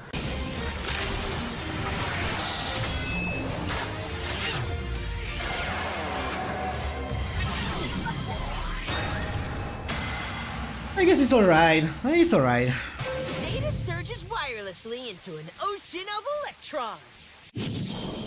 Boot up, Blue Fang Burst Dragon. The data surges wirelessly into an ocean of electrons. Boot up, Blue Fang Burst Dragon. I want to say that I find weird that they have exact same lines. I don't know.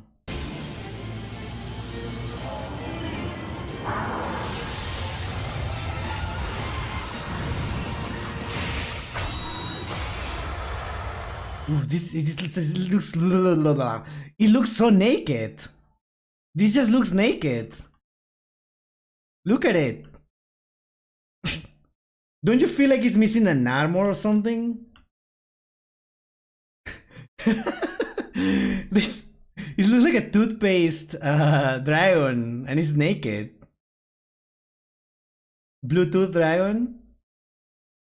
They changed Bluetooth to Blue Fang. Oh my god.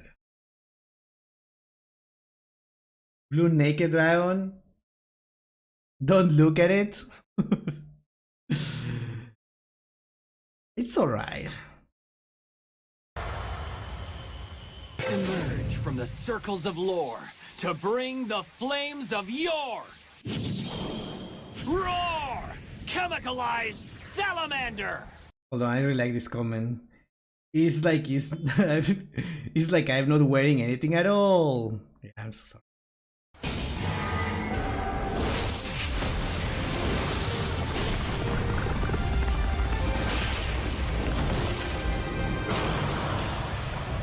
That's alright. Whenever she appears on screen, the TV ratings shoot up 45%. Diane Keto, the cure prodigy.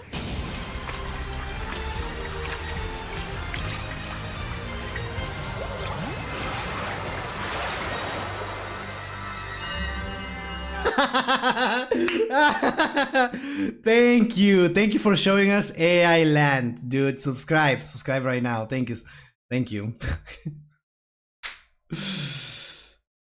That's cinema right there. That's cinema. Was this on purpose, AI Land? Was this on purpose? Why are they making her look younger? She needs to be older. I agree. I couldn't see properly with the stuff showing. No, that's the best part. Still missing judo. Dude, I sure we're missing so many things. They knew what they were doing. On the video, put your face. I will be so funny. I don't think I can.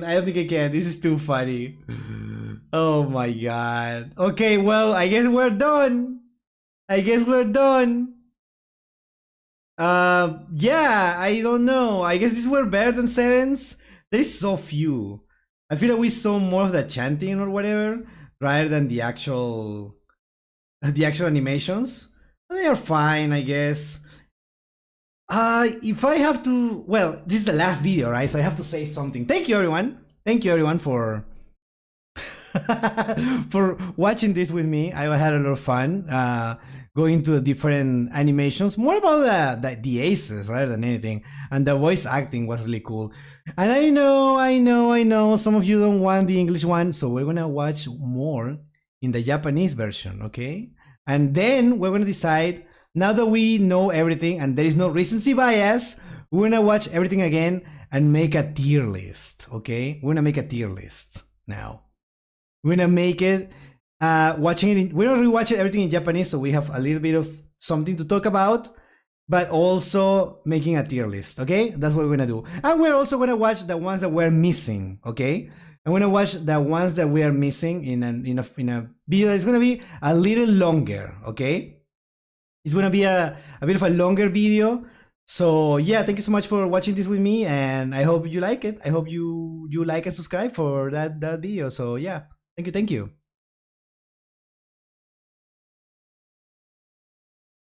That's it. We're gonna do that tier list next week, I think. If it's not next week, then the following one. But yeah, that's the plan. Dude, I'm so hungry now. So yeah, thank you everyone for joining the stream. That was very fun stream. A lot of cool. Oh my god, dude, we had 59 viewers at some point. Holy shit! Is that a new record? I think that's a new record. Thank you so much, everyone. Have you liked the video? Have you subscribed? That would be really awesome. But yeah, thank you so much. That actually made me really happy. That makes me really happy. That makes me really happy to see that people enjoy my content. I know it's not my content, it's me reacting to other things, but you value my opinion in some way, at least. That's something. So thank you so much. I really appreciate it. And I hope we can do more things like that in the future. We're gonna go for other stuff now. And yeah. Are we raiding? Let's raid, chat. Did you like Nova? Let's raid Nova. Let's raid Nova and see what happens. I don't know how that will work, okay? But let's try it. Let's try it and see what happens. So I'm gonna try to see how the raids work exactly. Okay. So see you there then, chat. See you there. Bye. I will see you on Wednesday, okay? Bye. Bye.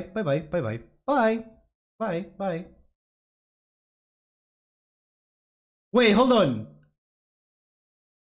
Is Noah already streaming, or am I raiding a schedule thing? Hold on.